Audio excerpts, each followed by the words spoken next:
ಎಲ್ರಿಗೂ ಕೂಡ ಈ ಕಾರ್ಯಕ್ರಮಕ್ಕೆ ಸ್ವಾಗತ. ಒಂದೇ ಒಂದು ಸೂಚನೆ, ಎಲ್ರು ಕೂಡ ಮ್ಯೂಟ್ ಮಾಡ್ಕೊಳ್ಳಿ. ಕಾರ್ಯಕ್ರಮ ಆದ್ಮೇಲೆ ಕೊನೆಯಲ್ಲಿ ತಾವೆಲ್ಲರೂ ಪ್ರಶ್ನೆಗಳನ್ನ ಕೇಳೋದಕ್ಕೆ ಅವಕಾಶ ಇದೆ. ತಾವು ಹೊರಗಡೆ ಇರ್ಬೋದು ಅಥವಾ ಪ್ರಯಾಣ ಮಾಡ್ತಾ ಇರ್ಬೋದು.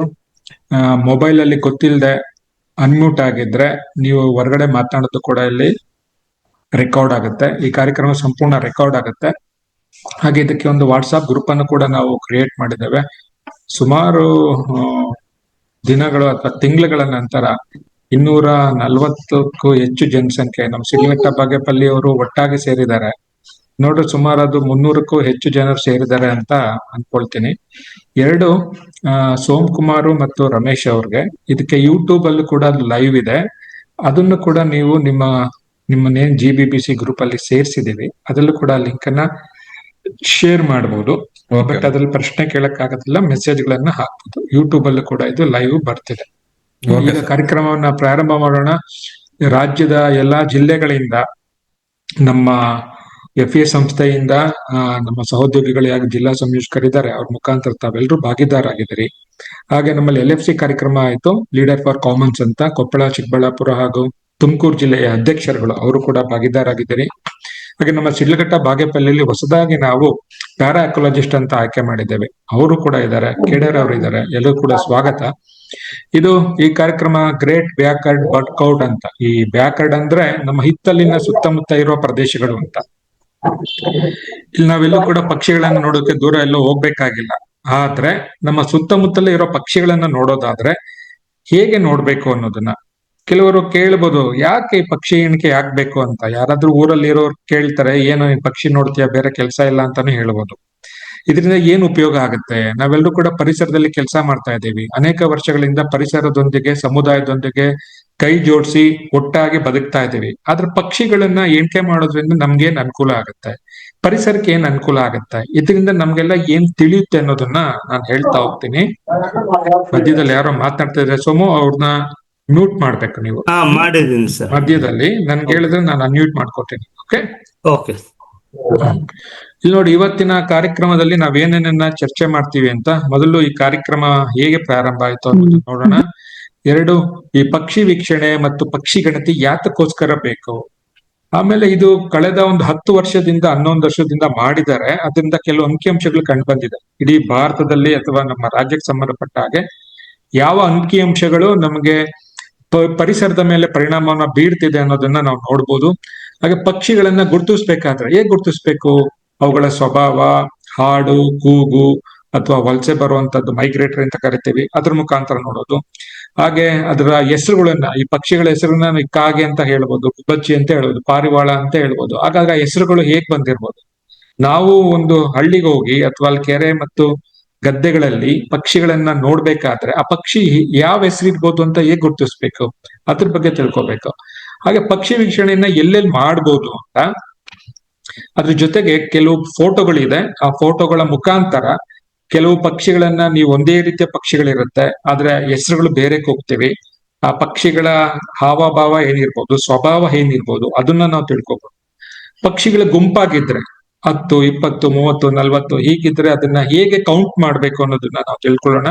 ಹಾಗೆ 2 ಮೊಬೈಲ್ ಆಪ್ ಇದೆ, ಅದನ್ನ ನಾವು ಬಳಸ್ಬೇಕು ಫೀಲ್ಡ್ ಅಲ್ಲಿ. ಒಂದು ಬರ್ಡ್ ಅಂತ, ಇನ್ನೊಂದು ಮರ್ಲಿನ್ ಬರ್ಡ್ ಅಂತ. ಆ ಎರಡನ್ನು ಕೂಡ ನಾವು ಹೇಗ್ ಬಳಕೆ ಮಾಡ್ಬೋದು ಅಂತ ಚರ್ಚೆ ಮಾಡೋಣ. ಹಾಗೆ ಪಕ್ಷಿ ವೀಕ್ಷಣೆಗೆ ಹೋಗ್ಬೇಕಾದ್ರೆ ಕೆಲವು ತಯಾರಿಗಳನ್ನ ನಡೆಸ್ಕೊಂಡು ನಾವು ಹೋಗ್ಬೇಕು. ಅದಕ್ಕೋಸ್ಕರ ನಾವ್ ಏನೇನ್ ತಯಾರಿಗಳನ್ನ ಮಾಡ್ಕೊಬೇಕು ಅನ್ನೋದು. ಹಾಗೆ ಒಂದು ಶಿಷ್ಟಾಚಾರ, ಪಕ್ಷಿ ವೀಕ್ಷಣೆ ಮಾಡ್ಬೇಕಾದ್ರೆ ಡೂಸ್ ಅಂಡ್ ಡೋಂಟ್ಸ್ ಅಂತ ಹೇಳ್ತೇವೆ. ಏನ್ ಮಾಡ್ಬೇಕು, ಏನ್ ಮಾಡ್ಬಾರ್ದು ಅನ್ನೋದು, ಅದ್ರ ಬಗ್ಗೆ ನಾವು ಗಮನ ಕೊಡ್ಬೇಕು. ಕೊನೆಯದಾಗಿ ಈ ಪಕ್ಷಿ ವೀಕ್ಷಣೆ ಮಾಡ್ಬೇಕಾದ್ರೆ 13, 14, 15, 16 ಈ ತಿಂಗಳು ಅಂದ್ರೆ ಶುಕ್ರವಾರದಿಂದ ಪ್ರಾರಂಭ ಆಗುತ್ತೆ. ನೀವು ಕೂಡ ನಾನು ಲಿಂಕ್ ಅನ್ನ ಕೊಡ್ತೇನೆ. ಆ ಲಿಂಕ್ ಅಲ್ಲಿ ನೀವು ಎಲ್ಲಿ ಪಕ್ಷಿ ವೀಕ್ಷಣೆ ಮಾಡ್ತೀರಿ ಅಂತ ದಾಖಲು ಮಾಡಿದ್ರೆ ಜನಗಳು ಅಲ್ಲಿ ಬಂದು ಸೇರ್ಬೋದು. ಇದು ಇಷ್ಟು ಇವತ್ತಿನ ಅಧಿವೇಶನದಲ್ಲಿ ನಾವು ಚರ್ಚೆ ಮಾಡುವಂತ ವಿಚಾರಗಳು. ಮೊದಲಿಗೆ ಪಕ್ಷಿ ವೀಕ್ಷಣೆ ಪರಿಚಯ ನೋಡಿ. ಇದು GBBC the great backyard bird count ಅಂತ ಇದೆಯಲ್ಲ, ಇದು ಇಡೀ ವಿಶ್ವದಲ್ಲಿ ಹಲವಾರು ಸಂಘ ಸಂಸ್ಥೆಗಳು, ಪರಿಸರಕ್ಕಾಗಿ ಕೆಲಸ ಮಾಡುವಂತ ಸಂಘ ಸಂಸ್ಥೆಗಳು ಸೇರಿ ಆಯೋಜನೆ ಮಾಡುವಂತದ್ದು, ಭಾಗವಹಿಸುವಂತ ಒಂದು ಕಾರ್ಯಕ್ರಮ. ಮೊದಲ ಬಾರಿಗೆ ಇದನ್ನ ವೈಜ್ಞಾನಿಕವಾಗಿ ಮಾಡ್ಬೇಕು ಅಂತ ಹೇಳಿ ಕಾಡಿನಲ್ಲಿ ಇರುವಂತ ಪಕ್ಷಿಗಳ ಗಣತಿಯನ್ನ ಮಾಡ್ತಾರೆ. ಕಾರ್ನೆಲ್ ಲ್ಯಾಬ್ ಅನ್ನೋ ಒಂದು ಸಂಸ್ಥೆ 1998ರಲ್ಲಿ ಈ ಕಾರ್ಯಕ್ರಮವನ್ನ ಪ್ರಾರಂಭ ಮಾಡುತ್ತೆ. ಇದನ್ನ ಪ್ರತಿ ವರ್ಷ ಫೆಬ್ರವರಿಯಲ್ಲಿ 2ನೇ ವಾರ 4 ದಿನಗಳ ಕಾಲ ಈ ಕಾರ್ಯಕ್ರಮವನ್ನ ಇಡೀ ವಿಶ್ವದಲ್ಲಿ ಮಾಡ್ತಾರೆ. ಭಾರತದಲ್ಲಿ ಇದನ್ನ 2013ರಲ್ಲಿ ಇಂಡಿಯನ್ ಬರ್ಡ್ಸ್ ಅಂತ ಹೇಳಿ ಪ್ರಾರಂಭ ಮಾಡ್ತಾರೆ. ಯಾಕೆ ಫೆಬ್ರವರಿಯಲ್ಲಿ ಮಾಡ್ತಾರೆ ಅಂದ್ರೆ, ನಮ್ಮಲ್ಲಿ ವಲಸೆ ಹಕ್ಕಿಗಳು ಚಳಿಗಾಲ ಪ್ರಾರಂಭ ಆದಾಗ ಅಕ್ಟೋಬರ್ ಮಾಹೆಯಲ್ಲಿ ಭಾರತಕ್ಕೆ ಬರ್ತವೆ, ಹಲವಾರು ದೇಶಗಳಿಂದ ಬರ್ತವೆ. ಬಂದ ಕೂಡಲೇ ಅಕ್ಟೋಬರ್ ಇಂದ ಫೆಬ್ರವರಿ ಮುಗಿಯುವವರೆಗೆ ಚಳಿಗಾಲ ಮುಗಿತಾ ಹೋಗುತ್ತೆ. ಚಳಿಗಾಲದ ನಂತರ ಪುನಃ ವಲಸೆ ವಾಪಸ್ ಹೋಗ್ತವೆ. ವಾಪಸ್ ಹೋಗುವಾಗ ನಮ್ಗೆ ಫೆಬ್ರವರಿಯಿಂದ ಈಚೆಗೆ ನಮ್ಮ ಭಾರತದ ಪಕ್ಷಿಗಳು ಮಾತ್ರ ಉಳ್ಕೊಳ್ತವೆ. ಆಗ ನಮ್ಗೆ ವಲಸೆ ಬಂದಿರೋ ಪಕ್ಷಿಗಳು ಕೂಡ ಸಿಗುತ್ತೆ, ನಂತರ ಪ್ರಸ್ತುತ ನಮ್ಮ ಭಾರತದ ಪಕ್ಷಿಗಳು ಕೂಡ ಸಿಗುತ್ತೆ. ಎರಡೂ ಕೂಡ ನಮ್ಗೆ ದಾಖಲಾತಿಯನ್ನ ಪಡೆಯುತ್ತೆ. ಆ ದೃಷ್ಟಿಯಿಂದ ಎರಡು ಸಂತಾನ ಅಭಿವೃದ್ಧಿಗೆ ಬರುವಂತ ಪಕ್ಷಿಗಳು ಕಡಿಮೆ ಇರುತ್ತೆ, ಆದ್ರೆ ಆಹಾರವನ್ನು ಅರಸಿ ಬರುವಂತ ಪಕ್ಷಿಗಳು ಯಥೇಚ್ಛವಾಗಿರುತ್ತೆ. ಅದನ್ನು ಕೂಡ ನಾವು ತಿಳ್ಕೊಬೇಕಾಗತ್ತೆ.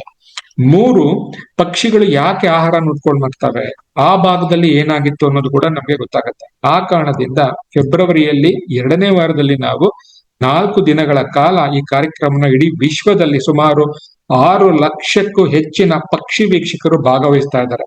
ಆದ್ರೆ ಭಾರತದಲ್ಲಿ ನೋಡಿದಾಗ ನಮ್ಮಲ್ಲಿ ಪಕ್ಷಿ ವೀಕ್ಷಕರ ಸಂಖ್ಯೆ ತೀರಾ ನಗರ ಪ್ರದೇಶಗಳಿಗೆ ಮಾತ್ರ ಸೀಮಿತ ಆಗಿದೆ. ಅಂದ್ರೆ ಗ್ರಾಮೀಣ ಮತ್ತು ಪಟ್ಟಣ ಭಾಗದಲ್ಲಿ ಏನಿದೆ ಅದು ತುಂಬಾ ಕಡಿಮೆ ಇದೆ. ಆ ದೃಷ್ಟಿಯಿಂದ ಭಾರತದಲ್ಲಿ ಇದು ಹೆಚ್ಚು ಪ್ರಚಾರ ಆಗ್ಬೇಕು, ಹಾಗೂ ಭಾರತದಲ್ಲಿ ಹೆಚ್ಚು ಪಕ್ಷಿ ವೀಕ್ಷಕರ ಸಂಖ್ಯೆ ಹೆಚ್ಚಾಗ್ಬೇಕು. 3, ಪರಿಸರದ ಬಗ್ಗೆ ಕಾಳಜಿ ಉಳ್ಳವಂತಹ ಹೆಚ್ಚು ವ್ಯಕ್ತಿಗಳು ಅಥವಾ ಸಮುದಾಯ ಹೆಚ್ಚಾಗ್ಬೇಕು ಅನ್ನೋದು. 4 ಏನಿದೆ, ನಮ್ಮ ಗ್ರಾಮೀಣಾಭಿವೃದ್ಧಿ ಮತ್ತು ಪಂಚಾಯತ್ ರಾಜ್ ಇಲಾಖೆಯಲ್ಲಿ ಗ್ರಾಮ ಪಂಚಾಯತಿಗಳಲ್ಲಿ ಒಂದು ಜೀವ ವೈವಿಧ್ಯ ಸಮಿತಿಯನ್ನ ರಚನೆ ಮಾಡಬೇಕು ಅಂತ 2003ರ ಕಾಯ್ದೆಯ ಪ್ರಕಾರ ಇದೆ. ಆಗ ನಾವು ಜೀವ ವೈವಿಧ್ಯ ಸಮಿತಿ ರಚನೆ ಮಾಡ್ಬೇಕಾದ್ರೆ ಆ ಹಳ್ಳಿಗಳು ತಮ್ಮ ಸುತ್ತಮುತ್ತಲೂ ಇರುವಂತ ಪಕ್ಷಿಗಳನ್ನು ಕೂಡ ಗುರುತಿಸಿ ಅವುಗಳನ್ನ ಗಣತಿಯಾಗಿ ಮಾಡಿ ತಮ್ಮ ಒಂದು ರಿಜಿಸ್ಟರ್ ಅಲ್ಲಿ ದಾಖಲು ಮಾಡಬೇಕು. ಅದು ಕೂಡ ಗ್ರಾಮ ಪಂಚಾಯತಿಗಳ ಒಂದು ಕೆಲಸ. ಆ ದೃಷ್ಟಿಯಿಂದಲೂ ಕೂಡ ನಾವು ಇದನ್ನು ಪ್ರತಿ ವರ್ಷ ಗ್ರಾಮ ಪಂಚಾಯತಿಗಳಲ್ಲಿ ಮಾಡಬೇಕಾಗಿದೆ. ಹೀಗಾಗಿ ನಾವು ಪ್ರತಿ ವರ್ಷ ಈ ಪಕ್ಷಿ ಗಣತಿ ಮತ್ತು ಎಣಿಕೆಯಲ್ಲಿ ಭಾಗವಹಿಸುವುದು ಕಡ್ಡಾಯ. ಇಲ್ಲಿ ಒಂದು ವರದಿಯನ್ನ ನೀವು ನೋಡ್ಬೋದು, ಏನ್ ಕಾಣಿಸ್ತಾ ಇದೆ, ಪಕ್ಷಿ ಗಣತಿ ಯಾಕೆ ಬೇಕು ಅಂತ. ಇಲ್ಲಿ ನೋಡಿ, ಸುಮಾರು ಎಡಬಗ್ದೆ ಇಡೀ ದೇಶದಲ್ಲಿ ಹಲವಾರು ರೀತಿಯಲ್ಲಿ ಪಕ್ಷಿಗಳ ಅಧ್ಯಯನವನ್ನ ಮಾಡ್ತಿರ್ತಾರೆ. ಸೈಂಟಿಸ್ಟ್ ಮಾಡ್ತಾರೆ, ಸಂಶೋಧಕರು ಅಂತ PhD ಗೋಸ್ಕರ ಮಾಡೋರು ಇರ್ತಾರೆ, ವಿಜ್ಞಾನಿಗಳು ಜೊತೆಗೆ ವಿದ್ಯಾರ್ಥಿಗಳು ಕೂಡ ಮಾಡ್ತಾರೆ. ಅದೆಲ್ಲ ನೋಡ್ಬೇಕಾದ್ರೆ ನಮ್ಗೆ ಏನ್ ಗೊತ್ತಾಗತ್ತೆ, ಹದ್ದು, ಗರುಡ ಅಂತ ಏನ್ ಹೇಳ್ತೀವಿ, ಆ ಪ್ರಭೇದಗಳು ಎಷ್ಟಿದೆ ಅನ್ನೋದು ಗೊತ್ತಾಗತ್ತೆ. ವಲಸೆ ಬರೋ ಪಕ್ಷಿಗಳು ಎಷ್ಟು ಸಂಖ್ಯೆ ಬಂದಿದೆ ಈ ವರ್ಷ, ಎಷ್ಟು ಸಂಖ್ಯೆ ಪಕ್ಷಿಗಳು ಕಡಿಮೆ ಆಗಿದೆ ಅನ್ನೋದು ಗೊತ್ತಾಗತ್ತೆ. ಅದಲ್ದೇನೆ ಅವು ತಿನ್ನೋ ಆಹಾರ, ಉದಾಹರಣೆಗೆ ನಮ್ಗೆಲ್ಲೋ ರಷ್ಯಾದಿಂದ ಬರೋ ಪಕ್ಷಿಗಳು ಇದ್ದಕ್ಕಿದ್ದಾಗೆ ಅವು ಬರ್ತಾ ಇಲ್ಲ ನಮ್ಮ ಮೈಸೂರಿನ ಭಾಗಕ್ಕೆ ಅಂದಾಗ, ಮೈಸೂರಿನ ಭಾಗಕ್ಕೆ ಬರ್ದಿರೋ ಕಾರಣ ಆಹಾರ ಕಡಿಮೆ ಆಗಿರ್ಬೋದು, ನೀರ್ ಕಡಿಮೆ ಇರ್ಬೋದು, ಅಥವಾ ತಾಪಮಾನದಲ್ಲಿ ಬದಲಾವಣೆ ಆಗಿರ್ಬೋದು, ಅದು ನಮ್ಗೆ ಗೊತ್ತಾಗುತ್ತೆ. ಅಥವಾ ಅವುಗಳ ಆವಾಸ ಸ್ಥಾನ, ಗೂಡು ಮಾಡೋದಕ್ಕೋಸ್ಕರ ಬೇಕಾಗಿರುವಂತಹ ಪ್ರದೇಶ ಇಲ್ದಲೇ ಇದ್ರೆ ಅವುಗಳು ಬರೋದು ಕಡಿಮೆ ಮಾಡ್ತವೆ. ಅಥವಾ ಅಲ್ಲಿ ಪೊಲ್ಯೂಷನ್ ಜಾಸ್ತಿ ಆಗ್ತಾ ಇರ್ಬೋದು, ಅಥವಾ ಕಟ್ಟಡಗಳು ಜಾಸ್ತಿ ಆಗ್ತಾ ಇರ್ಬೋದು, ಅದರಿಂದ ಅಡಚಣೆ ಆದ್ರೂ ಕೂಡ ಪಕ್ಷಿಗಳು ಬರೋದು ಕಡಿಮೆ ಆಗ್ಬಿಡ್ತವೆ. ಇನ್ನು ಕಡಲು ತೀರ, ನದಿಗಳು, ಬಯಲುಗಳಲ್ಲೂ ಕೂಡ ಪಕ್ಷಿಗಳು ಬರೋದು ಕಡಿಮೆ ಆಗುತ್ತೆ ಅನ್ನೋದು 10 ವರ್ಷಗಳ ಒಂದು ವರದಿ ಹೇಳುತ್ತೆ. ಕಾರಣ ಏನು ಅಂದ್ರೆ, ನಮ್ಮ ಕಸ ಕಡ್ಡಿ ಏನಿದೆ ಅವೆಲ್ಲವೂ ಕಾಲುವೆಗಳ ಮುಖಾಂತರ, ನದಿಗಳ ಮುಖಾಂತರ ಸಮುದ್ರಕ್ಕೆ ಹೋಗುತ್ತೆ. ಸಮುದ್ರ ಮಟ್ಟದಲ್ಲಿ ತಾಪಮಾನ ಹೆಚ್ಚಾಗೋದ್ರಿಂದ ಕೂಡ ಸಮುದ್ರದಲ್ಲಿ ಇರುವಂತಹ ಜೀವ ಸಂಕುಲಗಳು ಕೂಡ ಅವೆಲ್ಲವೂ ಮಾಲಿನ್ಯಕ್ಕೆ ಒಳಗಾಗೋದ್ರಿಂದ ಅಲ್ಲಿಗೆ ಸಿಗುವಂತ ಆಹಾರದ ಕಡಿಮೆ ಆಗುತ್ತೆ. ಕಡಿಮೆ ಆದಾಗ ಆಹಾರವನ್ನು ಅರಸ್ಕೊಂಡು ಹೋಗೋ ಪಕ್ಷಿಗಳು ಕಡಿಮೆ ಆಗುತ್ತೆ. ಹಾಗೆ ನವಿಲಿನ ಸಂತತಿ ನಾವೇನಾದ್ರೂ ನೋಡೋದಾದ್ರೆ, ಇತ್ತೀಚಿನ ಒಂದು 10 ವರ್ಷಗಳ ವರದಿಯನ್ನು ನೋಡಿದಾಗ ನವಿಲಿನ ಸಂತತಿ ತುಂಬಾ ಹೆಚ್ಚಾಗಿದೆ ಅನ್ನೋದು ಗೊತ್ತಾಗುತ್ತೆ. ಹಾಗೆ ಕೋಗಿಲೆಗಳ ಸಂತತಿ ಹೆಚ್ಚಾಗಿದೆ. 14 ಪ್ರಭೇದಗಳು ನಮ್ಮಲ್ಲಿ ಕಂಡು ಬರುತ್ತೆ. ನಮ್ಮಲ್ಲಿ IUCN ಅಂತ ಒಂದು ಸಂಸ್ಥೆ ಇದೆ, international union for conservation of nature ಅಂತ. ಆ ಸಂಸ್ಥೆ ಇಡೀ ವಿಶ್ವದಲ್ಲಿ ಇರುವಂತಹ ಈ ಪ್ರಾಣಿಗಳು, ಪಕ್ಷಿಗಳು ಅಥವಾ ಜೀವಿಗಳ ಬಗ್ಗೆ ಅಧ್ಯಯನ ಮಾಡುತ್ತೆ. ಅವ್ರ ಪ್ರಕಾರ ಸುಮಾರು 14 ಪ್ರಭೇದದ ಪಕ್ಷಿಗಳು ರೆಡ್ ಲಿಸ್ಟ್ ಅಲ್ಲಿ, ಅದನ್ನ ಪುನಃ ನಾವು ಅದನ್ನ ಮರುಮೌಪಲ್ಯ ಮಾಡ್ಬೇಕು ಅಂತ ಹೇಳಿದೆ, ಪುನಃ ನಾವು ಅದನ್ನ ಸರ್ವೆ ಮಾಡ್ಬೇಕು ಅಂತ ಹೇಳಿದೆ. ಹಾಗೆ 178 ಪ್ರಭೇದದ ಪಕ್ಷಿಗಳೇನಿದೆಯಲ್ವಾ, ಅವೆಲ್ಲವೂ ಕೂಡ ಅಳಿವಿನಂಚಿಗೆ ಹೋಗ್ತಾ ಇದೆ, ಅದನ್ನ ಸಂರಕ್ಷಣೆ ಮಾಡ್ಬೇಕು ಅಂತ ಹೇಳುತ್ತೆ. ಹಾಗೆ 217 ಪ್ರಭೇದದ ಪಕ್ಷಿಗಳು ತುಂಬಾ ಸುರಕ್ಷಿತವಾಗಿದೆ, ಅವುಗಳನ್ನ ಇನ್ನೂ ಸುರಕ್ಷಿತ ಮಟ್ಟಕ್ಕೆ ಹೋಗ್ಬೇಕಾದ್ರೆ ಅವುಗಳ ಆವಾಸ ಸ್ಥಾನವನ್ನ ಭದ್ರಪಡಿಸಬೇಕು ಅಂತ ಹೇಳುತ್ತೆ. 942ಕ್ಕೂ ಹೆಚ್ಚು ಪಕ್ಷಿಗಳನ್ನ ಇಲ್ಲಿ ಮೌಲ್ಯಮಾಪನವನ್ನ ಮಾಡಿದ್ದಾರೆ. ಇದರ ಆಧಾರದ ಮೇಲೆ ನಮಗೆ ಈ ರೀತಿಯ ಒಂದು ಅಂಕಿಅಂಶಗಳು ಸಿಗ್ತಾ ಹೋಗುತ್ತೆ. ಇಲ್ಲಿ ನೋಡಿ, ಇದು ಎಡಭಾಗದಲ್ಲಿ ಮತ್ತು ಬಲಭಾಗದಲ್ಲಿ ನಮ್ಗೆ ಒಂದು ವರದಿ ಕಾಣಿಸ್ತಾ ಬರ್ತಾ ಇದೆ. ಇಡೀ ವಿಶ್ವದಲ್ಲಿ ನಾವು ನೋಡಿದ್ರೆ ಕಳೆದ 10 ವರ್ಷ 2013ರಿಂದ 2023ರವರೆಗೆ ಆದಂತ ಪಕ್ಷಿಗಳ ಗಣತಿ ಸಮೀಕ್ಷೆಯಲ್ಲಿ ನಮ್ಗೆ ಹಲವಾರು ಅಂಶಗಳು ಕಂಡು ಬಂದಿದೆ. ಅದರಲ್ಲಿ 1409 ಪಕ್ಷಿಗಳ ಪ್ರಭೇದಗಳು ವಿಶ್ವದಲ್ಲಿ ಅಳಿವಿನ ಅಂಚಿನಲ್ಲಿದೆ ಅಂತ ಕೊಡ್ತಾರೆ. ಕಾರಣ ಏನು ಅಂತ ಇಲ್ಲಿ ಹಾಕಿದ್ದಾರೆ. ಅಗ್ರಿಕಲ್ಚರ್ ಅಂದ್ರೆ ಕೃಷಿಯಲ್ಲಿ ಆಗಿರುವಂತ ಬದಲಾವಣೆ, ವೈವಿಧ್ಯತೆಯಲ್ಲಿ ಬದಲಾವಣೆ ಆಗಿರುವಂತದ್ದು, ಪೊಲ್ಯೂಷನ್, ಮಾಲಿನ್ಯ, ಏರ್ ಇರ್ಬೋದು, ಅಗ್ರಿಕಲ್ಚರ್ ಫಾರೆಸ್ಟ್ ಅನ್ನ ಹಾಳು ಮಾಡುವಂತದ್ದು ಇರ್ಬೋದು, ಅಥವಾ ಡೊಮೆಸ್ಟಿಕ್ ಸ್ಥಳೀಯವಾಗಿ ನಮ್ಮಿಂದ ಆಗುವಂತದ್ದು, ವೇಸ್ಟ್ ವಾಟರ್ ಹೆಚ್ಚಾಗುವಂತದ್ದು, ಕೆರೆಗಳು ಹಾಳಾಗ್ತಾ ಇರೋದು, ಹಾಗೆ ಬೆಂಕಿ ಕಾಡ್ಗಿಚ್ಚು ಆಗುವಂತದ್ದು, ಹಾಗೆ ಪಕ್ಷಿಗಳನ್ನ ಬೇಟೆಯಾಡುವಂತದ್ದು. ಈಗ ನಾವು ಗೀಜ್ಗ ಅಂತ ಕರಿತೀವಲ್ವಾ, ಕೌಜ್ಗ ಅಂತ ಕರಿತೀವಿ, ಕಾಡ್ಕೋಳಿ ಅಂತ ಕರಿತೀವಿ. ಈ ಪಕ್ಷಿಗಳನ್ನ ಬೇಟೆಯಾಡಬಾರ್ದು ಅಂತ ನಿಯಮಗಳಿದ್ರು ಕೂಡ ಅವುಗಳನ್ನ ನಿರಂತರವಾಗಿ ಬೇಟೆಯಾಡುವಂತದ್ದು. ಹಾಗೆ ಕಲ್ಲಿದ್ದಲು ಗಣಿಗಾರಿಕೆಗೋಸ್ಕರ, ಪೆಟ್ರೋಲ್ ಉತ್ಪನ್ನಗಳು, ಡೀಸೆಲ್ ಉತ್ಪನ್ನಗಳನ್ನ ತೆಗೆಯುವ ಉದ್ದೇಶಕ್ಕೋಸ್ಕರ ಸಮುದ್ರದ ಪ್ರದೇಶಗಳನ್ನ ವಿನಾಶಕ್ಕೆ ಒಳ ಮಾಡ್ತಾ ಇರೋ ಉದ್ದೇಶದಿಂದನೂ ಕೂಡ ನಮ್ಮಲ್ಲಿ ಪಕ್ಷಿಗಳ ಪ್ರಭೇದಗಳು ಕಡಿಮೆ ಆಗ್ತಾ ಇದೆ. ನಾವು ಕಟ್ಟಡಗಳು ಮತ್ತು ವ್ಯಾಪಾರ ಸ್ಥಳಗಳನ್ನ ಹೆಚ್ಚಾಗಿ ಕಟ್ತಾ ಇರೋದ್ರಿಂದ ಕೂಡ ಕಡಿಮೆ ಆಗ್ತಾ ಇದೆ. ಕ್ಲೈಮೇಟ್ ಚೇಂಜ್, ತಾಪಮಾನದಲ್ಲಿ ಬದಲಾವಣೆ ಆಗ್ತಾ ಇದೆ. ಬರಗಾಲದಿಂದ ಹಾಗೂ ಪ್ರವಾಹದಿಂದ ಅಥವಾ ಫ್ಲಡ್ ಅಂತ ನಾವೇನ್ ಹೇಳ್ತೀವಿ, ತೀವ್ರತೆ ಬಿರುಗಾಳಿಗಳಿಂದ ಅಲ್ಲೂ ಕೂಡ ಕಡಿಮೆ ಆಗ್ತಾ ಇದೆ. ಅವುಗಳ ಆಹಾರದಲ್ಲಿ ಬದಲಾವಣೆ ಆಗ್ತದೆ. ಇವೆಲ್ಲ ನೋಡಿದಾಗ ಬಲಭಾಗದಲ್ಲಿ ನಮ್ಗೆ ಸಿಗುತ್ತೆ. ನೀವೆಲ್ಲ ವಿಕಿಪೀಡಿಯಾದಲ್ಲಿ ಹೋಗಿ ಯಾವ್ದಾದ್ರು ಒಂದು ಪಕ್ಷಿಯನ್ನ ಹುಡುಕಿದ್ರೆ ಅಲ್ಲಿ ಈ ರೀತಿ ಮಾರ್ಕ್ಗಳು ಬರುತ್ತೆ ನಿಮ್ಗೆ. ಇಲ್ಲಿ EX, EW, CR, EN, VU, NT, LC, DD ಅಂತ. ಏನ EX ಅಂದ್ರೆ ಎಕ್ಸ್ಟಿಂಕ್ಟ್ ಅಂದ್ರೆ ಅಳಿದು ಹೋಗಿರೋದು. ನಾವು ಈ ಪಕ್ಷಿಗಳನ್ನ ನೋಡೋಕೆ ಸಾಧ್ಯ ಇಲ್ಲ, ಅವೆಲ್ಲ ಈ ಪ್ರಪಂಚದಿಂದ ಕಾಣಿ ಆಗ್ಬಿಟ್ಟಿದೆ. ಆ ರೀತಿ ನೋಡೋದಾದ್ರೆ 159 ಪಕ್ಷಿಗಳು ಈ ಪ್ರಪಂಚದಿಂದ ನೋಡೋದಕ್ಕೆ ಸಾಧ್ಯ ಇಲ್ಲ. ಹಾಗೆ ಎಕ್ಸ್ಟಿಂಕ್ಟ್ ಇನ್ ದ ವೈಲ್ಡ್ ಅಂತ ಕರೀತಾರೆ. ಅರಣ್ಯ ಭಾಗದಲ್ಲಿ ಬದುಕ್ತಾ ಇದೆ, ಆದ್ರೆ ಅವುಗಳು ಇನ್ನು ಕೆಲವೇ ವರ್ಷಗಳಲ್ಲಿ ಅವು ಕೂಡ ಕಳೆದು ಹೋಗ್ಬಿಡ್ತವೆ. ಆ ತರ ಪಕ್ಷಿಗಳು ಒಂದು 5 ಪ್ರಭೇದದ ಪಕ್ಷಿಗಳಿದಾವೆ. ಹಾಗೆ ಕ್ರಿಟಿಕಲಿ ಎಂಡೇಂಜರ್ಡ್, ಇವುಗಳನ್ನ ನಾವು ಮೊದಲ ಆದ್ಯತೆ ನೀಡಿ ಕಾಪಾಡಲೇಬೇಕು ತೀವ್ರವಾಗಿ. ಅಂದ್ರೆ ಪ್ರತಿ ವರ್ಷ ಕೂಡ ಇದ್ರ ಸಂತತಿ ಕಡಿಮೆ ಆಗ್ತಾ ಇರುತ್ತೆ. ಆ ರೀತಿ ನೋಡೋದಾದ್ರೆ 233ಕ್ಕೂ ಹೆಚ್ಚು ಪ್ರಭೇದಗಳು ಕಡಿಮೆ ಆಗಿದೆ. ಅಳಿವಿನಂಚಿನಲ್ಲಿ ಇರುವಂತದ್ದು ಎಂಡೇಂಜರ್, ಇದನ್ನು ನಾವು ಕಾಪಾಡಲೇಬೇಕು. ಸುಮಾರು 413ಕ್ಕೂ ಹೆಚ್ಚು ಪ್ರಭೇದಗಳಿದೆ. ಭಾರತದಲ್ಲಿ ನೋಡೋದಾದ್ರೆ 38 ಪ್ರಭೇದದ ಪಕ್ಷಿಗಳು ಅಳಿವಿನಂಚಿನಲ್ಲಿದೆ. ಕರ್ನಾಟಕದಲ್ಲಿ 16 ಪ್ರಭೇದದ ಪಕ್ಷಿಗಳು ಅಳಿವಿನಂಚಿನಲ್ಲಿದೆ. ಹಾಗೆ ವಲ್ನರಬಲ್ ಅಂದ್ರೆ ದೊಡ್ಡ ದೊಡ್ಡ ಪಕ್ಷಿಗಳಿಗೆ ಆಹುತಿ ಆಗ್ಬೋದು, ಆವಾಸ ಸ್ಥಾನಗಳು ಕಡಿಮೆ ಆಗ್ತಾ ಇರ್ಬೋದು, ಮಾನವನ ಚಟುವಟಿಕೆಯಿಂದ ಅವುಗಳಿಗೆ ಅಡಚಣೆ ಆಗ್ತಾ ಇದೆ.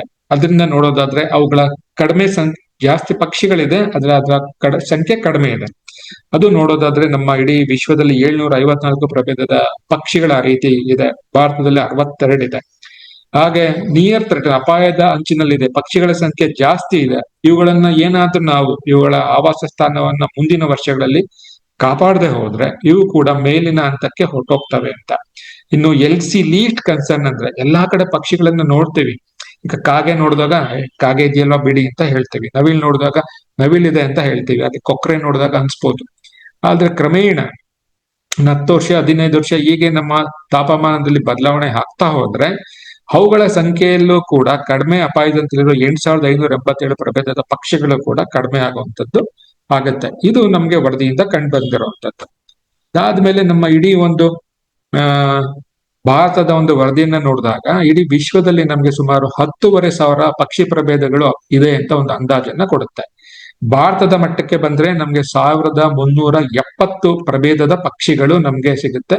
ಇಡೀ ವಿಶ್ವದ ಪಕ್ಷಿಗಳ ಸಂಕುಲ ಅಥವಾ ಪ್ರಭೇದಗಳಲ್ಲಿ ಭಾರತದ ಪಾಲು 13%.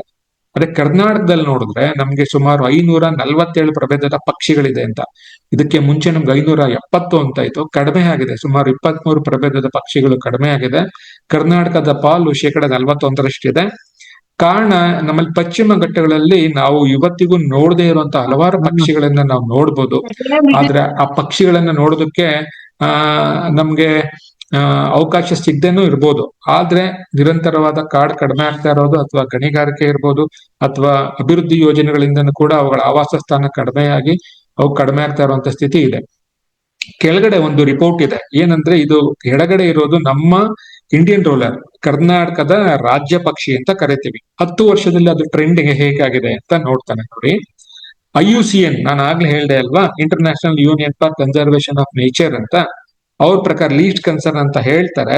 ಆದ್ರೆ ಟ್ರೆಂಡ್ ಏನಿದೆ, 10 ವರ್ಷದಲ್ಲಿ ನಿರಂತರವಾಗಿ ಅದು ರ್ಯಾಪಿಡ್ ಡಿಕ್ಲೈನ್, ನಿರಂತರವಾಗಿ ಅದು ಡಿಕ್ಲೈನ್ ಆಗ್ತಾ ಬರ್ತಾ ಇದೆ. ಲಾಂಗ್ ಟರ್ಮ್ ಆಗಿ ಅವುಗಳು ಆವಾಸ ಸ್ಥಾನಗಳು ಕೂಡ ಕಡಿಮೆ ಆಗ್ತಾ ಇರೋದನ್ನ ನೋಡ್ಬೋದು. ಅದ್ರ ಕೆಳಗಡೆ ವಿಶೇಷ ಇನ್ನೊಂದೇನಂದ್ರೆ, ವಿಶೇಷವಾದಂತ 4 ಪಕ್ಷಿಗಳು ಬೇರೆ ಬೇರೆ ಪ್ರದೇಶದಲ್ಲಿ ಹೆಚ್ಚಾಗಿ ಕಂಡು ಬರ್ತಾ ಇರುವಂತದ್ದು. ಮಲಬಾರ್ ಗ್ರೇ ಹಾರ್ನ್ ಬಿಲ್ ಅಂತ, ಅದು ಕೊಡಗು ಉತ್ತರ ಕನ್ನಡದಲ್ಲಿ ಯಥೇಚ್ಛವಾಗಿದೆ. ಆದ್ರೂ ಅದು ಸಂಖ್ಯೆ ಹೆಚ್ಚಾಗಿರ್ಬೋದು. ಅಥವಾ ಯೆಲ್ಲೋ ಥ್ರೋಟೆಡ್ ಬುಲ್ಬುಲ್ ಅಂತ ಕರಿತೀವಿ, ಅದು ಬಳ್ಳಾರಿ ಮತ್ತು ರಾಮನಗರದಲ್ಲಿ ಕಂಡು ಬಂದಿದೆ. ನೀಲಗಿರಿ ಶೋಲಾಕಿಲ್ ಅನ್ನೋದು ದಕ್ಷಿಣ ಕನ್ನಡ ಕೊಡಗಲ್ ಕಂಡು ಬಂದಿದೆ. ಹಾಗೆ ವೈಟ್ ಬಿಲ್ಲೆಡ್ ಬ್ಲೂ ಫ್ಲೈ ಕ್ಯಾಚರ್ ಅನ್ನೋದು ಶಿವಮೊಗ್ಗ ಮತ್ತು ಉತ್ತರ ಕನ್ನಡ ಭಾಗದಲ್ಲಿ ಕಂಡು ಬಂದಿದೆ. ಹಾಗೆ ಇನ್ನು 3-4 ಪಕ್ಷಿಗಳನ್ನ ನಾವು ನೋಡ್ಬೋದು. ಇಡೀ ಕರ್ನಾಟಕವನ್ನ ನೋಡಿದಾಗ ನಮ್ಗೆ ಟ್ರೆಂಡ್ ಅಂತ ಬಲಭಾಗದಲ್ಲಿ ನೋಡಿದ್ರೆ ರ್ಯಾಪಿಡ್ ಡಿಕ್ಲೈನ್. ಲಾಂಗ್ ಟರ್ಮ್ ಅಲ್ಲಿ ನೋಡಿದ್ರೆ ಸುಮಾರು 8 ಪ್ರಭೇದದ ಪಕ್ಷಿಗಳು ನಿರಂತರವಾಗಿ ಅವಳ ಜನಸಂಖ್ಯೆಯಲ್ಲಿ ಕಡಿಮೆಯಾಗಿದೆ. ವಾರ್ಷಿಕವಾಗಿ ನೋಡಿದ್ರೆ ಸುಮಾರು 29 ಪ್ರಭೇದದ ಪಕ್ಷಿಗಳು ಕಡಿಮೆ ಆಗ್ತಾ ಇರೋದು ಬಂದಿದೆ. ನಾನು ಅದನ್ನ ಡೀಟೇಲ್ ಆಗಿ ಏನು ಹೇಳೋದಿಲ್ಲ. ಇನ್ನು ಕೆಳಭಾಗದಲ್ಲಿ ನೀವು ನೋಡ್ಬೋದು district most high priority species. ಮೈಸೂರನ್ನ ನಾವು ಬರ್ಡ್ ಹಾಟ್ಸ್ಪಾಟ್ ಅಂತ ಕರಿತೀವಿ. ಮೈಸೂರಲ್ಲಿ ಇವತ್ತಿಗೂ ತುಂಬಾ ದೊಡ್ಡ ಕೆರೆಗಳಿದೆ, ಸ್ವಲ್ಪ ಸ್ವಚ್ಛವಾದ ಕೆರೆಗಳಿದೆ. ಹಾಗಾಗಿ ನಮಗೆ ವಿದೇಶಿ ಪಕ್ಷಿಗಳು ಹೆಚ್ಚು ಬರ್ತವೆ. ಬೆಂಗಳೂರಿಗೆ ಬರ್ತಾ ಇದ್ದಂಥದ್ದು ಕಡಿಮೆ ಆಗಿದೆ. ನಮ್ಮಲ್ಲಿ ಹೆಬ್ಬಾಳ ಕೆರೆ, ಮಡವಾಳ ಕೆರೆಗೆ ಸಾಕಷ್ಟು ಬರ್ತಾ ಇತ್ತು. ಕೊಡ್ಗೇಹಳ್ಳಿ, ಯಲಂಕ ಕೆರೆಗೂ ಕೂಡ ಬರ್ತಾ ಇತ್ತು. ಅವೆಲ್ಲವೂ ಕೂಡ ಕಲುಷಿತ ಆಗ್ತಾ ಇರೋದ್ರಿಂದ ಪಕ್ಷಿಗಳು ಬರೋದು ಕಡಿಮೆ ಆಗಿದೆ. ಹಾಗಾಗಿ ಮೈಸೂರು ಈಗ ಅವಳಿಗೆ ಹಾಟ್ಸ್ಪಾಟ್, ಉತ್ತರ ಕನ್ನಡ ಕಾಡು ಇರೋದ್ರಿಂದ, ಹಾಗೂ ಉಡುಪಿ.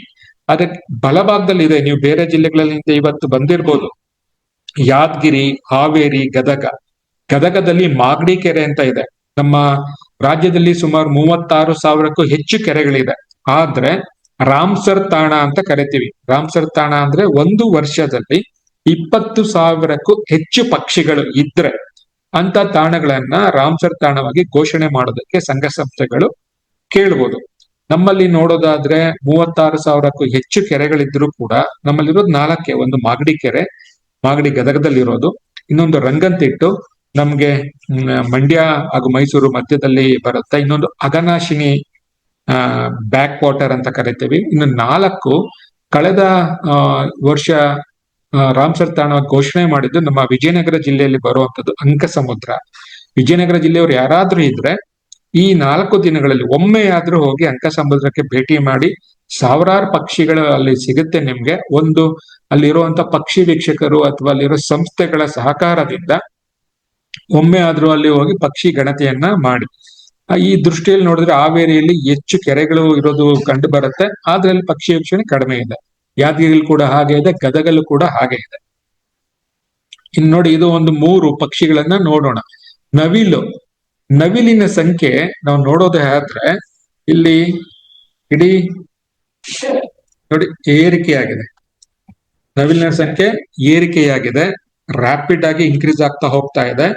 ಕಾರಣ ಏನಿರ್ಬೋದು? ನವಿಲುಗಳು ಸಾಮಾನ್ಯವಾಗಿ ಎತ್ತರವಾದ ಮರಗಳು ಮತ್ತು ಕುರುಚಲು ಗಿಡ ಮರಗಳ ನಡುವೆ ಬದುಕುವಂಥದ್ದು, ಕಾಡಲ್ಲಿ ಇರುವಂತದ್ದು. ಅದನ್ನ ನಾವು ವೈಲ್ಡ್ ಲೈಫ್ ಆಕ್ಟ್ ಅಲ್ಲಿ ತಂದಿರುವಂತದ್ದು ಶೆಡ್ಯೂಲ್ 1 ಅಂತ ಕರಿತೀವಿ. ವೈಲ್ಡ್ ಲೈಫ್ ಆಕ್ಟ್ ಅಲ್ಲಿ ನಾವು ಶೆಡ್ಯೂಲ್ 1, ಶೆಡ್ಯೂಲ್ 2 ಅಂತ ಕರಿತೀವಿ. ಈ ಶೆಡ್ಯೂಲ್ 1 ಪಕ್ಷಿಗಳನ್ನ ಬೇಟೆಯಾಡೋದಾಗ್ಲಿ ಅಥವಾ ಅದನ್ನ ಕೊಲ್ಲೋದಾಗ್ಲಿ, ಅದರ ಮಾಂಸವನ್ನ ಭಕ್ಷಣೆ ಮಾಡೋದಾಗ್ಲಿ ಆದ್ರೆ ಅದು ಕಾನೂನು ಪ್ರಕಾರ ದಂಡನೆಗೆ ಒಳಗಾಗುವಂಥದ್ದು, ಜೈಲು ಶಿಕ್ಷೆ ಕೂಡ ಆಗುತ್ತೆ. ಆ ಪ್ರಾಣಿ ಅಥವಾ ಆ ಪಕ್ಷಿಗೆ ಅದರ ವಾಸ ಅಥವಾ ಆವಾಸ ಸ್ಥಾನ ಕಡಿಮೆ ಆಗ್ತಾ ಇರೋದ್ರಿಂದ, ಕಾಡಿನ ಪ್ರದೇಶ ಕಡಿಮೆ ಆಗ್ತಾ ಇರೋದ್ರಿಂದ ಅವುಗಳು ಕ್ರಮೇಣ ನಗರ ಪ್ರದೇಶಗಳಲ್ಲಿ ಇರುವಂತಹ ಗ್ರಾಮಗಳ ಭಾಗದಲ್ಲಿರುವ ಗದ್ದೆಗಳಿಗೆ ಅಥವಾ ತೋಟಗಳಿಗೆ ಬರೋದು ಜಾಸ್ತಿ ಆಗ್ತಾ ಇದೆ. ಹಾಗೆ ಅವಳ ಜನಸಂಖ್ಯೆ ಕೂಡ ಅದು ಹೆಚ್ಚಾಗ್ತಾ ಇದೆ ಅನ್ನೋದು ಕಳೆದ 10 ವರ್ಷದಲ್ಲಿ ನಮ್ಗೆ ಕಂಡು ಬಂದಿದೆ. ಇನ್ನು ಅದೇ ರೀತಿ ಮೈನಾ ಪಕ್ಷಿ ನೋಡೋದಾದ್ರೆ, ಮೈನಾ ಪಕ್ಷಿಯ ಸಂಖ್ಯೆ ಕೂಡ ತೀವ್ರಗತಿಯಲ್ಲಿ ಅದು ಟ್ರೆಂಡ್, ಅದು ನಿರ್ದಿಷ್ಟವಾಗಿ ಏರಿಕೆ ಆಗ್ತಾ ಇದೆ ಅಂತಾನೂ ಇಲ್ಲ, ಏರಿಕೆಯಾಗಿ ಆಮೇಲೆ ನಿರಂತರವಾಗಿ ಸಮವಾಗಿ ಹೋಗ್ತಾ ಇದೆ. ಅದು ಕೂಡ ನಾವು ನೋಡೋದಾದ್ರೆ ಮೈನಾ ಪಕ್ಷಿ ಯಾಕೆ ಅಂದ್ರೆ ಅದು ಯಾವುದೇ ರೀತಿಯ ಆಹಾರವನ್ನ ತಿನ್ನುತ್ತೆ. ಕಾಳು ತಿನ್ನುತ್ತೆ, ನಾವು ಮನುಷ್ಯರು ಬಿಸಾಕುವಂತ ಅನ್ನ ತಿನ್ನುತ್ತೆ, ಮಾಂಸವನ್ನು ತಿನ್ನುತ್ತೆ, ಕೀಟಗಳನ್ನ ತಿನ್ನುತ್ತೆ. ಮನುಷ್ಯ ಹೇಗೆ ಎಲ್ಲಾ ರೀತಿಯಲ್ಲೂ ಬದುಕುತ್ತಾನೆ ಅದೇ ರೀತಿ ಎಲ್ಲಾ ರೀತಿಯ ವಾತಾವರಣಕ್ಕೆ ಬದುಕುವಂತ ಕಲೆಯನ್ನ ಈ ಮೈನಾ ಪಕ್ಷಿ ಕಲ್ತ್ಕೊಂಡಿದೆ. ಆ ದೃಷ್ಟಿಯಿಂದ ನೋಡಿದಾಗ ಇದು ಹೆಚ್ಚಾಗಿ ಪಟ್ಟಣಗಳು, ನಗರಗಳು, ಹಳ್ಳಿಗಳು ಎಲ್ಲಾ ಭಾಗದಲ್ಲೂ ಕೂಡ ಈ ಮೈನಾ ಕಂಡು ಬರುತ್ತೆ. ಹಾಗಾಗಿ ಇದರ ಸಂಖ್ಯೆ ಕೂಡ ಕಾಗೆಗಳಿಗಿಂತ ಮೀರ್ಸೋ ಹಾಗೆ ಹೆಚ್ಚಾಗ್ತಾ ಇದೆ. ಇನ್ನು ಇಂಡಿಯನ್ ರೋಲರ್, ನಾನು ಆಗ್ಲೇ ಹೇಳ್ದೆ ರ್ಯಾಪಿಡ್ ಡಿಕ್ಲೈನ್ ಅಂತ. ಇದು ನೋಡಿ, ಕೆಲವ್ರಿಗೆ ಎಷ್ಟೋ ಜನಕ್ಕೆ ಇದ್ರ ಬಗ್ಗೆ ಗೊತ್ತಿದ್ಯೋ ಅಂತ ಗೊತ್ತಿಲ್ಲ ನನಗೆ. ನಮ್ಗೆ ರಾಷ್ಟ್ರ ಪಕ್ಷಿ ನವಿಲು ಅಂತ ಗೊತ್ತಿರುತ್ತೆ. ಕರ್ನಾಟಕ ರಾಜ್ಯದ ರಾಜ್ಯ ಪಕ್ಷಿ ಅಂತ ಬಂದಾಗ ಅದು ನಮ್ಗೆ ನೀಲಕಂಠ, ಇಂಡಿಯನ್ ರೋಲರ್ ಅಂತ ಕರಿತೀವಿ. ಇದು ನಿರಂತರವಾಗಿ 2014ರಿಂದ 2023ರವರೆಗೆ ಕಡಿಮೆ ಆಗ್ತಾನೆ ಬರ್ತಾ ಇದೆ. ಇದಕ್ಕೂ ಕೂಡ ಕಾರಣ ಅಂದ್ರೆ ಅವುಗಳ ಆವಾಸ ಸ್ಥಾನ, ಅವುಗಳಿಗೆ ಸಿಕ್ಕುವಂತ ಆಹಾರದಲ್ಲಿ ಕೊರತೆ ಆಗ್ತಾ ಇರುವಂತದ್ದು. ಇನ್ನು ಕೊನೆ ಪಕ್ಷಿ ಗುಬ್ಬಚ್ಚಿಗಳು ಕಾಣಿಸ್ತಾ ಇಲ್ಲ ಅಂತ ಹೇಳೋರು ಇದ್ದಾರೆ. ಇದು ಡಿಕ್ಲೈನ್. ಇದು ಕೂಡ ಇದರ ಜನಸಂಖ್ಯೆ ಕೂಡ ನೋಡಿ, ಇದ್ರ ಸಂಖ್ಯೆ ಕೂಡ ಕಡಿಮೆ ಆಗ್ತಾ ಬಂದಿದೆ. ಕಾರಣ ಏನಂದ್ರೆ ಇವುಗಳು ಕೂಡ ವಸತಿ ಪ್ರದೇಶ. ಸಾಮಾನ್ಯವಾಗಿ ನಾವು ಒಂದು 25 ವರ್ಷ ಹಿಂದಕ್ಕೆ ಹೋಗೋದಾದ್ರೆ ಮೊದಲೆಲ್ಲ ಗ್ರಾಮಗಳಲ್ಲಿ ಅಥವಾ ಪಟ್ಟಣಗಳಲ್ಲಿ ಹೆಂಚಿನ ಮನೆಗಳು ಇರ್ತಾ ಇತ್ತು. ಈ ಗುಬ್ಬಚ್ಚಿಗಳಿಗೆ ಮಣ್ಣಿನಲ್ಲಿ ಅಥವಾ ದೊಡ್ಡ ದೊಡ್ಡ ಬಿಲ್ಡಿಂಗ್ ಗಳಲ್ಲಿ ಹೋಗಿ ಕೊಕ್ಕಿನಿಂದ ಗೂಡುಗಳನ್ನ ಮಾಡೋದು ಗೊತ್ತಿಲ್ಲ. ಸಣ್ಣ ಪೊಟರೆಯಾಗಿರ್ಬೇಕು, ಅಲ್ಲಿ ಹೋಗಿ ಅದಕ್ಕೆ ಸೆಕ್ಯೂರಿಟಿ ಇರಬೇಕು ಅಥವಾ ಪೈಪ್ಗಳು ರೀತಿಯಲ್ಲಿ ಇರಬೇಕು, ಸುರಕ್ಷತೆ ಇರಬೇಕು. ಅಲ್ಲಿ ಹೋಗಿ ಹುಲ್ಲು ಕಡ್ಡಿಗಳನ್ನ ತಂದು ಗೂಡನ್ನ ಮಾಡುತ್ತೆ. ಮೊದಲು ಹೆಂಚಿನ ಮನೆಗಳ ಕೆಳಗಡೆ ಅದಕ್ಕೆ ಸುಭದ್ರತೆ ಇರೋದ್ರಿಂದ ಆ ರೀತಿ ಮಾಡ್ತಾ ಇತ್ತು. ಎಲ್ಲಾ ಗ್ರಾಮಗಳಲ್ಲೂ ಕೂಡ ಮೋಲ್ಡ್ ಮನೆ ಬರ್ತಾ ಇರೋದ್ರಿಂದ ಅಲ್ಲಿ ಅವುಗಳಿಗೆ ಗೂಡುಗಳನ್ನ ಮಾಡೋದಕ್ಕೆ ಸಾಧ್ಯ ಆಗೋದಿಲ್ಲ. ಹಾಗಾಗಿ ಅವುಗಳ ಆವಾಸ ಸ್ಥಾನ ಕಡಿಮೆ ಆಗ್ತಾ ಇರೋದ್ರಿಂದ ಕೂಡ ಇವುಗಳ ಸಂತತಿ ಕಡಿಮೆ ಆಗ್ತದೆ. ಇನ್ನೊಂದು ಮೊಬೈಲ್ ಟವರ್ ಅಂತ ಹೇಳ್ತಾರೆ, ಅದು ಒಂದು ಕಾರಣ. ಅದಕ್ಕಿಂತ ಮುಖ್ಯವಾದ ಕಾರಣ ಅಂದ್ರೆ ಆವಾಸ ಸ್ಥಾನಗಳಲ್ಲಿ ಆಗ್ತಾ ಇರುವಂತ ಒಂದು ಏರುಪೇರು. ಇದೆಲ್ಲ ಆದ್ಮೇಲೆ ಇನ್ ಪಕ್ಷಿಗಳನ್ನ ನಾವು ಹೇಗೆ ಗುರ್ತಿಸೋದು ಅಂತ. ಪಕ್ಷಿಗಳನ್ನ ಗುರ್ತಿಸೋದು ಬಹಳ ಮುಖ್ಯ. ಒಂದು ನೋಡಿ, ಪಕ್ಷಿಗಳು ಸ್ವಭಾವವನ್ನ ನಾವು ಕಲಿಬೇಕು. ಪಕ್ಷಿಗಳನ್ನ ಗುರ್ತಿಸ್ಬೇಕಾದ್ರೆ ಈಗ ನಾವು ಮಾತಾಡ್ಬೇಕಾದ್ರೆ ಮೆಲುದನಿಯಾಗಿ ಮಾತಾಡ್ತೀವಿ, ಜೋರಾಗಿ ಮಾತಾಡ್ತೀವಿ, ಖುಷಿಯಾಗಿದ್ದಾಗ ಒಂದ್ ರೀತಿ ಮಾತಾಡ್ತೀವಿ, ಯಾರಾದ್ರೂ ಬಂದಾಗ ಒಂದ್ ರೀತಿ ಮಾತಾಡ್ತೀವಿ, ಅಪಾಯ ಬಂದಾಗ ಒಂದ್ ರೀತಿ ಮಾತಾಡ್ತೀವಿ. ಹಾಗೆ ಮನುಷ್ಯನಿಗೆ ಎಲ್ಲಾ ರೀತಿಯ ಹಾವಭಾವಗಳು ಪಕ್ಷಿಗಳಿಂದನೇ ಬಂದಿದೆ ಅಂತ ವಿಜ್ಞಾನ ಹೇಳುತ್ತೆ. ಅಂದ್ರೆ ಪಕ್ಷಿಗಳು ನಮಗಿಂತ ಪೂರ್ವಜರು. ಮನುಷ್ಯ ಹುಟ್ಟೋಕ್ಕಿಂತ ಮುಂಚಿನಿಂದ ಕೂಡ ಪಕ್ಷಿಗಳು ಈ ಭೂಮಿ ಮೇಲೆ ಇವೆ. ಆ ದೃಷ್ಟಿಯನ್ನು ನೋಡಿದಾಗ ಇಲ್ಲಿ ಒಂದು 4 ಪಕ್ಷಿಗಳನ್ನ ಹಾಕಿದ್ದೀನಿ, ಹಾಡು ಮತ್ತು ಕೂಗು. ಪಕ್ಷಿಗಳು ಹಾಡನ್ನ ಹೇಳುತ್ತವೆ ಹಾಗೂ ಕೂಗ್ತವೆ. ಹಾಡು ಹೇಳೋದು ಹೇಗೆ ಅಂದ್ರೆ, ನಮ್ಮಲ್ಲಿ ಗಂಡು ಮತ್ತು ಹೆಣ್ಣು ಪಕ್ಷಿಗಳು ಎರಡೂ ಕೂಡ ಇರುತ್ತೆ.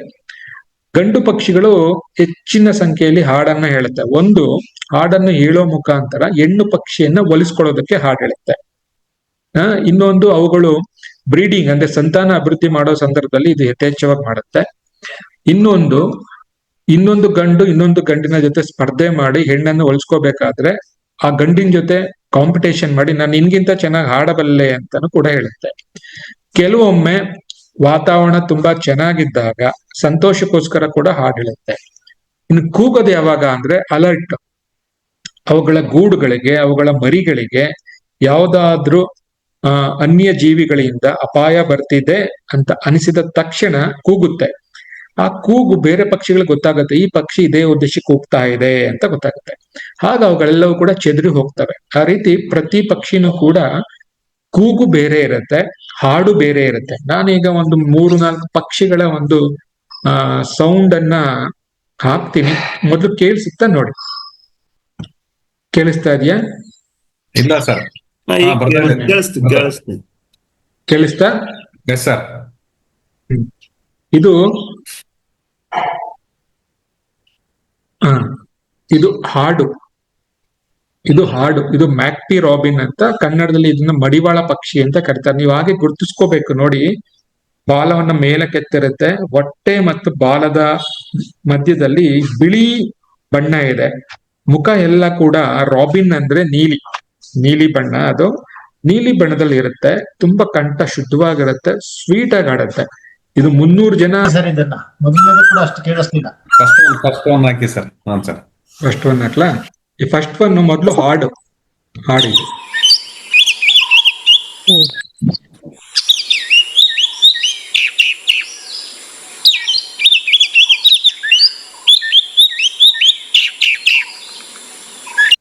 ಈಗ ಕೂಗ್ ಹಾಕ್ತೀನಿ.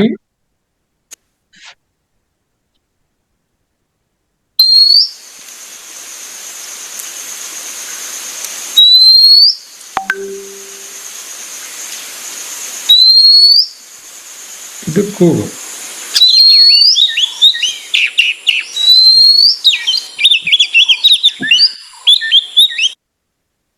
ಈಗ ಕೋಗಿಲೆದು ಹಾಕ್ತೀನಿ.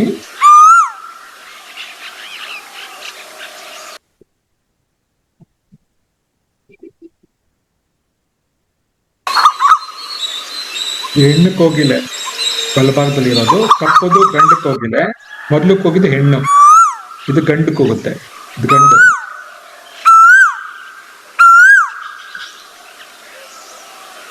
ಇನ್ನೊಂದು ಕೂಗ್ ಕೇಳಿ, ಇದು ಹೆಣ್ಣು.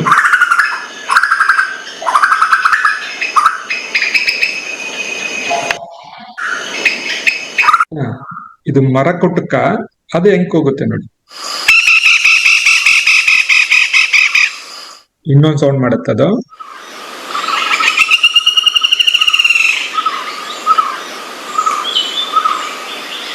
ಹಾಗೆ ಇದು ಕೆಲವು ಸ್ಯಾಂಪಲ್ ನಿಮ್ಗೆ ಬೇರೆ ವೆಬ್ಸೈಟ್ಗಳ ಸಿಗುತ್ತೆ. ಈ ರೀತಿ ಪ್ರತಿ ಪಕ್ಷಿಗಳು ಕೂಡ ಅವುಗಳ ಸ್ವಭಾವ ಏನು ಅಂದ್ರೆ, ಒಂದು ಹಾಡು ಗಂಡು ಹೆಣ್ಣನ್ನ ಸೇರೋದಕ್ಕೆ ಅಥವಾ ಒಂದು ಸಂತೋಷಕ್ಕೆ, ಇನ್ನೊಂದು ತನ್ನದೇ ಆದ ಇನ್ನೊಂದು ಗಂಡು ಜೊತೆ ಸ್ಪರ್ಧೆ ಮಾಡಿ ತಾನು ಗೆಲ್ಲೋದಕ್ಕೆ ಹಾಡುಗಳನ್ನ ಹೇಳುವಂಥದ್ದು. ಕೂಗು ತನ್ನನ್ನು ರಕ್ಷಣೆ ಮಾಡ್ಕೊಳ್ಳೋಕೆ, ತನ್ನ ಗೂಡನ್ನ ರಕ್ಷಣೆ ಮಾಡ್ಕೊಳ್ಳೋಕೆ, ತನ್ನ ಮರಿಗಳನ್ನ ರಕ್ಷಣೆ ಮಾಡ್ಕೊಳ್ಳೋಕೆ, ಅಪಾಯ ಬಂದಾಗ ಬೇರೆ ಪಕ್ಷಿಗಳಿಗೆ ಸಂಜ್ಞೆಯನ್ನ ಕೊಡೋದಕ್ಕೆ ಇದು ಮಾಡ್ತವೆ. ನೆಕ್ಸ್ಟ್ ಹೋಗೋಣ.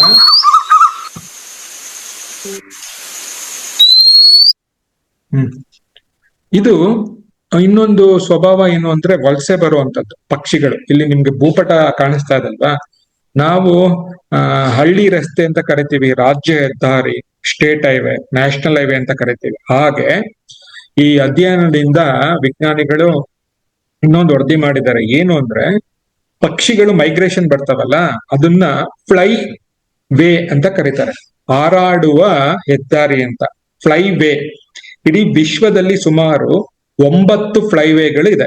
ಅದರಲ್ಲಿ ಭಾರತ ಸೆಂಟ್ರಲ್ ಏಷ್ಯನ್ ಫ್ಲೈವೇಗೆ ಬರುತ್ತೆ. ಇದು ಮಧ್ಯದ್ದು ಭಾರತ ಏನಿದೆಯಲ್ಲ, ಇದು ಸೆಂಟ್ರಲ್ ಫ್ಲೈವೇ. ಇಲ್ಲಿ ಸುಮಾರು 90ರಷ್ಟು ಪಕ್ಷಿ ಪ್ರಭೇದಗಳು ನಮ್ಮ ಭಾರತಕ್ಕೆ ಪ್ರತಿ ವರ್ಷ ಅಕ್ಟೋಬರ್ ಇಂದ ಫೆಬ್ರವರಿ ಅಂತ್ಯದವರೆಗೂ ವಲಸೆ ಬರ್ತವೆ.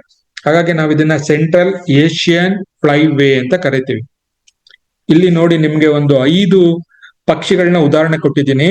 ನಮ್ಗೆ ಸೆಂಟ್ರಲ್ ಏಷ್ಯನ್ ಫ್ಲೈವೇಯಲ್ಲಿ 90ರಷ್ಟು ಪಕ್ಷಿ ಪ್ರಭೇದಗಳು ಬರ್ತಾವಲ್ಲ, ಅದರಲ್ಲಿ ವಿಶೇಷವಾಗಿ ಒಂದು ವರದಿಯನ್ನ ಮಾಡಿದ್ದಾರೆ, ಬಾರ್-ಟೇಲ್ಡ್ ಗಾಡ್ವಿಟ್ ಅಂತ. ಇದಕ್ಕೆ ಒಂದು ಅಲಾಸ್ಕಾ ಇಂದ ನ್ಯೂಜಿಲ್ಯಾಂಡ್ಗೆ ಬರ್ಬೇಕಾದ್ರೆ ಇದಕ್ಕೆ ಒಂದು ರೇಡಿಯೋ ಕಾಲರ್ ನ ಹಾಕ್ತಾರೆ. ಈ ಪಕ್ಷಿ ಎಲ್ಲೂ ಕೂಡ ನಿಲ್ಲದೆ, ಎಲ್ಲೂ ಕೂಡ ಕುಳಿತುಕೊಳ್ಳದೆ 9 ದಿನ ನಿರಂತರವಾಗಿ ಸುಮಾರು 11,500 ಕಿಲೋಮೀಟರ್, ಅಂದ್ರೆ 11,500ದಿಂದ 12,000 ಕಿಲೋಮೀಟರ್ ವರೆಗೂ ಹಾರ್ಕೊಂಡ್ ಬರುತ್ತೆ. ಈ ಪಕ್ಷಿ ಎಲ್ಲೂ ಕುತ್ಕೊಳ್ಳೋದಿಲ್ಲ.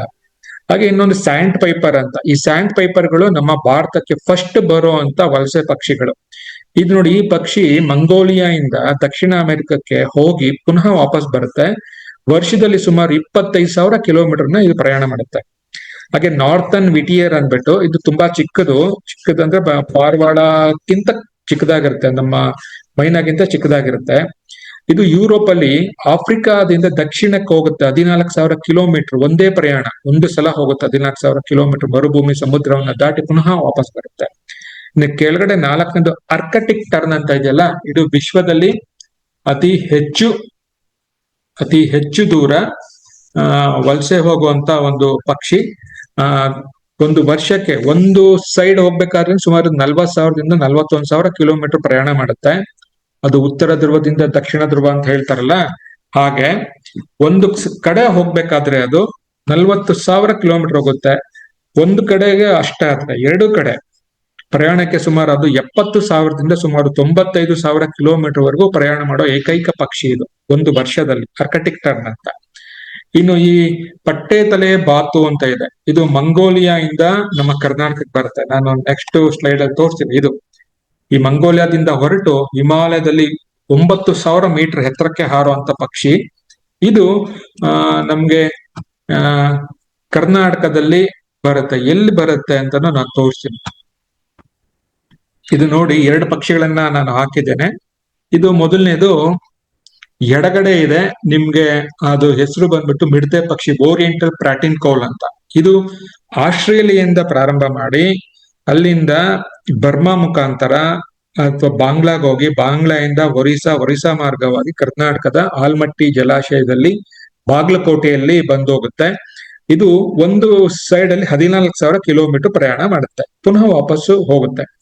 ಹಾಗೆ ಈ ಬಲಭಾಗದಲ್ಲಿ ಬಾರ್ ಹೆಡ್ಡೆಡ್ ಪಟ್ಟೆ ತಲೆ ಹೆಬ್ಬಾತು ಅಂತ ಇದೆಯಲ್ಲ, ಇದು ಮಂಗೋಲಿಯಾದಿಂದ ಬಂದು ಅಲ್ಲಿಂದ ನಮ್ಗೆ ಹಿಮಾಲಯನ 9,000 ಅಡಿಯಲ್ಲಿ ಹಾರಿ ಪುನಃ ನಮ್ಗೆ ಈ ಭೂತಾನು ಬಾಂಗ್ಲಾ ಮುಖಾಂತರ ಕರ್ನಾಟಕಕ್ಕೆ ಬರುತ್ತೆ. ಕರ್ನಾಟಕದಲ್ಲಿ ಗದಗ ಜಿಲ್ಲೆಯಲ್ಲಿ ಇರುವಂತ ಮಾಗಡಿ ಮತ್ತು ಶೆಟ್ಟಿ ಕೆರೆಗೆ ಬರುತ್ತೆ.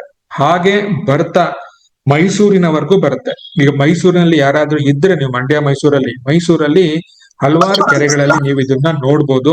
ಈ ಫೆಬ್ರವರಿ ಅಂತ್ಯದ ಒಳಗೆ ಈ ಪಕ್ಷಿಗಳು ಇರುತ್ತೆ. ಎಷ್ಟು ಬರ್ತವೆ ಅಂದ್ರೆ, ಒಂದು ಕೆರೆಗೆ ಸುಮಾರು 4,000-5,000 ಪಕ್ಷಿಗಳು ಬರ್ತವೆ. ಮಾಗಡಿ ಕೆರೆಗೆ 6,000ದಿಂದ 7,000 ಪಕ್ಷಿಗಳು ಒಟ್ಟಿಗೆ ಬರ್ತವೆ. ಈಗಲೂ ನಿಗೂಢ ಏನು ವಿಜ್ಞಾನಿಗಳಿಗೆ ಅಂದ್ರೆ, ಈ ಪಕ್ಷಿಗಳು ಒಮ್ಮೆ ಬಂದ ಜಾಗಕ್ಕೆ ಪುನಃ ಹೇಗ್ ಬರುತ್ತೆ ಅನ್ನೋದು. ಹೀಗಾಗಿ ಮಂಗೋಲಿಯಾದಲ್ಲಿ ಈ ಪಕ್ಷಿಗಳಲ್ಲಿ ಸುಮಾರು 225-26 ಪಕ್ಷಿಗಳಿಗೆ ರೇಡಿಯೋ ಕಾಲರ್ ರೀತಿ ಒಂದು ಕೊರಳಿಗೆ ಒಂದು ಹಸಿರು ಪಟ್ಟಿಯನ್ನ ಹಾಕಿ ಅದನ್ನ ಅಧ್ಯಯನ ಮಾಡ್ತಾ ಇದ್ದಾರೆ. ಆ 226 ಪಕ್ಷಿಗಳಲ್ಲಿ ಹಲವಾರು ಪಕ್ಷಿಗಳು ಪ್ರತಿ ವರ್ಷ ಮಾಗಡಿಗೆ ಬರ್ತವೆ, ಪ್ರತಿ ವರ್ಷ ಮೈಸೂರಿಗೆ ಬಂದು ಹೋಗ್ತವೆ. ಹಾಗೆ ಪುನಃ ಅದನ್ನ ಇಲ್ಲಿ ಇರುವಂತ ಗ್ರಾಮ ಪಂಚಾಯತಿಗಳು ಅಥವಾ ಇಲ್ಲಿರುವಂತ ಕೆಲವು ಸಮುದಾಯದವರು ಯಾವ್ಯಾವ ಪಕ್ಷಿ ಬಂತು ಅಂತ ಫಾರೆಸ್ಟ್ ಡಿಪಾರ್ಟ್ಮೆಂಟ್ ಅವರಿಂದ ಬರೆದು ಮಂಗೋಲಿಯಾಗೆ ಇನ್ಫಾರ್ಮೇಶನ್ ಕೊಡ್ತಾರೆ. ಇಂಥ ಪಕ್ಷಿ ಈ ವರ್ಷ ಬಂದಿದೆ, ಈ ಪಕ್ಷಿ ಈ ವರ್ಷ ಬಂದಿಲ್ಲ ಅಂತ. ಇದರ ಅಧ್ಯಯನದ ಮೇಲೆ ಯಾತಕ್ ಬಂದಿಲ್ಲ, ಅವುಗಳ ಸಂಖ್ಯೆ ಜಾಸ್ತಿ ಆಗ್ತಾ ಇದೆಯಾ ಅಂತ. ಮಾಗಡಿ ಕೆರೆಗೆ ಈಗ ಒಂದು ಪೇಪರ್ ಅಲ್ಲಿ ಆರ್ಟಿಕಲ್ ಕೂಡ ಬಂದಿತ್ತು. ಮಾಗಡಿ ಕೆರೆ ಗದಗಲ್ಲಿ ಇತ್ತೀಚಿನ ದಿನಗಳಲ್ಲಿ ಕಲುಷಿತ ಆಗ್ತಾ ಇದೆ. ಆಗ ಪಕ್ಷಿಗಳು ಏನಾಗ್ತದೆ, ಈ ಬಾತುಕೋಳಿಗಳು ನೀರು ತುಂಬಾ ಶುದ್ಧವಾಗಿದ್ರೆ ಮಾತ್ರ ಬರ್ತವೆ, ಇಲ್ಲ ಬರೋದಿಲ್ಲ. ಮಾಗಡಿ ಕೆರೆ ಕಲುಷಿತ ಆಗ್ತಾ ಇದೆ, ರಾಮಸರ್ ತಾಣ. ಹಾಗಾಗಿ ಅವು ಬೇರೆ ಕೆರೆ, ಶೆಟ್ಟಿಹಳ್ಳಿ ಕೆರೆಗೆ ವಲಸೆ ಹೋಗ್ತಾ ಇದಾವೆ ಅನ್ನೋದು ಒಂದು ಬಂದಿತ್ತು. ಇದು ಇನ್ನೊಂದು ಸ್ವಭಾವ, ಪಕ್ಷಿಗಳು ವಲಸೆ ಬರೋದು, ಆಹಾರವನ್ನು ಹುಡ್ಕೊಂಡು ಬರುವಂತದ್ದು. ಅಂದ್ರೆ ಬರ್ಬೇಕಾದ್ರೆ ಹಿಮಾಲಯದಲ್ಲಿ ಸಂತಾನವನ್ನ, ಮೊಟ್ಟೆಗಳನ್ನ ಇಟ್ಟು ಈ ಭಾಗಕ್ಕೆ ಬಂದು ಈ ಭಾಗಕ್ಕೆ ಬರೋ ಕಾರಣ ಏನು ಅಂದ್ರೆ, ಈ ಪಟ್ಟೆತಲೆ ಹೆಬ್ಬಾತು ಇಲ್ಲಿ ಕಡ್ಲೆ ಸಿಗುತ್ತೆ ಅಥವಾ ಅಕ್ಕಿ ಭತ್ತದ ಗದ್ದೆಗಳಿಗೆ ಬರ್ತವೆ. ಇಲ್ಲಿ ಆಹಾರವನ್ನ ಯಥೇಚ್ಛವಾಗಿ ಸಿಗೋದ್ರಿಂದ ಆಹಾರವನ್ನ ತಿಂದು ಪುನಃ ಅದು ವಾಪಸ್ ಹೋಗ್ತವೆ. ಇನ್ನು ಪಕ್ಷಿಗಳನ್ನ ಗುರುತಿಸೋದು ಇನ್ನೊಂದು ಕ್ರಮ ಏನು ಅಂದ್ರೆ, ಅವುಗಳ ಕೊಕ್ಕುಗಳು ಯಾವ ಕಾರಣಕ್ಕಿದೆ ಅಂತ ನಾವು ತಿಳ್ಕೊಬೇಕು. ಎಡಭಾಗದಲ್ಲಿ ನೋಡ್ಬೋದು, ಪ್ರಾಬಿಂಗ್ ಅಂತ ಇದೆ, ಅಂದ್ರೆ ಕೆತ್ಕೋದು, ನೀರಿನ ಒಳಗಡೆ ತನ್ನ ದೊಡ್ಡ ಕೊಕ್ಕನ್ನ ಹಾಕಿ ಕೆತ್ಕೋವಂಥದ್ದು. ಡೀಪ್ ನೆಟ್ಟಿಂಗ್, ಮೀನುಗಳನ್ನ ಹಿಡಿಯೋದು, ಅಥವಾ ಮಡ್ ಪ್ರಾಬಿಂಗ್, ಮಣ್ಣಲ್ಲಿ ಇರುವಂತ ದೊಡ್ಡ ಚಿಕ್ಕ ಬಸವನ ಹುಳುಗಳನ್ನ ಹಿಡಿಯೋದಕ್ಕೆ ಸುಲಭ ಆಗ್ಬೇಕು ಅಂತ. ಫಿಲ್ಟರ್ ಫೀಡಿಂಗ್ ಅಂತ ಕರಿತೀವಿ, ಮಣ್ಣನ್ನ ಶುದ್ಧಿ ಮಾಡೋದು, ಅದ್ರಲ್ಲಿ ಇರುವಂತ ಸಣ್ಣ ಜೀವಿಗಳನ್ನ ತಿನ್ನುವಂಥದ್ದು. ಹೀಗೆ ಕಿಂಗ್ ಫಿಶರ್ಗೆ ಗಟ್ಟಿಯಾಗಿರುತ್ತೆ ಮೀನನ್ನ ಚುಚ್ಚಿ ಹಿಡಿಯೋದಕ್ಕೆ. ಹಾಗೆ ಹದ್ದಿನ ರೀತಿಯ ಪಕ್ಷಿಗಳಿಗೆ ಮಾಂಸವನ್ನ ಎಳೆಯೋದಕ್ಕೋಸ್ಕರ ತುಂಬಾ ಗಟ್ಟಿಯಾಗಿರುತ್ತೆ. ಇನ್ನೊಂದು ಫ್ರೂಟ್ ಈಟಿಂಗ್ ಅಂತ ಕರೀತಾರೆ. ಕೆಲವು ಪಕ್ಷಿಗಳಿಗೆ ಹಣ್ಣನ್ನ ಕೀಳೋದಕ್ಕೆ ಗಟ್ಟಿಯಾಗಿರ್ತವೆ. ಹೀಗೆ ಅವುಗಳು ಏನು ತಿನ್ನುತ್ತೆ, ಸಸ್ಯವನ್ನು ತಿನ್ನುತ್ತಾ, ಹಣ್ಣನ್ನು ತಿನ್ನುತ್ತಾ, ಅದರ ಆಧಾರದ ಮೇಲೆ ಅವುಗಳ ಹೆಸರನ್ನ ಕರೀತಾರೆ. ಇನ್ನು ಕಣ್ಣು ಕೆಂಪಗಿದ್ರೆ ಅಥವಾ ನೀಲಿ ಇದ್ರೆ ಅಥವಾ ಹಳದಿ ಇದ್ರೆ ಕಪ್ಪಗಿದ್ರೆ ಅದರ ಆಧಾರದ ಮೇಲೆ ಹೆಸರುಗಳನ್ನ ಇಟ್ಟಿದ್ದಾರೆ. ಇನ್ನು ಬಣ್ಣಗಳು, ಪಕ್ಷಿಗಳಿಗಿರೋ ಬಣ್ಣಗಳು, ಅದರ ಎದೆ ಯಾವ ಭಾಗ ಇದೆ, ಬೆನ್ನು ಯಾವ ಭಾಗ ಇದೆ, ಅದರ ಮೂಗು ಯಾವ ಭಾಗ ಇದೆ, ಯಾವ ಬಣ್ಣದಲ್ಲಿದೆ, ಆ ರೀತಿ ಬಣ್ಣದ ಆಧಾರದ ಮೇಲೆ ಪಕ್ಷಿಗಳ ಹೆಸರನ್ನ ಇಟ್ಟಿದ್ದಾರೆ. ರೆಕ್ಕೆಗಳು ಕೆಲವು ಪಕ್ಷಿಗಳಿಗೆ ಉದ್ದ ಇರುತ್ತೆ, ಕೆಲವು ಪಕ್ಷಿಗಳಿಗೆ ಶಾರ್ಟ್ ಇರುತ್ತೆ. ಉದ್ದ ಇದ್ರೆ ಲಾಂಗ್ ಟೈಲ್ಡ್ ಬರ್ಡ್ ಅಂತ ಕರೀತಾರೆ, ಚಿಕ್ಕದಿದ್ರೆ ಶಾರ್ಟ್ ಟೈಲ್ಡ್ ಬರ್ಡ್ ಅಂತ ಕರೀತಾರೆ. ಹಾಗೆ ನಮ್ಮ ಕೊಕ್ಕು ಬಿಲ್ಡ್ ಅಂತ ಕರೀತಾರೆ. ಹಳದಿ ಇದ್ರೆ ಯೆಲ್ಲೋ ಬಿಲ್ಡ್ ಬರ್ಡ್ ಅಂತ ಕರೀತಾರೆ. ಈಗ ಗ್ರೀನ್ ಇದೆ ಗ್ರೀನ್ ಬಿಲ್ಡ್ ಬರ್ಡ್ ಅಂತ ಕರೀತಾರೆ. ಆದ್ರೆ ಹೆಸರುಗಳು ಹೇಗ್ ಬಂತು? ನಮ್ಮ ಭಾರತದಲ್ಲಿ ಮೊದಲು ಯಾರು ಸಂಶೋಧನೆ ಮಾಡಿರ್ಲಿಲ್ಲ. ಸಲೀಂ ಅಲಿ ಅವರು ಸಂಶೋಧನೆ ಮಾಡಿದ್ರು. ಅದಾದ್ಮೇಲೆ ನಮ್ಗೆ ಶಿವರಾಮ್ ಕಾರಂತರಿಂದ ಹಾಗೂ ಪೂರ್ಣಚಂದ್ರ ತೇಜಸ್ವಿ ಅವರ ಬರಹಗಳಿಂದ ಪಕ್ಷಿಗಳಿಗೆ ಕನ್ನಡದಲ್ಲಿ ಹೆಸರಿರ್ಲಿಲ್ಲ, ಕನ್ನಡದಲ್ಲಿ ಹೆಸರು ಕೊಟ್ರು. ನಾನು ನೆಕ್ಸ್ಟ್ ನಿಮ್ಗೆ ತೋರಿಸ್ತೀನಿ ನೋಡಿ, ಹೇಗೆ ಪಕ್ಷಿಗಳಿಗೆ ಹೆಸರುಗಳನ್ನ ನೀವು ಗುರುತಿಸ್ಬೋದು ಸುಲಭವಾಗಿ ಅಂತ. ನಾವು ಪಕ್ಷಿಗಳನ್ನ ಎಲ್ಲಾ ಕಡೆ ನೋಡ್ಬೋದು. ಜೋಗು ಪ್ರದೇಶ ಅಂದ್ರೆ ನೀರಿರುವಂತ ಪ್ರದೇಶ, ಗದ್ದೆಗಳಿರ್ಬೋದು ಅಥವಾ ಕೆರೆ ಅಂಚಿನ ಪ್ರದೇಶದಲ್ಲಿ ನಾವು ನೋಡ್ಬೋದು. ಸಮುದ್ರ ತೀರದ ಪ್ರದೇಶಗಳಲ್ಲಿ ನಾವು ಪಕ್ಷಿಗಳನ್ನ ನೋಡ್ತೇವೆ. ಮರಗಳಲ್ಲಿ ಅಥವಾ ಪೊದೆಗಳಲ್ಲಿ ಪಕ್ಷಿಗಳನ್ನ ನೋಡ್ತೇವೆ. ಹಾಗೆ ಬೇಟೆಗಾರ ಪಕ್ಷಿಗಳು ಅಂದ್ರೆ ಹದ್ದು, ಗಿಡುಗ, ರಣಹದ್ದು, ಗರುಡ ಅಂತ ಹೇಳ್ತೀವಲ್ಲ, ಅವೆಲ್ಲ ಬೇಟೆಗಾರ ಪಕ್ಷಿಗಳು. ಹುಲ್ಲುಗಾವಲು ಪಕ್ಷಿಗಳು ಅಂತ ನೋಡ್ತೇವೆ. ಅಂದ್ರೆ ಕೆರೆ ಅಕ್ಕಪಕ್ಕ ಹುಲ್ಲುಗಾವಲು ಇದ್ರೆ ಅಲ್ಲಿ ಸಣ್ಣ ಸಣ್ಣ ಪುಟಾಣಿ ಪಕ್ಷಿಗಳು, ಪಿಪಿಟ್ ಆಕಾರ, ಪಿಪಿಟ್ ಅಂತ ಕರಿತೀವಿ, ಅಥವಾ ವ್ಯಾಬ್ಲರ್ ಅಂತ ಕರಿತೀವಿ, ಆ ರೀತಿ ಪಕ್ಷಿಗಳು ಇರ್ತವೆ. ಅಂಬರದ ಪಕ್ಷಿಗಳು ಅಂದ್ರೆ ಅವು ಕೂಡ ನೆಲದ ಮೇಲೆ ಕುತ್ಕೊಳ್ಳೋಕ್ ಆಗೋದೇ ಇಲ್ಲ, ಪಾದ ತುಂಬಾ ಚಿಕ್ಕದಾಗಿರುತ್ತೆ. ಆ ಕಾರಣದಿಂದ ಆಕಾಶದಲ್ಲಿ ಹಾರ್ತಾನೆ ಇರ್ತದೆ. ಈ ರೀತಿಯ ಪಕ್ಷಿಗಳನ್ನ ನಾವು ನೋಡ್ಬೋದು. ಇವೆಲ್ಲವನ್ನು ನಾವು ನೋಡಿರ್ತೀವಿ. ಆದ್ರೆ ನಮಗೆ ಈ ಪಕ್ಷಿಗಳ ಹೆಸರು ಗೊತ್ತಿರೋದಿಲ್ಲ, ಅಥವಾ ಬೇರೆ ರೀತಿ ಈ ಪಕ್ಷಿಗಳ ಹೆಸರನ್ನ ಕರಿತಾ ಇರ್ತೀವಿ. ಇನ್ನೊಂದು, ಪಕ್ಷಿಗಳು ನಮ್ಮ ಇಡೀ ನೂರಾರು ವರ್ಷಗಳಿಂದ ಕೂಡ ರೈತರಿಗೆ ಸಹಕಾರವನ್ನು ನೀಡ್ತಾ ಬರ್ತಾ ಇರುತ್ತದೆ. ಹಾಗಾಗಿ ನಮ್ಮ ಫೋಟೋಗಳು, ಹಳೆಯದು ಪೇಂಟಿಂಗ್ಸ್ ಗಳಲ್ಲಿ ಅಥವಾ ಯಾವ್ದಾದ್ರು ಶಿಲ್ಪ ಕಲೆಗಳಲ್ಲಿ ನೋಡ್ಬೋದು, ಅಥವಾ ಶಾಸನಗಳಲ್ಲಿ ಕೂಡ ನಾವು ಪಕ್ಷಿಗಳ ಪ್ರಭೇದಗಳ ಏನಾದ್ರು ಇದ್ದೇ ನೋಡ್ಬೋದು. ಅದರಲ್ಲಿ ಮಯೂರ ಒಂದು. ಮಯೂರ ಅಂದ್ರೆ ನಮ್ಮ ನವಿಲನ್ನು ಕೂಡ ಹಲವಾರು ರಾಜರು ತಮ್ಮ ಶಿಲಾ ಶಾಸನಗಳಲ್ಲಿ ಕೆತ್ತಿರೋದನ್ನ ನಾವು ಗಮನಿಸ್ಬೋದು. ಈಗ ಜೌಗು ಪ್ರದೇಶದ ಪಕ್ಷಿ ಅಂದ್ರೆ ನೀರು ಎಲ್ಲಿರುತ್ತೆ ಅಂತ ಪ್ರದೇಶದಲ್ಲಿ, ಕೆರೆ, ಕುಂಟೆ, ಕಾಲುವೆಗಳಲ್ಲಿ ಇರುವಂತ ಪಕ್ಷಿಗಳು, ಇವೆಲ್ಲ ನೀವು ನೋಡಿರ್ತೀರಿ. ಆದ್ರೆ ಹೆಸರುಗಳನ್ನ ಹೇಗೆ ತಿಳ್ಕೊಳ್ಳೋದು, ಹೆಸರುಗಳನ್ನ ಹೇಗೆ ಕರೆಯೋದು, ಹೆಸರಲ್ಲಿ ಏನಾದ್ರು ತಪ್ಪಾದ್ರೂ ಕೂಡ ಸಮಸ್ಯೆ ಇಲ್ಲ. ಅದಕ್ಕೆ ನಾವೇ ಕೂಡ ಗೊತ್ತಾಗ್ಲಿಲ್ಲ ಅಂದ್ರೆ ಒಂದ್ ಹೆಸರಲ್ಲಿ ನಾವು ಹೇಳ್ಬೋದು. ಮೊದಲನೇದು, ಇಲ್ಲಿ ನೋಡಿ 4 ಪಕ್ಷಿಗಳನ್ನ ನೀವು ನೋಡಿರ್ತೀರ, ಒಂದೇ ರೀತಿ ಇರುತ್ತೆ ಈ 4 ಪಕ್ಷಿಗಳು. ಇದನ್ನ ಎಲ್ಲಾರು ಸಾಮಾನ್ಯವಾಗಿ ನೀರ್ ಕಾಗೆ ಅಂತ ನಾವು ಕರೀತಾರೆ. ಯಾಕೆ ಅಂದ್ರೆ ಕಪ್ಪು ಬಣ್ಣದಲ್ಲಿ ಇರೋದ್ರಿಂದ, ಕಾಗೆ ಬಣ್ಣದಲ್ಲಿ ಇರೋದ್ರಿಂದ ಕಾಗೆ, ನೀರಿನಲ್ಲಿ ಇರೋದ್ರಿಂದ ಇದು ನೀರ್ ಕಾಗೆ. ನಮ್ಮಲ್ಲಿ 3 ರೀತಿಯ ನೀರು ಕಾಗೆಗಳು ಸಾಮಾನ್ಯವಾಗಿ ನಮ್ಮ ಈ ಕರ್ನಾಟಕದ ಎಲ್ಲಾ ಭಾಗಗಳಲ್ಲಿ ಕಂಡು ಬರುತ್ತೆ. ಮೊದಲನೇದು ಏನಿದೆ, ಇದನ್ನ ನಾವು ಸಣ್ಣ ನೀರ್ಕಾಗೆ ಅಂತ ಕರಿತೀವಿ, ಲಿಟಲ್ ಕಾರ್ಮೊರೆಂಟ್. ಅಂದ್ರೆ ಈ ಎರಡನೇದು ಏನ್ ಬರುತ್ತೆ ಅದು ಉದ್ದ ಕೊಕ್ಕಿನ ನೀರ್ಕಾಗೆ, ಅದು ಇಂಡಿಯನ್ ಕಾರ್ಮೊರೆಂಟ್ ಅಂತ, ಇದು ನಮ್ಮ ಭಾರತದ್ದು. ಮೂರನೇದು ಗ್ರೇಟ್ ಕಾರ್ಮೊರೆಂಟ್ ಅಂತ, ಇದು ದೊಡ್ಡ ನೀರುಕಾಗೆ ಅಂತ, ಇದು ಕೂಡ ನಮ್ಮ ದೇಶೀಯ ಪಕ್ಷಿ. ಈ 3 ಕೂಡ ಕೆರೆಗಳೆಲ್ಲಿರುತ್ತೆ ಅಲ್ಲಿ ಇದ್ದೇ ಇರುತ್ತೆ. ಆದ್ರೆ ಕೆರೆಗಳಲ್ಲಿ ಇವು ಕುತ್ಕೊಳ್ಳೋಕೆ ಯಾವುದೇ ರೆಂಬೆಗಳಿಲ್ಲ, ಕೊಂಬೆಗಳಿಲ್ಲ, ಗಿಡಗಳಿಲ್ಲ ಅಂದ್ರೆ ಈ ಪಕ್ಷಿಗಳನ್ನ ನೀವು ನೋಡೋದಕ್ಕೆ ಸಾಧ್ಯ ಆಗೋದಿಲ್ಲ, ಅವು ಬೇರೆ ಕಡೆ ಇರ್ತವೆ.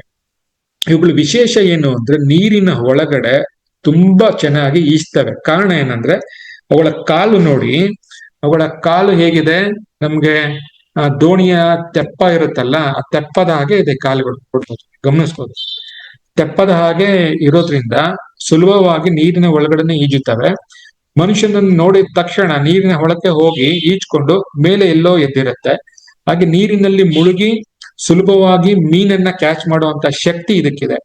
ನೀವೇನಾದ್ರೂ ಹಳ್ಳಿಗಳಲ್ಲಿ ಹೋದಾಗ ಪಕ್ಷಿಗಳನ್ನ ನೋಡೋದಕ್ಕೆ ಈ ಪಕ್ಷಿ ತುಂಬಾ ಪುಟ್ಟುದು, ಕೊಕ್ಕು ಹಳದಿನೂ ಇರೋದಿಲ್ಲ ಅಥವಾ ಇದರ ಹಾಗೆ ನೀಲಿ ಬಣ್ಣನೂ ಇರೋದಿಲ್ಲ. ಗಾತ್ರದಲ್ಲಿ ಚಿಕ್ಕದಿದ್ರೆ ಅದನ್ನ ನೀವು ಸಣ್ಣ ನೀರ್ಕಾಗೆ ಅಂತ ಗುರುತಿಸಿ. ಇದು ಭಾರತದ ಉದ್ದ ಕೊಕ್ಕಿನ ನೀರ್ಕಾಗೆ ನೋಡ್ಬೇಕು. ಇದರ ಕಣ್ಣು ನೀಲಿ ಬಣ್ಣ ಇರುತ್ತೆ, ಇದರ ಕಣ್ಣು ನೀಲಿ ಇರುತ್ತೆ, ನೀವೇನಾದ್ರು ಗಮನಿಸಿದಾಗ ನೋಡ್ಬೋದು. ಮೂರನೇದೇನಿದೆ, ಇದು ತುಂಬಾ ದೊಡ್ಡ ಕಾಗೆ. ಈ ಎರಡಕ್ಕೂ ಸಂಬಂಧಪಟ್ಟ ನೋಡಿದಾಗ, ಅಥವಾ ದೊಡ್ಡ ನೀರಿಕಾಗೆ, ಇವುಗಳಲ್ಲಿ ಕೊಕ್ಕು ಉದ್ದ ಇರುತ್ತೆ ಮೀನನ್ನು ಹಿಡಿಯೋದಕ್ಕೆ. ಇಲ್ಲಿ ಕೆಳಗಡೆ ಹಳದಿ ಬಣ್ಣ ಇರುತ್ತೆ, ಇದನ್ನ ನಾವು ಗಮನಿಸ್ಬೇಕು. ಇವುಗಳ ಆಧಾರದ ಮೇಲೆ ಅದನ್ನ ಹೇಳ್ತಾರೆ. ಇನ್ನು ಕೊನೆಗಿದೆಯಲ್ಲ, ಇದು ನೀರ್ಕಾಗೆ ಅಲ್ಲ. ಇದು ಯಾವ ಆಕಾರದಲ್ಲಿದೆ, ಇದು ಕುಳಿತಿರೋದು ಎಸ್ ಆಕಾರದಲ್ಲಿ ಇದೆ. ಎಸ್ ಆಕಾರದಲ್ಲಿ ಇರೋದ್ರಿಂದ ಇದನ್ನ ಹಾವಕ್ಕಿ ಅಂತ ಕರೀತಾರೆ. ತನ್ನ ಕತ್ತು ಕೂಡ ಆಳಿನ ರೀತಿ ಬಗ್ಗಿರೋದ್ರಿಂದ ಇದು ಕೂಡ ನೀರೊಳಗೆ ಧುಮುಕಿ ಮೀನನ್ನ ಸುಲಭವಾಗಿ ಹಿಡ್ಬಿಡುತ್ತೆ. ಅಂತ ಚಾಣಾಕ್ಷ ಶಕ್ತಿ ಇದಕ್ಕಿರೋದ್ರಿಂದ ಇದು ಸಾಮಾನ್ಯವಾಗಿ ಈ 3 ಹಕ್ಕಿಗಳ ಜೊತೆನೇ ಬದುಕುತ್ತೆ. ಹಾಗಾಗಿ ನಾನು ಇದನ್ನ 4 ಒಟ್ಟಾಗೆ ಚಿತ್ರ ಹಾಕಿದ್ದೀನಿ. ನೀವು ನೋಡಿದ್ರೆ ಇದು ಒಂದು ಗೊಂದಲ ಆಗ್ಬೋದು, ಯಾವ್ದು ಇದು ಪಕ್ಷಿ ಅಂತ ಅನಿಸ್ಬೋದು. ಆ ಕಾರಣದಿಂದ ನಿಮ್ಗೆ ಈ 4 ಪಕ್ಷಿಗಳನ್ನು ಹಾಕಿದ್ದೀನಿ. ಇದು ನೀವು ಏನಾದ್ರೂ ಕೆರೆಗಳಿಗೆ ಹೋದಾಗ ಈ 4 ಪಕ್ಷಿಗಳನ್ನ ನೋಡ್ತೀರಿ. ಸರ್, ಇದ್ರಲ್ಲಿ ಪಕ್ಷಿದು ಫೋಟೋ ಬರ್ತಾ ಇಲ್ಲ ಸರ್ ಫೋನ್ ಒಳಗೆ. ಎಲ್ರಿಗೂ ಹಾಗೆ ಬರ್ತಾ ಇದೆಯಾ, ನಿಮಗ್ ಮಾತ್ರನಾ ಬರ್ತಾ ಇದೆಯಾ? ಅದ್ ಗೊತ್ತಿಲ್ಲ ಸರ್, ಶೋ ಆಗ್ತಾ ಇಲ್ಲ ಸರ್ ಫೋಟೋಗಳು ಯಾವ. ನೀವು ಸ್ವಲ್ಪ ಸ್ಲೈಡ್ ಮಾಡಿ ನೋಡಿ ಎಡಗಡೆ ವಿಡಿಯೋಗೆ, ನಿಮ್ದು ಇಲ್ಲ ಬರ್ತಾ ಇದೆ. ಬರ್ತಾ ಇದೆ.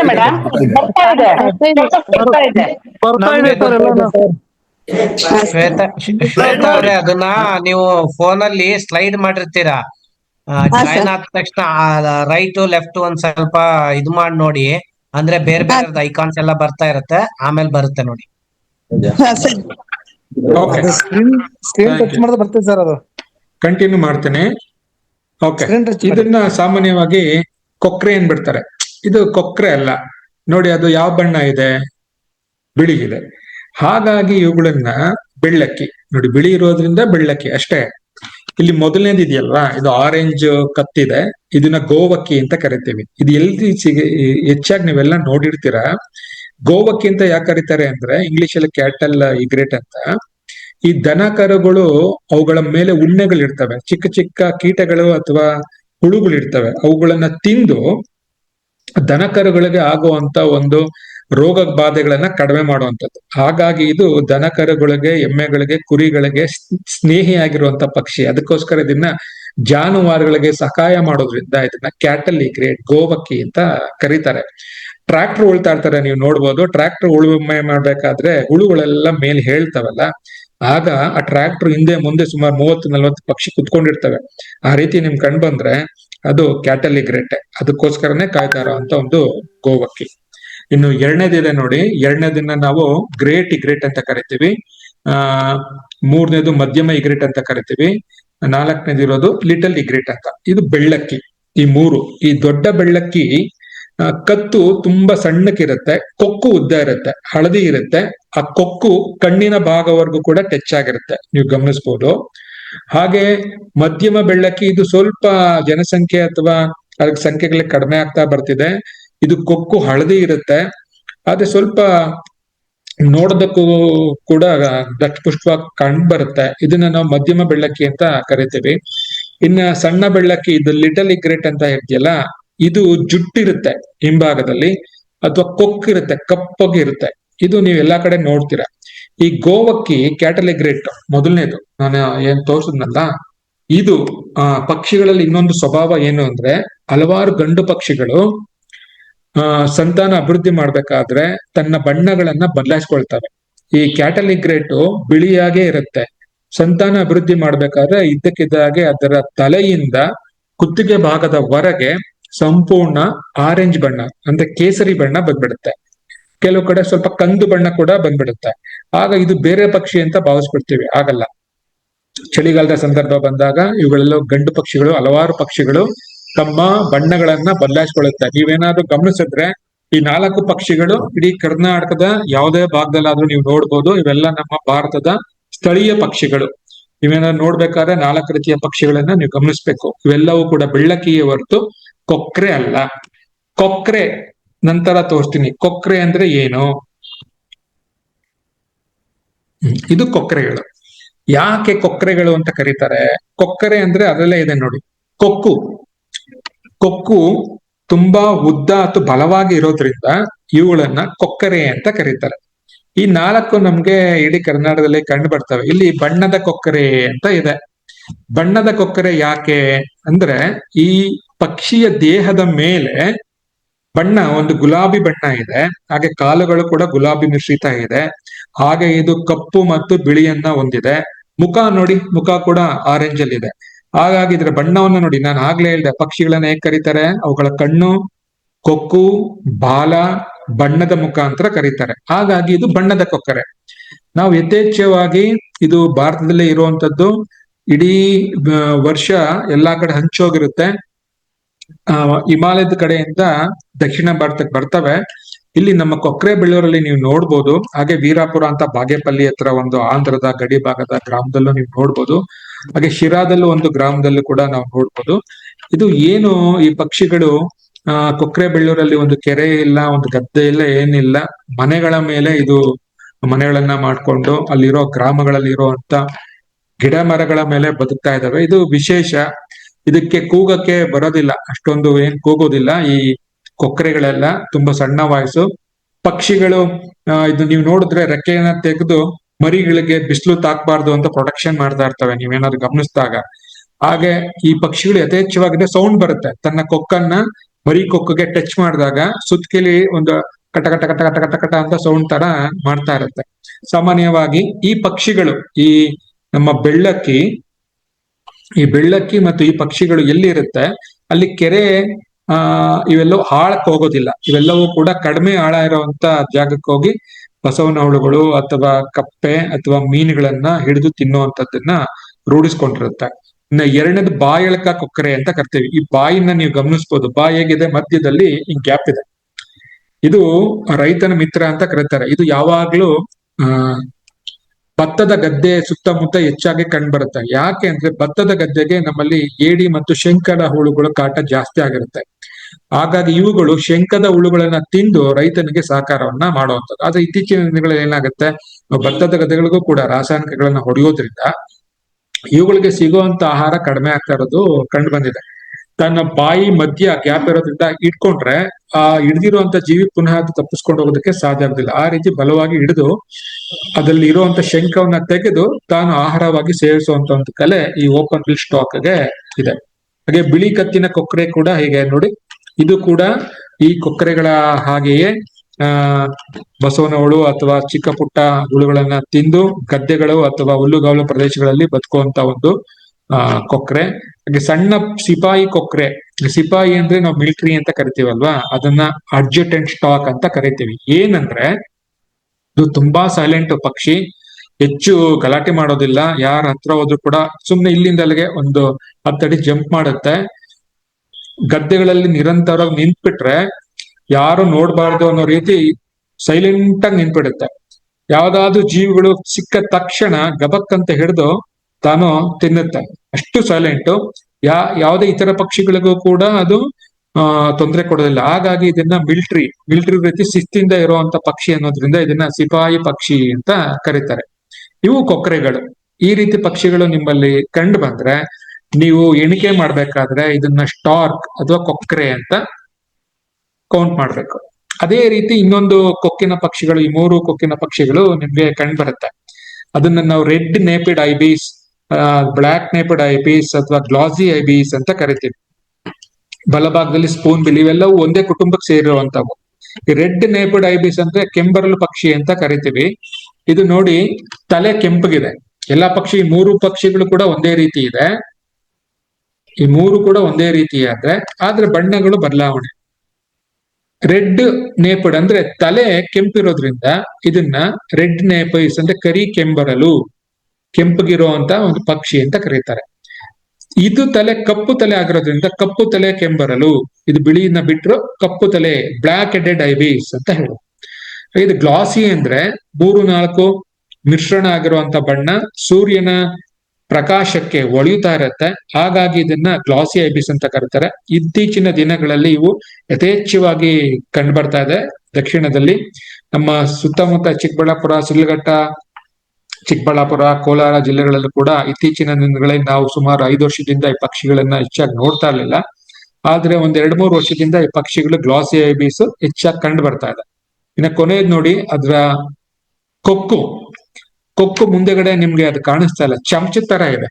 ಚಮಚದ ತರ ಅಲ್ಲೂ ಏಡಿಯನ್ನ, ಮೀನನ್ನ ಅಥವಾ ಶಂಕದ ಹುಳುವನ್ನ ಇಟ್ಕೊಳ್ಳೋಕೆ ಚಮಚದ ರೀತಿ ಇದೆ. ಕೊಕ್ಕನ್ನ ಭೂಮಿಯಲ್ಲಿ ಹಾಕಿ ಕೆದಕಿ ತನಗೆ ಬೇಕಾದ ಆಹಾರವನ್ನ ತೆಗೆದುಕೊಳ್ಳುತ್ತೆ. ಹಾಗಾಗಿ ಇದನ್ನ ಚಮಚದ ಕೊಕ್ಕು. ಇವೆಲ್ಲವೂ ಕೂಡ ಕೆಂಬರಲು ಜಾತಿಗೆ ಸೇರಿರುವಂತದ್ದು. ಈ ರೀತಿ ಪಕ್ಷಿಗಳನ್ನ ಕಂಡು ಬಂದಾಗ ನೀವು ಐಬೀಸ್, ಇಂಗ್ಲಿಷಲ್ಲಿ ಐಬೀಸ್ ಅಂತ ಕರಿತೀವಿ, ಕನ್ನಡದಲ್ಲಿ ಕೆಂಬೆರಳು ಅಂತ ಹೇಳ್ತೀವಿ. ಇನ್ನು ಇದು ಕೂಡ ನಿಮ್ಗೆ ನೀರಿನ ಜಾಗದಲ್ಲಿ ಕಂಡುಬರುವಂತದ್ದು. ಇದನ್ನ ಹೆರಾನ್ ಅಂತ ಕರಿತೀವಿ. ಇದು ಬಕ ಪಕ್ಷಿಗಳು ಅಥವಾ ಬಕದ ಕುಟುಂಬಕ್ಕೆ ಸೇರಿರುವಂತದ್ದು. ಇದು ನೋಡಿ ಪರ್ಪಲ್, ಕೆನ್ನೀಲಿ, ನೀಲಿ ಬಣ್ಣ ಇರೋದ್ರಿಂದ ಇದನ್ನ ಕೆನ್ನೀಲಿ ಬಕ ಅಂತ ಹೇಳ್ತಾರೆ. ಗ್ರೇ ಬಣ್ಣ ಇರೋದ್ರಿಂದ, ಬೂದು ಬಣ್ಣ ಇರೋದ್ರಿಂದ ಇದನ್ನ ಬೂದು ಬಕ ಅಂತ ಕರೀತಾರೆ. ಹಾಗೆ ಇದು ಕೊಳದ ಬಕ. ಇದು ಇಲ್ಲದಿರೋ ಜಾಗನೇ ಇಲ್ಲ. ಇದು ಕರ್ನಾಟಕದಲ್ಲಿ ಎಲ್ಲ ಇಡೀ ಇಂಡಿಯಾದಲ್ಲಿ ಕಂಡು ಬರುತ್ತೆ. ಹಾಗಾಗಿ ಇದನ್ನ ಇಂಡಿಯನ್ ಪಾಂಡೆರಾನ್ ಅಂತ ಕರೀತಾರೆ. ಭಾರತದಲ್ಲಿ ಕಾಶ್ಮೀರದಿಂದ ಕನ್ಯಾಕುಮಾರಿವರೆಗೂ ಈ ಪಕ್ಷಿಗಳು ಕಂಡು ಬರ್ತವೆ. ಇದು ಯಾವಾಗ್ಲೂ ಈ ಪಕ್ಷಿಗಳು ಏನಂದ್ರೆ ಒಟ್ಟಾಗಿ ಒಂದೊಂದೇ ಇರುತ್ತೆ ಅಥವಾ ಎರಡೆರಡು ಇರುತ್ತೆ. ಆದ್ರೆ ಪಾಂಡೆರಾನ್ ಮಾತ್ರ ಯಥೇಚ್ಛವಾಗಿ 10, 20, 30 ಈ ರೀತಿಯಲ್ಲಿ ಕಂಡು ಬರ್ತದೆ. ಈ ಗ್ರೇ ಏರಾನ್ ಆದ್ರೆ 2 ಅಥವಾ 3 ಇರುತ್ತೆ ಒಂದು ಕೆರೆ ಜಾಗಕ್ಕೆ ಹೋದ್ರೆ. ಪರ್ಪಲ್ ಏರಾನ್ ಕೂಡ ನೀವು ಹೆಚ್ಚು ನೋಡಕ್ ಆಗೋದಿಲ್ಲ, 3 ಅಥವಾ 4 ಇರ್ಬೋದು. ನಿಧಾನಕ್ಕೆ ಕ್ಯಾಕ ಅನ್ಕೊಂಡು ನೀವು ಹೋಗ್ತಾ ಇದ್ದಾಗೇನೆ ಅದು ಹಾರಿ ನಿಧಾನಕ್ಕೆ ಫ್ಲೈಟ್ ತರ ಹೋಗ್ತಾರೆ. ನಮ್ಮಲ್ಲಿ ಈಗ ಏನು ವಿಮಾನಗಳನ್ನ ಕಂಡಿಡಿದಿದ್ದಾರೆ, ಒಂದು ಟೇಕ್ ಆಫ್ ಮತ್ತು ಇನ್ನೊಂದು ವಿಮಾನಗಳು ಇಳಿಯುವಂತದ್ದು, ಇವೆಲ್ಲವನ್ನು ನೋಡ್ಬೇಕಾದ್ರೆ ಇದಕ್ಕೆ ಪಕ್ಷಿಗಳೇ, ಇಂಥ ದೊಡ್ಡ ದೊಡ್ಡ ಪಕ್ಷಿಗಳೇ ಸ್ಫೂರ್ತಿನ ತೆಗೆದುಕೊಂಡಿದ್ದಾರೆ ಅನ್ನೋದು ಒಂದು ವಿಜ್ಞಾನ ಹೇಳುತ್ತೆ. ಇಂಡಿಯನ್ ಈ ಪಾಂಡೆರಾನ್ ಏನ್ ಮಾಡುತ್ತೆ, ನಿಧಾನವಾಗಿ ಸೈಲೆಂಟ್ ಆಗಿ ವೈಟ್ ಮಾಡುತ್ತೆ. ಅದು ಕತ್ತನ್ನ ನಿಧಾನವಾಗಿ ನೀರಿನ ಮಧ್ಯಕ್ಕೆ ತಗೊಂಡೋಗುತ್ತೆ. ಕಣ್ಣಿನ ಮುಖಾಂತರ ನೀರಿನ ಒಳಗಡೆ ಯಾವ ಜೀವಿಗಳು ಹೋಗ್ತಾ ಇದೆ ಅಂತ ಗಮನಿಸುತ್ತೆ. ತಕ್ಷಣ ಹಾಕಿ ಮೀನನ್ನ ಅಥವಾ ಹುಳುಗಳನ್ನ ಹಿಡಿಯುತ್ತೆ. ಇದು ಪೌಂಡೆರಾನ್. ಇನ್ನು ಇರುಳು ಬಕ ಅನ್ನೋದು, ನೈಟ್ ಎರೋನ್ ಅನ್ನೋದು ಕೊನೆಯದಲ್ಲಿದೆ. ಇದು ರಾತ್ರಿ ಹೊತ್ತು ತುಂಬಾ ಆಕ್ಟಿವ್ ಆಗಿರುತ್ತೆ. ಇದ್ರ ಕಣ್ಣು ಆರೆಂಜ್. ಇದು ಬೆಳಗ್ಗೆ ಹೊತ್ತು ಕೂಡ ಮರದ ಕೆಳಗಡೆ ವಿಶ್ರಾಂತಿಯನ್ನ ಪಡೆಯುತ್ತೆ. ಹೆಚ್ಚು ಅದು ಆಕ್ಟಿವ್ ಆಗಿ ಇರೋದಿಲ್ಲ. ಇರುಳು ಅಂದ್ರೆ ರಾತ್ರಿಯಲ್ಲಿ ತುಂಬಾ ಬೇಟೆಗಳನ್ನ ಮಾಡುತ್ತೆ, ತನಗೆ ಬೇಕಾದ ಆಹಾರವನ್ನ ಇಟ್ಕೊಳ್ಳುತ್ತೆ. ಇವೆಲ್ಲವೂ ಕೂಡ ನಮ್ಮ ಸುತ್ತಮುತ್ತ ಪ್ರದೇಶಗಳಲ್ಲಿ ಇರುವಂತ ಪಕ್ಷಿಗಳು. ಇನ್ನು ನೀರಿನಲ್ಲಿ ವಾಸಿಸುವಂತ ಇನ್ನೊಂದು ವಿಶೇಷ ಪಕ್ಷಿಗಳು ಅಂತ ಬಂದ್ರೆ ಇವೆಲ್ಲವೂ ಕೂಡ ಬಾತ್ಕೋಳಿಗಳು. ಇವನ್ನು ನೀವು ಗಮನಿಸಿರ್ತೀರ, ಇವೆಲ್ಲವೂ ಕೂಡ ಭಾರತದ್ದೇ. ಇಲ್ಲಿ ಗುಳುಮುಳುಕ ಅಂತ ಇದೆ, ಲಿಟಲ್ ಗ್ರೀಬಿ ಅಂತ, ಅಂದ್ರೆ ಪುಟ್ಟದು ಕೋಳಿಯ ಮರಿಗಳಿರುತ್ತಲ್ಲ, ಪುಟ್ಟದು. ನೀವು ನೀರಲ್ಲಿ ಹೋಗ್ತಾ ಇರತ್ತೆ, ಇದ್ದಕ್ಕಿದ್ದಾಗೆ ನೀವು ಹತ್ರ ಹೋಗಿದ ತಕ್ಷಣ ತನ್ನ ಇಡೀ ದೇಹವನ್ನ ನೀರಿನೊಳಗಡೆ ಮುಳುಗಿಸಿ ಪುನಃ ಅದೆಲ್ಲೋ ಎದ್ದೇಳುತ್ತೆ. ಗುಳುಮುಳುಕ ಅಂತ ಸಣ್ಣದಾಗಿ ಶಬ್ದವನ್ನ ಮಾಡತ್ತೆ. ಮತ್ತೆ ನೀರಿನಲ್ಲಿ ಇರುವಂತ ಜೊಂಡು ಹುಲ್ಲುಗಳಿರುತ್ತೆ, ಕಳೆ ಹುಲ್ಲು ಇರುತ್ತೆ, ಅಲ್ಲಿ ತಾನು ಮೊಟ್ಟೆ ಇಟ್ಟು ಸಂರಕ್ಷಣೆ ಮಾಡ್ಕೊಳ್ಳುತ್ತೆ. ಅದು ಎಷ್ಟು ಜಾಣ ಪಕ್ಷಿ ಅಂದ್ರೆ ಬೇರೆ ಪಕ್ಷಿಗಳು ಬಂದು ಅಟ್ಯಾಕ್ ಮಾಡಬಾರ್ದು ಅಂತ ಆ ಮೊಟ್ಟೆ ಬಣ್ಣವು ಕೂಡ ಆ ಹುಲ್ಲಿನ ರೀತಿಯಲ್ಲೇ ಇರುತ್ತೆ. ಆ ಹುಲ್ಲಿನೆಲ್ಲ ಕಿತ್ತು ಆ ಮೊಟ್ಟೆಗಳ ಮೇಲೆ ಹಾಕಿ ಅದು ಹೊರಗಡೆ ಹೋಗುತ್ತೆ. ಆ ರೀತಿಯಾದ ಒಂದು ಪಕ್ಷಿ. ಲೋಕೇಶ್ ಸರ್, ಯಾರೋ AS ನಾಗಣ್ಣ ಅನ್ನೋರು ಹ್ಯಾಂಡ್ ರೈಸ್ ಮಾಡಿದ್ದಾರೆ. ಓಕೆ, ಆಂಡ್ರೀಸ್ ಎಲ್ಲ ಯಾವ್ದೋ ಮೆಸೇಜ್ಗೆ ಹಾಕಿದ್ದಾರೆ. Okay, next spot bill duck ಅಂತ, ಇದನ್ನ ಒರಟೆ ಪಕ್ಷಿ ಅಂತ ಹೇಳ್ತೇವೆ. ಈ ಪಕ್ಷಿ ಯಾಕೆ ಸ್ಪಾಟ್ ಬಿಲ್ಡ್ ಅಂತ ಕರೀತಾರೆ ಅಂದ್ರೆ, ಬಿಲ್ ಅಂತ ನಾನು ಹೇಳ್ದೆ ಅಲ್ವಾ, ಇದು ನಾವು ಕೊಕ್ಕು ಅಂತ ಹೇಳಿದ್ವಿ. ಕೊಕ್ಕಲ್ಲಿ ನೋಡಿ ಒಂದು ಬಣ್ಣವೂ ಇದೆ, ಹಾಗಾಗಿ ದೇಹದ ಮೇಲೂ ಕೂಡ ಅದು ಚುಕ್ಕೆಗಳಿದೆ. ಇದರ ಆಧಾರದ ಮೇಲೆ ಅದನ್ನ ಸ್ಪಾಟ್ ಬಿಲ್ ಡಕ್ ಅಂತ ಕರೀತಾರೆ. ಇದು ವಿಶೇಷ ಏನಂದ್ರೆ ಇದು ಏಕಪತ್ನಿ ವೃತಸ್ಥ ಪಕ್ಷಿ. ಅಂದ್ರೆ ತನ್ನ ಜೀವಿತಾಮಾನದಲ್ಲಿ ಒಂದೇ ಸಂಗಾತಿ ಜೊತೆ ಇದು ಬದುಕ್ಬಿಡುತ್ತೆ. ಗಂಡು ಅಥವಾ ಹೆಣ್ಣು ಅಥವಾ ಹೆಣ್ಣು ಅಥವಾ ಗಂಡು ನಿರಂತರವಾಗಿ ಬಾಳ್ವೆ ಮಾಡ್ತಾ ಹೋಗ್ತವೆ. ಗಂಡು ಏನಾದ್ರೂ ಸತ್ತೋದ್ರೆ ಹೆಣ್ಣು ಒಂಟಿಯಾಗಿರುತ್ತೆ, ಹೆಣ್ಣೇನಾದ್ರೂ ಹೋದ್ರೆ ಗಂಡು ಒಂಟಿಯಾಗಿ ಇರುತ್ತೆ. ಹಾರಾಡ್ಬೇಕಾದ್ರೂ ಕೂಡ ಒಟ್ಟಿಗೆ ಹೋಗ್ತವೆ. ಮರಿಗಳನ್ನ ಏನಾದ್ರೂ ಕರ್ಕೊಂಡು ಹೋಗ್ಬೇಕಾದ್ರೂ ಕೂಡ ನೀವು ನೀರಲ್ಲಿ ನೋಡಿದ್ರೆ ಮಕ್ಕಳು ಶಾಲೆಯಲ್ಲಿ ಡ್ರಿಲ್ ಮಾಡಿಸ್ಬೇಕಾದ್ರೆ ನೆಟ್ಕೊಂಡು ನಿಧಾನಕ್ಕೆ ಹೋಗೋದಿಲ್ಲ, ಲೈನ್ ಆಗಿ ಸಾಲಾಗಿ ಆ ರೀತಿ ಸಾಲಾಗಿ ಹೋಗೋದನ್ನ ನಾವು ನೋಡ್ಬೋದು. ಸುಂದರವಾದ ಪಕ್ಷಿ. ಇದನ್ನ ನಾವೆಲ್ಲಾ ಕೆರೆಗಳಲ್ಲೂ ಕೂಡ ನೋಡ್ಬೋದು. ಇನ್ನೊಂದು, ಇದನ್ನ ಸಿಳ್ಳೆ ಬಾತು ಅಂತ ಕರೀತಾರೆ, ಲೆಸರ್ ವಿಸ್ಲಿಂಗ್ ಡಕ್. ಯಾಕೆ ಅಂದ್ರೆ ಈ ಪಕ್ಷಿ ಕೂಗಿದ್ರೆ ವಿಜಿಲ್ ತರ ಕೇಳಿಸುತ್ತೆ, ವಿಜಿಲ್ ಆಗಿ ಹೊಡೆಯುತ್ತೆ ಈ ಪಕ್ಷಿ. ಹಾಗಾಗಿ ಅದರ ಧ್ವನಿಯಿಂದ, ಅದರ ಕೂಗಿನಿಂದ ಇದಕ್ಕೆ ಸಿಳ್ಳೆ ಬಾತು ಅಂತ ಕರೀತಾರೆ. ಇದು ಏನು, ಇದರ ತುಂಬಾ ಒಳ್ಳೆಯ ಗುಣ ಏನಂದ್ರೆ ಇವೆಲ್ಲ ಗುಂಪಾಗಿ ಜೀವನ ಮಾಡ್ತವೆ. 10, 20, 30, ಯಾವತ್ತೂ ಒಂಟಿಯಾಗಿ ಬದುಕೋದಿಲ್ಲ. ವಲಸೆ ಹೋದ್ರೆ ಒಟ್ಟಿಗೆ ಹೋಗ್ತವೆ, 20, 30, ಇಲ್ಲ ಅಂದ್ರೆ ಒಟ್ಟಿಗೆ ಬರ್ತವೆ. ಈ ರೀತಿ ಇವುಗಳು ಗುಂಪನ್ನ ಮಾಡ್ತಾ, ತುಂಬಾ ಸೋಷಿಯಲ್ ಬರ್ಡ್. ಹಾಗಾಗಿ ಇದು ಒಂದು ಸಲ ಏನಾದ್ರು ಫ್ರೆಂಡ್ಲಿ ಆದ್ರೆ, ಅಂದ್ರೆ ನಮ್ಗೆ ಕಾಣಿಸೋದಕ್ಕೆ ಸಾಧ್ಯ ಆದ್ರೆ, ನಾವೊಂದು ಚಿತ್ರ ತೆಗಿಬೇಕು ನೋಡ್ಬೇಕು ಅಂದ್ರೆ ಒಂದೇ ಸ್ಥಳಕ್ಕೆ ಭೇಟಿ ಮಾಡ್ತಾನೆ ಇದ್ರೆ, ಇವು ಪ್ರತಿದಿನ ಇದೇ ವ್ಯಕ್ತಿ ಬರ್ತಾ ಇದ್ದಾನೆ ಅಂತ ಅನ್ಸಿದಾಗ ಇವು ಎದುರೋದಿಲ್ಲ, ಆರಾಮಾಗಿ ತಮ್ಮ ಪಾಡಿಗೆ ತಾವು ಜೀವನವನ್ನು ಮಾಡ್ಕೊಂಡು ಹೋಗ್ತಾ ಇರತ್ತೆ. ಇನ್ನೊಂದು ಪಕ್ಷಿ ಬಾತ್ಕೋಳಿಗಳಲ್ಲಿ ನಾವು ನೋಡೋದಾದ್ರೆ ಡಕ್ಸ್ ಅಲ್ಲಿ ಈ ಗಾರ್ಗನಿ ಅಂತ ನೋಡಿ, ಇಂಗ್ಲಿಷ್ ಅಲ್ಲಿ ಕಷ್ಟ, ಆದ್ರೆ ಹುಬ್ಬಿನ ಮೇಲೆ ಬಿಳಿ ಇರೋದ್ರಿಂದ ಇದನ್ನ ಏನಂತ ಕರೆದ್ರೆ ಬಿಳಿ ಹುಬ್ಬಿನ ಬಾತು ಅಂತ ಇಟ್ಬಿಟ್ಟಿದೆ. ಇದು ಸ್ವಭಾವ ಎಲ್ಲ ಬಾತ್ಕೋಳಿ ರೀತಿಯೇ ಇರುತ್ತೆ. ಇದು ಕೂಡ ನಮ್ಗೆ ಕೆರೆಗಳಲ್ಲಿ ಕಂಡು ಬರುತ್ತೆ. ಇದು ಸ್ಯಾಂಡ್ ಪೈಪರ್ ಅಂತ. ಸ್ಯಾಂಡ್ ಪೈಪರ್ ಅಂದ್ರೆ ಈ ಪೈಪರ್ ಅಂದ್ರೆ ಇಂಗ್ಲಿಷ್ ಅಲ್ಲಿ ನಮ್ಮಲ್ಲಿ ಕಿಂದರ್ ಜೋಗಿ ಅಂತ ನಾವು ಕೇಳಿದ್ದೇವೆ ಅಲ್ವಾ. ಆ ಕಿಂದರ್ ಜೋಗಿ ಅಂದ್ರೆ ಒಂದು ಹೂತ್ತಾನೆ, ಕೊಳವೆಯನ್ನ ಹೂತ್ತಾನೆ, ಸೌಂಡ್ ಮಾಡಿ ತನಗೆ ಬೇಕಾದನ್ನ ಕರೀತಾನೆ. ಹಾಗೆ ಪೈಪರ್ ಅಂದ್ರೆ ಶಬ್ದ ಮಾಡುವಂಥದ್ದು. ಪುಟಾಣಿ ಪಕ್ಷಿ, ಅದು ಸಕ್ಕತ್ತಾಗಿ ಶಬ್ದ ಮಾಡುತ್ತೆ. ಆ ದೃಷ್ಟಿಯಿಂದ ಇದನ್ನ ಸ್ಯಾಂಡ್ ಪೈಪರ್ ಅಂದ್ರೆ ಇದು ಗದ್ದೆಗಳಿರುವಂತದ್ದು, ಕೆರೆಗಳ ದಡ ಇರುವಂತದ್ದು ಕಡೆ ತುಂಬಾ ಚೆನ್ನಾಗಿ ಬದುಕುತ್ತೆ. ಅಲ್ಲಿ ಇರುವಂತ ಒಂದು ಕೀಟಗಳನ್ನ ಹುಳುಗಳನ್ನ ಕೆದಕಿ ತಿನ್ನುವಂಥದ್ದು ಇದು. ಈ ಮೂರು ಪಕ್ಷಿಗಳು ವಲಸೆ ಬರ್ತವೆ. ಯುರೋಪ್ ಭಾಗದಿಂದ ಏಷ್ಯಾಗೆ ವಲಸೆ ಬರುವಂತದ್ದು. ಚಳಿಗಾಲ ಮುಗಿಯೋವರೆಗೂ ನಾವೆಲ್ಲಾ ಕಡೆ ನೋಡ್ಬೋದು. ಮಳೆಗಾಲ ಪ್ರಾರಂಭ ಆಗ್ತಾ ಇದ್ದಾಗ ಪುನಃ ಇದು ಯುರೋಪ್ಗೆ ವಲಸೆ ಹೊರಟೋಗ್ತವೆ. ಈ ಸ್ಯಾಂಡ್ ಪೈಪರ್ಗಳು ತುಂಬಾ ಆಕ್ಟಿವ್ ಆಗಿರುವಂತದ್ದು. ನಮ್ಮಲ್ಲಿ ಈ ಮೂರು ಕೂಡ common sandpaper, green sandpaper, wood sandpaper. ಆದ್ರೆ ನೀವು ಗಮನಿಸ್ಬೇಕಾದ್ರೆ ಯಾವುದು ಅಂತ ಗೊತ್ತಾಗಲ್ಲ. ಇಲ್ಲಿ ನೋಡಿ, ವುಡ್ ಸ್ಯಾಂಡ್ ಪೇಪರ್ ಅಂತ ಚುಕ್ಕಿ ಇರುತ್ತೆ ಸ್ವಲ್ಪ ದೇಹದ ಮೇಲೆ ಚುಕ್ಕಿ. ಹಸಿರು ಸ್ಯಾಂಡ್ ಪೇಪರ್ ಅಂತ ಯಾಕೆ ಕರೀತಾರೆ ಅಂದ್ರೆ ಈ ಬಣ್ಣ ಮತ್ತು ಕಾಲುಗಳು ಕೂಡ ಇದನ್ನ ನೋಡಿದಾಗ ಇದನ್ನ ಗ್ರೀನ್ ಸ್ಯಾಂಡ್ ಪೇಪರ್ ಅಂತ ಕರೀತಾರೆ. ಇದು ಸಾಫ್ಟ್ ಆಗಿರೋದ್ರಿಂದ, ಇದು ಲೈಟ್ ಗ್ರೀನ್ ಇದೆ, ಹಾಗಾಗಿ ಇದನ್ನ ಹಸಿರು ಸ್ಯಾಂಡ್ ಪೇಪರ್ ಅಂತ ಕರಿತಾರೆ. ಕಾಮನ್ ಸ್ಯಾಂಡ್ ಪೇಪರ್ ಅಂದ್ರೆ ಹೊಟ್ಟೆ ಭಾಗ ಕೊಕ್ಕು ಉದ್ದ ಇರೋದಿಲ್ಲ. ಈ ಎರಡು ಪಕ್ಷಿಗಳಿಗೆ ನೋಡಿದ್ರೆ ಕೊಕ್ಕು ಕಡಿಮೆ ಇರುತ್ತೆ. ಇದು ಕಾಮನ್ ಸ್ಯಾಂಡ್ ಪೇಪರ್ ಅಂತ ಇರುತ್ತೆ. ಇವು ಹಾರಿ ಜೋರಾಗಿ ಕಿರ್ಚ್ತವೆ. ಕಿರ್ಚಿ ಕೂಡ ಬೇರೆಯವ್ರಿಗೂ ಕೂಡ ಸೂಚನೆಗಳನ್ನ ಕೊಡುವಂತ ಪಕ್ಷಿ. ಇದನ್ನ ನಾವು ನೋಡ್ಬೋದು ನೀರಿನಲ್ಲಿ. ಇನ್ನು ನೀರಿನಲ್ಲಿ ನೋಡುವಂತ ಇನ್ನೊಂದು ಪಕ್ಷಿಗಳು ಇದೆಲ್ಲ ನೋಡಿರ್ತೀರ. ಪರ್ಪಲ್ ಸ್ವಾಂಪೈನ್, ಯುರೇಷಿಯನ್ ಕೋಟು ಅಥವಾ ವೈಟ್ ಬ್ರಿಸ್ಟೆಡ್ ವಾಟರ್ ಮೂರಿನ್ ಅಂತ, ಇವೆಲ್ಲ ಕೋಳಿಗಳು ಅಂತ ಕರಿತೀವಿ. ಇದು ನೇರಳೆ ಬಣ್ಣ ಇರೋದ್ರಿಂದ ಇವೆಲ್ಲವನ್ನು ಕೂಡ ಜಂಬು ಕೋಳಿ ಅಂತ ಕರಿತೀವಿ. ಜಂಬು ಕೋಳಿ ಅಂದ್ರೆ ಗುಂಟಾಗಿರುವಂತದ್ದು. ಹಾಗೆ ನೀರಿನಲ್ಲಿ ವಾಸ ಮಾಡುವಂತ ಪಕ್ಷಿಗಳಿಗೆ ಜಂಬು ಕೋಳಿ, ಉಂಡು ಕೋಳಿ ಅಂತ ಕರಿತೀವಿ. ಇದು ಕೊಕ್ಕು ನಮ್ಮಲ್ಲಿ ಗುಲಾಬಿ ಬಣ್ಣ ಇದೆ, ಅದ್ರ ಹೆಸರಿಂದ ಕರೀಲಿಲ್ಲ. ಆದ್ರೆ ದೇಹ ನೇರಳೆ ಇರೋದ್ರಿಂದ ನೇರಳೆ ಜಂಬು ಕೋಳಿ ಅಂತ ಕರೆದ್ರು. ಈ ಪಕ್ಷಿಗೆ ಬಿಳಿ ನಾಮ ಇರೋದ್ರಿಂದ ಇದನ್ನೇನಂತ ಕರೀತಾರೆ, ನಾಮದ ಕೋಳಿ. ನೀವೇನಾದ್ರೂ ಈ ರೀತಿ ಪಕ್ಷಿ ಕಂಡು ಬಂದ್ರೆ, ಇದು ಬೆಳಗ್ಗೆ ಹೊತ್ತು ತುಂಬಾ ಆಕ್ಟಿವ್ ಆಗಿರುತ್ತೆ, ಕಕ್ ಅಂತ ಇರುತ್ತೆ. ನೀವು ನೋಡಿದ ತಕ್ಷಣ ಮುಳುಗಿ ಮತ್ತೆ ಎಲ್ಲೋ ಓಡೋಗುತ್ತೆ. ತುಂಬಾ ಜೋರಾಗಿ ಓಡಾಡಕ್ಕೆ ಓಡುತ್ತೆ. ಬೆಳಿಗ್ಗೆ ಹೊತ್ತು ಇವುಗಳ ಗೂಡುಗಳಿಗೆ ಏನಾದ್ರೂ ಬೇರೆ ಹದ್ದು ಗಿಡಗ ಅವುಗಳಿಂದ ಅಡಚಣೆ ಆಗ್ತಾ ಇದ್ರೆ ತಕ್ಷಣನೇ ತನ್ನ ಸ್ಥಾನವನ್ನ ಖಾಲಿ ಮಾಡೋದಕ್ಕೆ ರಾತ್ರಿ ಹೊತ್ತು ಅದು ವಲಸೆ ಹೋಗಿ ಬೇರೆ ಕೆರೆಗೆ ವಲಸೆ ಹೋಗುತ್ತೆ. ಆ ರೀತಿಯ ಒಂದು ಯುರೇಷಿಯನ್ ಕೂಟ ಚಾಣಾಕ್ಷ.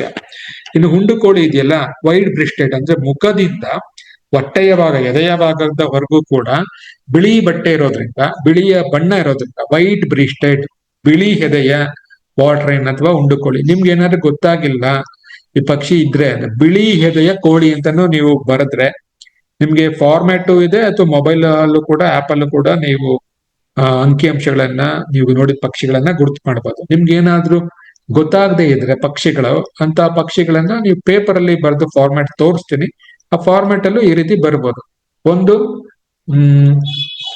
ನೀಲಿ ಕೋಳಿ ಅಂತ ನೀವು ಬರೆದ್ರೆ ನಮ್ಗೆ ಅರ್ಥ ಆಗತ್ತೆ, ನೇರಳೆ ಕೋಳಿ ಅಂತ. ಅಥವಾ ಯುರೇಷಿಯನ್ ಕೋಟ್ ನಾಮದ ಕೋಳಿ ಅಂತ ಬರೆದ್ರೆ ಗೊತ್ತಾಗತ್ತೆ. ಇನ್ನೊಂದು ಬಿಳಿ ಎದೆಯ ಕೋಳಿ ಅಂತ. ಈ ರೀತಿ ಬಂದ್ರೆ ಮೂರೆಣ್ಣು ಗೊತ್ತಾಗ್ಲಿಲ್ಲ, ಜಂಬು ಕೋಳಿ ಅಥವಾ ಕೆಂಪು ಮತ್ತು ಕಪ್ಪು ಕೋಳಿ, ಕೆಂಪು ಕೊಕ್ಕಿನ ಕಪ್ಪು ಕೋಳಿ ಅಂತ ಬರೆದ್ರು ಕೂಡ ಅದು ಗೊತ್ತಾಗತ್ತೆ. ಇವೆಲ್ಲವೂ ಕೂಡ ನೀರಿನಲ್ಲೇ ಇರುವಂತ ಪಕ್ಷಿಗಳು.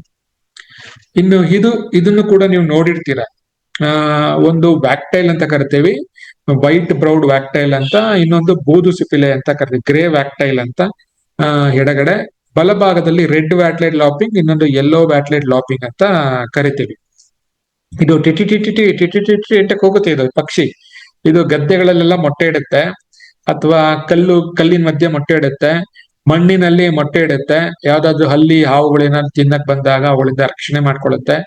ಬೇರೆ ಯಾರಾದ್ರೂ ಬಂದ್ರೆ ನಾನು ಇಟ್ಟಿರೋ ಮೊಟ್ಟೆ ಗೊತ್ತಾಗಬಾರ್ದು ಅನ್ನೋ ಕಾರಣಕ್ಕೋಸ್ಕರ ಆ ಪ್ರಾಣಿಗಳನ್ನ, ಬೇರೆ ಪಕ್ಷಿಗಳನ್ನ, ಜನರನ್ನ ಡಿಸ್ಟರ್ಬ್ ಮಾಡಿ ಅವ್ರು ಬರುವಂತ ಜಾಗವನ್ನ ಬೇರೆ ಕಡೆ ಬದಲಾವಣೆ ಮಾಡೋದಕ್ಕೋಸ್ಕರ ಬೇರೆ ಕಡೆ ಹೋಗಿ ಅವರ ಒಂದು ಕಾನ್ಸಂಟ್ರೇಷನ್ ಹಾಳು ಮಾಡುತ್ತೆ. ನಾನು ಇಲ್ಲಿ ಮೊಟ್ಟೆ ಇಟ್ಟಿಲ್ಲ, ಬೇರೆ ಕಡೆ ಇಟ್ಟಿದ್ದೀನಿ ಅಂದ್ಬಿಟ್ಟು ಡಿಸ್ಟರ್ಬ್ ಮಾಡುತ್ತೆ. ಆ ತರ ಎರಡು ಪಕ್ಷಿಗಳು ತುಂಬಾ ಇದು. ಆದ್ರೆ ಈ ಪಕ್ಷಿಗಳು ಏನು ಅಂದ್ರೆ, ಎಲ್ಲಾ ಪಕ್ಷಿಗಳು ಕೂಡ ಮೊಟ್ಟೆ ಇಟ್ಟು ಮರಿ ಮಾಡಿ ಪಕ್ಷಿಗಳು ದೊಡ್ಡದಾಗಿ ಹೊರಗಡೆ ಹೋಗೋವರೆಗೂ ಕೂಡ ಆಹಾರ ಕೊಟ್ರೆ, ಈ ಎರಡು ಪಕ್ಷಿಗಳು ಮೊಟ್ಟೆ ಇಟ್ಟು ಮರಿ ಮಾಡಿದ ತಕ್ಷಣ ಹೊರಗಡೆ ಕಳ್ಸಿಬಿಡುತ್ತೆ. ನಿಮ್ಮ ಊಟ ನೀವೇ ತಿನ್ಕೊಳ್ಳಿ ಅಂತ. ಆಹಾರನೂ ಕೂಡ ಕೊಡೋದಿಲ್ಲ ಪಕ್ಷಿಗಳಿಗೆ. ಆ ಮೊಟ್ಟೆ ಹಿಡಿದು ಮರಿಗಳು ದೊಡ್ಡವಾದ್ಮೇಲೆ ತನಗ್ ತಾನೇ ಹೊರಗಡೆ ಹೋಗ್ಬೇಕು. ಹೊರಗಡೆ ಹೋಗಿ ಅವಾಗ ಆಹಾರಗಳನ್ನ ಅವೇ ಹುಡ್ಕೋಬೇಕು. ಇನ್ನು ವ್ಯಾಕ್ಟೈಲ್ ಅನ್ನೋದು ಮೇಲ್ಗಡೆದು ಕಪ್ಪು ಬಿಳಿ ಸಿಪಿಲೆ ಅಂತ. ಅದು ಸಣ್ಣ ಶಬ್ದ ಮಾಡುತ್ತೆ, ತನ್ನ ಬಾಲವನ್ನ ಮೇಲೆ ಕೆಳಗೆ ಅಲ್ಲಾಡ್ಸ್ತಾ ಇರುತ್ತೆ, ಮೇಲೆ ಕೆಳಗೆ ಅಲ್ಲಾಡ್ಸ್ತಾ ಇರುತ್ತೆ. ಶಾರ್ಪ್ ಆಗಿ ಯಾವಾಗ್ಲೂ ಅಲ್ಲಾಡ್ಸ್ತಾನೆ ಇರುತ್ತೆ. ಇದು ವಿದ್ಯುತ್ ತಂತಿಗಳ ಮೇಲೆ ಇರುತ್ತೆ, ಮರಗಳ ಮೇಲೆ ಇರ್ಬೋದು, ಪೊದೆಗಳ ಮೇಲೆ ಇರ್ಬೋದು. ಇದು ಸಿಪಿಲೆ ಪಕ್ಷಿ. ಕೆಳಗಡೆ ಇದು ನಾನು ಇಲ್ಲೇನು ಮಾರ್ಕ್ ಹಾಕಿರೋದು, ಇದು ವಲಸೆ ಪಕ್ಷಿ ಅಂತ ಅರ್ಥ. ಇಲ್ಲೇನ್ ಮಾರ್ಕ್ ಹಾಕಿದ್ದೀನಲ್ಲ, ಇದು ವಲಸೆ ಪಕ್ಷಿ. ವಲಸೆ ಪಕ್ಷಿಗಳು ಇದು ಗ್ರೇ ವಾಕ್ಟೈಲ್ ಅಂತ, ಇದು ನಮ್ಗೆ ಏಷ್ಯಾದಲ್ಲಿ ಎಲ್ಲ ಕಂಡುಬರುವಂತದ್ದು. ನಮ್ಗೆ ವಲಸೆ ಬರುತ್ತೆ ಚಳಿಗಾಲದಲ್ಲಿ ಈ ವಲಸೆ ಬಂದು ಪುನಃ ಇದು ಚಳಿಗಾಲದ ನಂತರ ಹೊರಗಡೆ ಹೋಗುತ್ತೆ. ಇವೆರಡು ಪಕ್ಷಿಗಳನ್ನು ಕೂಡ ನಾವು ನೋಡ್ಬೋದು. ಇದು ಸಿಪಿಲೆ. ಇದು ದೇವನಕ್ಕಿ ಪಕ್ಷಿ ಅಂತ. ಇದುಗಳ ಸಂಖ್ಯೆ ಕಡಿಮೆ ಆಗ್ತಾ ಇದೆ. ಇಲ್ಲಿ ಎರಡು ದೇವನಕ್ಕಿ ಪಕ್ಷಿ ಇದೆ, ಒಂದು ಪಿಜೆಂಟೈಲ್ ಜಕಾನ ಅಂತ, ಇನ್ನೊಂದು ಬ್ರೂಂಜ್ ವಿಂಗ್ಡ್ ಜಕಾನ ಅಂತ. ಈ ಪಕ್ಷಿಗಳನ್ನ ನೀವೇನಾದ್ರು ಗುರುತಿಸಿದ್ರೆ ಇವುಗಳ ಕಾಲು ನೀವು ಗಮನಿಸಿ. ಇವು ಕಾಲುಗಳು ನೋಡಿ, ಒಂದು ಕಮಲದ ಹೂವಿನ ಎಲೆಗಳ ಮೇಲೆ ನಿಂತಿರುವಂತದ್ದು. ತುಂಬಾ ಅಗಲ ಇರುತ್ತೆ ಇದ್ರ ಪಾದ. ಹಾಗೆ ನಮ್ಮ ಕೈಯಿನ 2ರಷ್ಟು ಇರೋದ್ರಿಂದ ಸುಲಭವಾಗಿ ತಾನು ಎಲೆಗಳ ಮೇಲೆ ಗಿಡಗಳ ಮೇಲೆ ನಿಂತ್ಕೊಂಡು ವಾಕ್ ಮಾಡ್ಕೊಂಡು ಹೋಗುವಂಥದ್ದು. ಇವುಗಳ ಸಂಖ್ಯೆ ಕೂಡ ಕಡಿಮೆ ಆಗ್ತಾ ಇದೆ. ಇದು ಏನಾದ್ರು ಕಂಡು ಬಂದ್ರು ಕೂಡ ನೀವು ಇದನ್ನ ಜಕಾನ ಅಂತ ಕರೀತಾರೆ, ದೇವನ ಹಕ್ಕಿ. ಯಾಕೆ ಅಂದ್ರೆ ಬಾಲ ಇದೆಯಲ್ವಾ, ಇವುಗಳ ಬಣ್ಣವನ್ನ ನೋಡಿ. ಇವುಗಳ ಬಣ್ಣ ಒಂದು ಬ್ರೋಂಜ್ ಅಂತ ಹೇಳಿದಾಗ ಬ್ರೋಂಜ್ ವಿಂಗಡ, ನಾನು ಆಗ್ಲೇ ಹೇಳ್ದೆ ಅಲ್ವಾ, ಇದು ಹೊಳೆಯುತ್ತೆ. ಬ್ರೋಂಜಿನ ಹಾಗೆ ಹೊಳೆಯೋದಿಲ್ಲ, ಕಂಚಿನ ಹಾಗೆ ಹೊಳೆಯೋದ್ರಿಂದ ಇದನ್ನ ಬ್ರೋಂಜ್ ಬಿಳಿ ಹುಬ್ಬಿನ ದೇವನಕ್ಕಿ, ಬ್ರೋಂಜ್ ಬಿಳಿ ಹುಬ್ಬಿನ ದೇವನಕ್ಕಿ ಅಂತ ಕರೀತಾರೆ. ಪಿಜೆಂಟೈಲ್ ಬಾಲ ಬಾಗಿರೋದ್ರಿಂದ ಬಾಲದ ದೇವನಕ್ಕಿ ಅಂತ ಇದನ್ನ ಕರೀತಾರೆ. ಇದು ಕಿಂಗ್ ಫಿಶರ್ ಎಲ್ರು ನೋಡಿರ್ತೀರಿ. 4 ನಮ್ಗೆ ಸಾಮಾನ್ಯವಾಗಿ ಕಂಡುಬರುವಂತದ್ದು ಕಿಂಗ್ ಫಿಶರ್, ಮಿಂಚುಳ್ಳಿ ಅಂತ ಕರಿತೀವಿ. ನಮ್ಗೆ ರಾಟ್ವಾಳ ಪಕ್ಷಿಗಳು ಅಂತ ನಾವು ಕರಿತೀವಿ. ಇಲ್ಲಿ ನಮ್ಗೆ ಸಾಮಾನ್ಯವಾಗಿ 4 ರೀತಿಯ ಮುಖ್ಯ ರಾಟವಾಳಗಳು ನಮ್ಗೆ ಈ ಭಾಗದಲ್ಲೆಲ್ಲ ಕಂಡು ಬರ್ತವೆ. ಇದರ ದೇಹದ ಮೇಲೆ ಚುಕ್ಕಿ ಇರೋದ್ರಿಂದ ಇದನ್ನ ಚುಕ್ಕಿ ರಾಟವಾಳ ಅಂತ ಕರಿತೀವಿ. ಇದು ನಮ್ಮ ಮನೆ ಹತ್ರ ಯಾವ್ದಾದ್ರು ತೆಂಗಿನ ಮರ ಅಥವಾ ಅಡಿಕೆ ಮರ ಇರ್ಬೋದು, ಮನೆ ಸುತ್ತಮುತ್ತ ಗೂಡ್ ಕಟ್ಟೋಕೆ ಪ್ರಯತ್ನ ಪಡ್ತಾನೆ ಇರುತ್ತೆ. ಹುಲ್ಲನ್ನ ತರುತ್ತೆ, ಗೂಡ್ ಕಟ್ಟುತ್ತೆ, ಹುಲ್ಲನ್ನ ತರುತ್ತೆ, ಗೂಡ್ ಕಟ್ತಾನೆ ಇರುತ್ತೆ. ಹಾಗೆ ಕರಿತಲೆ ರಾಟ್ವಾಳ, ಬ್ಲಾಕ್ ಹೆಡೆಡ್ ಮುನಿಯಾ ಅಂತ ಕರಿತೀವಿ. ಅಥವಾ ಇದನ್ನ ಟ್ರೈ ಕಲರ್ಡ್, 3 ಬಣ್ಣ ಇದೆ. ತಲೆ ಒಂದು ಬಣ್ಣ, ಬೆನ್ನು ಒಂದು ಬಣ್ಣ, ಹೊಟ್ಟೆ ಒಂದು ಬಣ್ಣ ಇರೋದ್ರಿಂದ ಇದನ್ನ ಟ್ರೈ ಕಲರ್ ಮುನಿಯಾ ಅಂತ ಕರಿತೀವಿ. ಹಾಗೆ ವೈಟ್ ರಂಪುಡ್ ಮುನಿಯಾ ಅಂತ ಕರಿತೀವಿ. ತನ್ನ ಎದೆಯ ಭಾಗ ಅಥವಾ ಪೃಷ್ಠ ಈ ಭಾಗದಲ್ಲಿ ಬಾಲ ಬರೋದ್ರಿಂದ ಅಲ್ಲಿವರೆಗೂ ಕೂಡ ಬಿಳಿ ಬಣ್ಣ ಇರೋದ್ರಿಂದ ವೈಟ್ ರಂಪಡ್ ಅಂತ ಕರಿತೀವಿ. ಇನ್ನು ಸಿಲ್ವರ್ ಬಿಲ್, ಇವೆಲ್ಲ ಒಟ್ಟಾಗಿ ಗುಂಪಾಗಿರುವಂಥದ್ದು. ನಮ್ಮಲ್ಲಿ ಏನಂದ್ರೆ ಇವೆಲ್ಲ ಒಟ್ಟಾಗಿ ಬಂದು ಒಂದು ಸಮಸ್ಯೆ ರೈತನಿಗೆ ಏನಂದ್ರೆ, ಒಂದು 100 ಪಕ್ಷಿಗಳು ಬಂದು ಧಾನ್ಯನೆಲ್ಲ ತಿಂದ್ಬಿಡ್ತವೆ, ಆ ಮಟ್ಟಕ್ಕೆ ಇದೆ. ಕಾರಣ ಏನಂದ್ರೆ, ಈ ಮೊದಲು ಈಗ ಭತ್ತದ ಗದ್ದೆಗಳು ಅಥವಾ ಜೋಳದ ಗದ್ದೆಗಳು ಅಥವಾ ನಮ್ಮ ಸಿರಿಧಾನ್ಯಗಳ ಏನಾದ್ರು ತೋಟಗಳಿದ್ರೆ ಅಲ್ಲೆಲ್ಲ ಈ ಪಕ್ಷಿಗಳನ್ನ ನಾವು ಸುಲಭವಾಗಿ ನೋಡ್ಬೋದು. ಒಟ್ಟಾಗಿ ಬಂದು ಸಾಕಷ್ಟು ಧಾನ್ಯವನ್ನ ತಿನ್ನುತ್ತೆ. ಮೊದಲೆಲ್ಲ ಇವುಗಳಿಗೆ ಈ ತುಳಸಿ ಗಿಡ, ಕಾಡು ತುಳಸಿ ಗಿಡದಲ್ಲಿ ಬರೋ ಹುಳುಗಳು, ಇದು ಬೀಜಗಳು ತುಂಬಾ ಇಷ್ಟ. ಹುಲ್ಲು ಏನ್ ಬೆಳೆಯುತ್ತೆ ಪೊದೆಗಳಲ್ಲಿ, ಆ ಹುಲ್ಲಿನ ಬೀಜಗಳು ಇಷ್ಟ. ಈಗ ನಾವೆಲ್ಲ ಅದನ್ನ ಕಾಮನ್ಸ್ ಅಂತ ನಾವು ಹೇಳ್ತೀವಲ್ಲ, ಅವೆಲ್ಲವನ್ನು ತೆಗೆಯೋದ್ರಿಂದ, ಸಮಮಟ್ಟ ಮಾಡೋದ್ರಿಂದ ಇವುಗಳಿಗೆ ಕಳೆ ಸಸ್ಯಗಳಲ್ಲಿ ಸಿಗುವಂತ ಬೀಜಗಳು ಸಿಗೋದಿಲ್ಲ. ಹಾಗಾಗಿ ಇವುಗಳು ನಮ್ಮ ಗದ್ದೆಗಳಿಗೆ, ತೋಟಗಳಿಗೆ ಬಂದು ಧಾನ್ಯಗಳನ್ನ ತಿನ್ನುತ್ತೆ. ಅವಕ್ಕೂ ಫುಡ್ ಬೇಕು. ನಾವು ಆಹಾರ ಬೆಳೆಯೋದ್ರಲ್ಲಿ ಬದಲಾವಣೆ ಮಾಡ್ಕೊಳ್ಳೋದ್ರಿಂದ ಇವುಗಳ ಆಹಾರದಲ್ಲೂ ಕೂಡ ಅವು ಬದಲಾವಣೆಗಳನ್ನ ಮಾಡ್ಕೊಳ್ತವೆ. ಕಾಗೆ ನೋಡ್ತೀವಿ. ಕಾಗೆ ನೋಡಿದಾಗ ನಮ್ಗೆ 2 ರೀತಿ ಕಾಗೆಗಳನ್ನ ನಾವು ನೋಡ್ಬೋದು. ಅದು ಕತ್ತಿನ ಮೇಲೆ ಬೂದ್ ಬಣ್ಣ ಇರೋದ್ರಿಂದ ಇದನ್ನ ಬೂದ್ ಕಾಗೆ ಅಂತ ಕರಿತೀವಿ. ನೀವು ನೋಡಿದ್ರೆ ಕಾಗೆ ಅಂತ ಎಲ್ಲವನ್ನು ಹಾಕ್ಬೇಡಿ. ಇಡೀ ದೇಹ ಕೊಕ್ಕಿನಿಂದ ಬಾಲದವರೆಗೂ ಕಪ್ಪಾಗಿರೋದ್ರಿಂದ ಅದನ್ನ ಲಾರ್ಜ್ ಬಿಲ್ಡ್ ಕ್ರೌ, ಕಪ್ಪು ಕಾಗೆ ಅಂತ ಕರಿತೀವಿ. ಇವುಗಳ ಕೊಕ್ಕು ಗಟ್ಟಿ ಇರೋದ್ರಿಂದ ಇವುಗಳನ್ನ ಮಾಂಸಾಹಾರಿ ಆಗ್ಬೋದು ಅಥವಾ ಧಾನ್ಯಗಳಾಗ್ಬೋದು, ನಾವು ಮನುಷ್ಯ ಬಿಸಾಕೋ ಯಾವುದೇ ರೀತಿಯ ಆಹಾರವನ್ನ ಇವು ತಿನ್ನುತ್ತೆ. ಬಲಭಾಗದಲ್ಲಿ ಕೆಂಬೂತ ಅಂತ ಸೌಂಡ್ ಮಾಡ್ತಾ ಇರುತ್ತೆ, ಕೌಕುಲ್ ಅಂತ ಕರಿತೀವಿ. ಇದು ಹಾವುಗಳನ್ನ, ಹಲ್ಲಿಗಳನ್ನ ತಿಂದು ಬದುಕುತ್ತೆ. ಇದನ್ನು ನಾವು ಎಲ್ಲಾದ್ರೂ ಕೂಡ ಹಳ್ಳಿಗಳಲ್ಲಿ ನೋಡ್ಬೋದು. ಇನ್ನು ಮರಕುಟುಕ, ನಮ್ಮಲ್ಲಿ 3 ರೀತಿಯ ಮರಕುಟುಕಗಳು ಸಾಮಾನ್ಯವಾಗಿ ಕಂಡುಬರೋದು ಹಾಕಿದ್ದೀನಿ. ಕೊನೆಯದು ಚಂದ್ರಮುಕುಟ ಅಂತ, ಅದು ಮರಕುಟುಕ ಅಲ್ಲ. ಅದಕ್ಕೋಸ್ಕರ ಆ ಚಿತ್ರವನ್ನ ಇಲ್ಲಿ ಹಾಕಿದ್ದೀನಿ, ನೀವು ಕನ್ಫ್ಯೂಸ್ ಆಗ್ಬಾರ್ದು. ಈ ಕೊಕ್ಕು ಉದ್ದರನ್ನು ಮರಕುಟುಕ ಅಂದ್ಬಿಡ್ತೀವಿ, ಅದು ಮರಕುಟುಕ ಅಲ್ಲ. ಇದು ಒಂಬೆನ್ನಿನ ಮರಕುಟುಕ. ನೋಡಿ, ಬೆನ್ನು ಗೋಲ್ಡನ್ ಕಲರ್ ಅಲ್ಲಿ ಇರೋದ್ರಿಂದ ಇದನ್ನ ಒಂಬೆನ್ನಿನ ಮರಕುಟುಕ ಅಂತ ಕರೀತಾರೆ. ಫ್ಲೇಮ್ ಬ್ಯಾಕ್ ಅಂದ್ರೆ ಜುಟ್ಟು, ಫ್ಲೇಮ್ ಅಂದ್ರೆ ಬೆಂಕಿಯ ಜ್ವಾಲೆ ರೀತಿ ಇರೋದ್ರಿಂದ ಇದನ್ನ ಒಂಬೆನ್ನಿನ ಮರಕುಟುಕ. ಅದು ಕಡಿಮೆ ಗಾತ್ರದಲ್ಲಿ ಕಡಿಮೆ ಇರೋದ್ರಿಂದ ಇದನ್ನ ನಾವು ಗಮನಿಸ್ಬೋದು. ಇದರ ಕೊಕ್ಕಿನಿಂದ ಕಪ್ಪು ಬಣ್ಣ ಇದೆ, ಇಲ್ಲಿ ಸಣ್ಣದಾಗಿ ಬರುತ್ತೆ. ಇದು ಕೊಕ್ಕು ಉದ್ದ ಇರುತ್ತೆ, ಇದು ಕೊಕ್ಕು ಚಿಕ್ಕದಿರುತ್ತೆ ಕಾಮನ್ ವುಡ್ಪೆಕರ್ಗೆ. ಇನ್ನು 3ನೇದು ಇದೆಯಲ್ಲ, ವೈಟ್ ನೇಪ್ಡ್ ಅಥವಾ ಬ್ಲಾಕ್ ಶೋಲ್ಡರ್, ಕಪ್ಪು ಬೆನ್ನು ಸಂಪೂರ್ಣ ಕಪ್ಪು ಇರೋದ್ರಿಂದ ಇದನ್ನ ಕಪ್ಪು ಬೆನ್ನಿನ ಮರಕುಟುಕ ಅಂತ ಕರಿತೀವಿ. ಇವೆರಡನ್ನ ನೋಡಿ ಕಣ್ಣು ತುಂಬಾ ಕಪ್ಪಾಗಿ ಕಾಣಿಸುತ್ತೆ, ಆದ್ರೆ ಈ ಮರಕುಟುಕದ ಕಣ್ಣು ಸ್ವಲ್ಪ ಕೆಂಪು ಮತ್ತು ಕಪ್ಪಿದೆ. ಇನ್ನು ಕೊನೆಯದಿದೆಯಲ್ಲ, ಇದು ಯುರೇಷಿಯನ್ ಹೂಪಿ ಅಂತ. ನೆಲದ ಮೇಲೆ ಓಡಾಡುತ್ತೆ, ನೆಲದ ಮೇಲೆ ಸಿಗುವಂತ ಹುಳುಗಳನ್ನ ಕಾಳು ತಿನ್ನುತ್ತೆ, ತಿಂದು ಮರಗಳಲ್ಲಿ ಇದು ಮನೆಯನ್ನ ಮಾಡ್ಕೊಳ್ಳುತ್ತೆ. ಆದ್ರೆ ಇದು ಮರ ಕುಟುಕ ಅಲ್ಲ. ನೀವೇನಾದ್ರೂ ನೋಡಿದ್ರೆ ಗಂಡು ಹೆಣ್ಣು ಒಟ್ಟಾಗಿ ಜೊತೆಯಲ್ಲಿ ಇರುತ್ತೆ, ಜುಟ್ಟನ್ನ ಮೇಲೆ ಕೆದ್ರುಕೊಳ್ಳುತ್ತೆ. ಯಾರನ್ನಾದ್ರೂ ನೋಡಿದ್ರಾಗ್ಬೋದು, ಅಥವಾ ಗಂಡು ಹೆಣ್ಣನ್ನ ನೋಡಿದಾಗ, ಹೆಣ್ಣು ಗಂಡನ್ನ ನೋಡಿದಾಗ ಜುಟ್ಟನ್ನ ಹರಳುತ್ತೆ, ಸುಂದರವಾಗಿ ಕಾಣಿಸುತ್ತೆ. ಈ ರೀತಿ ಪಕ್ಷಿಯನ್ನ ನಾವು ಚಂದ್ರಮುಕುಟ ಅಂತ ಕರಿತೀವಿ. ಇನ್ನು ಅಂಬರದ ಪಕ್ಷಿಗಳು, ಆ ಆ ನೆಲದ ಮೇಲಿನ ಪಕ್ಷಿಗಳಾದ್ಮೇಲೆ ಅಂಬರದ ಪಕ್ಷಿಗಳು ಅಂದ್ರೆ ಇವು ನೆಲದ ಮೇಲೆ ಕುತ್ಕೊಳ್ಳೋಕೆ ಸಾಧ್ಯನೇ ಇಲ್ಲ. ಕಾಲುಗಳು ತುಂಬಾ ಚಿಕ್ಕದಿರೋದ್ರಿಂದ ಕಂಬಿಗಳ ಮೇಲೆ ಕುತ್ಕೊಳ್ಳುತ್ತೆ, ಯಾವ್ದಾದ್ರು ವೈರ್ ಕಂಬಿಗಳ ಮೇಲೆ ನಿಧಾನವಾಗಿ ಕುತ್ಕೊಂಡುತ್ತೆ. ಆ ರೀತಿಯ ಪಕ್ಷಿಗಳು ಇವನ್ನ ರೈತರ ಮಿತ್ರ ಅಂತ ಹೇಳ್ಬೋದು. ಯಾಕೆ ಅಂದ್ರೆ ಮಳೆಗಾಲ ಪ್ರಾರಂಭ ಆದಾಗ ಸಾಕಷ್ಟು ಹುಳಗಳು ಹುಟ್ಕೊಳ್ತವೆ. ಮಳೆಗಾಲ ಪ್ರಾರಂಭ ಆಗಿ ಕೊನೆ ಆಗ್ತಾ ಇದ್ದಂಗೆನೆ ಈ ಪಕ್ಷಿಗಳು ದಂಡಾಗಿ ಬರ್ತವೆ. ದಂಡಾಗಿ ಬಂದು ಆ ಹುಳಗಳನ್ನ ತಿನ್ನೋದ್ರಿಂದ ರೈತನಿಗೆ ಸಹಕಾರವನ್ನ ಕೊಡ್ತವೆ. ಈ ಬಾರನ್ ಸ್ವಾಲೋ ಅನ್ನೋದು ನಮ್ಗೆ ಕವಲು ತೋಕೆ ಅಂತ ಕರಿತೀವಿ. ಉತ್ತರ ಭಾರತದಿಂದ ನಮ್ಗೆ ವಲಸೆ ಬರುವಂತದ್ದು. ವಲಸೆ ಬಂದು ದಕ್ಷಿಣ ಭಾರತದ ಚಳಿಗಾಲ ಮುಗಿಯೋವರೆಗೂ ಕೂಡ ತನ್ನ ಸಂತತಿಯನ್ನ ಇಟ್ಕೊಂಡು ಪುನಃ ಅದು ವಾಪಸ್ಸು ಹೋಗುತ್ತೆ. ಇದು ತನ್ನ ಎಂಜಲು ಮತ್ತು ಮಣ್ಣನ್ನ ಬಳಕೆ ಮಾಡಿ, ನೀವು ಬ್ರಿಡ್ಜ್ ನೋಡ್ಬೋದು, ಮನೆಗಳಿರ್ಬೋದು, ಅಥವಾ ದೊಡ್ಡ ಹಳೆ ಬಿಲ್ಡಿಂಗ್ ಇರ್ಬೋದು, ಅಲ್ಲಿ ಗೂಡನ್ನ ಕಟ್ಟುತ್ತೆ ದೊಡ್ಡದಾಗಿ. ಅದು ನೋಡಿದ್ರೆ ನೀವು ಕಣಜದ ಗೂಡು ಅಂತ ಹೇಳ್ಬೇಕು, ಆ ರೀತಿ ಇರುತ್ತೆ. ತನ್ನ ಎಂಜಲು ಮತ್ತು ತನ್ನ ಮಣ್ಣನ್ನ ಸೇರಿಸಿ ಮಾಡುತ್ತೆ. ಹಾಗೆ ಈ ತಂತಿ ಬಾಲದ ಕವಲು ತೋಕೆ ಅಂದ್ರೆ ಅದರ ಬಾಲ ಉದ್ದಕ್ಕಿರುತ್ತೆ. ನಿಮ್ಗೆ ಸಣ್ಣದಾಗಿ ಕಾಣಿಸ್ಬೋದು ಚಿತ್ರದಲ್ಲಿ ನೋಡಿದ್ರೆ, ತುಂಬಾ ಇರೋದ್ರಿಂದ ತಂತಿ ಬಾಲ ಅಂತ ಕರೀತಾರೆ. ಕೆಂಪು ಪೃಷ್ಠದ ಅಂದ್ರೆ ತನ್ನ ರೆಡ್ ರಂಪೆಡ್ ಸ್ವಾಲೋ ಇಡೀ ಒಂದು ದೇಹದಿಂದ ಈ ಭಾಗದಿಂದ ಬಾಲ ಉದ್ದಕ್ಕೆ ಇರೋದ್ರಿಂದ ಇಲ್ಲಿ ಕೆಂಪು ಪೃಷ್ಠದ ಕವಲು ತೋಕೆ ಅಂತ ಕರಿತೀವಿ, ಬಾರ್ನ್ ಸ್ವಾಲೋ ಅಂತ. ಇದೇ ರೀತಿ ಇನ್ನೊಂದು ಸ್ವಿಫ್ಟ್ ಅನ್ನೋದು ಕೂಡ ಒಂದು ಪಕ್ಷಿ, ಅದನ್ನು ಕೂಡ ನಾವು ಅಂಬರದ ಪಕ್ಷಿ ಅಂತ ಕರಿತೀವಿ. ಅವು ಎಂಜ್ಲು ಮುಖಾಂತರ ತನ್ನ ಗೂಡನ್ನ ಕಟ್ಟುತ್ತೆ. ಈ ಪಕ್ಷಿಗಳ ಗೂಡುಗಳನ್ನ ತೆಗೆದು ಔಷಧಿಗೋಸ್ಕರ ಈಗ ಅದನ್ನ ಬಳಕೆ ಮಾಡ್ತಾ ಇರುವಂತದ್ದು ಇತ್ತೀಚಿನ ದಿನಗಳಲ್ಲಿ ಗೊತ್ತಾಗಿದೆ. ಇನ್ನು ವೃಕ್ಷವಾಸಿ ಪಕ್ಷಿಗಳು, ಮರದ ಮೇಲೆ ನಾವು ಏನ್ ಪಕ್ಷಿ ನೋಡ್ತೀವಿ ಅವುಗಳನ್ನ ನಾವು ಗುರುತಿಸುವಂಥದ್ದು. ಇದು ಬುಲ್ಬುಲ್ ಅನ್ನೋದು ನಾವು ಸಾಮಾನ್ಯವಾಗಿ ಜನರು ಸಿನಿಮಾ ಹಾಡುಗಳಲ್ಲಿ ಕೇಳಿ ಬಳಸ್ತೀವಿ ಬೇರೆಯವ್ರಿಗೆ ಅಲ್ವಾ. ಹಾಗಾಗಿ ಇದನ್ನ ಬುಲ್ಬುಲ್ ಅಂತ ಇದು 3 ರೀತಿ ಬುಲ್ಬುಲ್ ಅನ್ನ ನಾವು ನೋಡ್ಬೋದು. ಒಂದು ರೆಡ್ ವಿಸ್ಕರ್ಡ್ ಅಂತ, ಇಲ್ಲಿಂದ ಇಲ್ಲಿಗೆ ಮೀಸೆ ಇರೋದ್ರಿಂದ ಈ ಕೆಂಪನ್ನ ಸೇರಿಸಿ ಕೆಂಪು ಮೀಸೆಯ ಪಿಕಳಾರ ಅಂತ. ನೀವೆಲ್ಲೇ ಹೋಗಿ ಒಂದು ಜಾಗಕ್ಕೆ ಫಸ್ಟ್ ಸೌಂಡ್ ಕೇಳದೆ ಈ ಪಕ್ಷಿಗಳದು ಕೆಮ್ಮೀಸೆ ಪಿಕ್ಲಾರ. ರೆಡ್ ವೆಂಟೆಡ್, ಈ ಭಾಗದಲ್ಲಿ ಕೆಂಪು ಇರೋದ್ರಿಂದ, ತಲೆಯಲ್ಲಿ ಹೇಳ್ತಾ ಇಲ್ಲ. ಈಗ ಕಪ್ಪು ತಲೆ, ನಿಮ್ಗೆ ಏನಾದ್ರೂ ಇದ್ರ ಹೆಸರು ಗೊತ್ತಾಗ್ಲಿಲ್ಲ ಅಂದ್ರೆ ಯಾವ್ದಾದ್ರು ಬರಿಬೇಕಾದ್ರೆ ಕಪ್ಪು ತಲೆಯ ಬುಲ್ಬುಲ್ ಅಂತ ಬರಿಬಹುದು, ಗೊತ್ತಾಗ್ಲಿಲ್ಲ. ಅಥವಾ ಕಪ್ಪು ಜುಟ್ಟಿನ ಬುಲ್ಬುಲ್, ಕಪ್ಪು ಜುಟ್ಟಿನ ಕೆಂಪು ಕಣ್ಣಿನ ಬುಲ್ಬುಲ್ ಅಂದ್ರೆ ನಮ್ಗೆ ಅರ್ಥ ಆಗ್ಬಿಡುತ್ತೆ ಆಯ್ತಾ. ಈ ರೀತಿ ಬರೆದಾಗ್ಲೂ ಅರ್ಥ ಆಗುತ್ತೆ. ಇದು ಕೆಂಪು ಚಿಬ್ಬೊಟ್ಟೆಯ ಪಿಕ್ಲಾರ ಅಂತ ಕರಿತೀವಿ.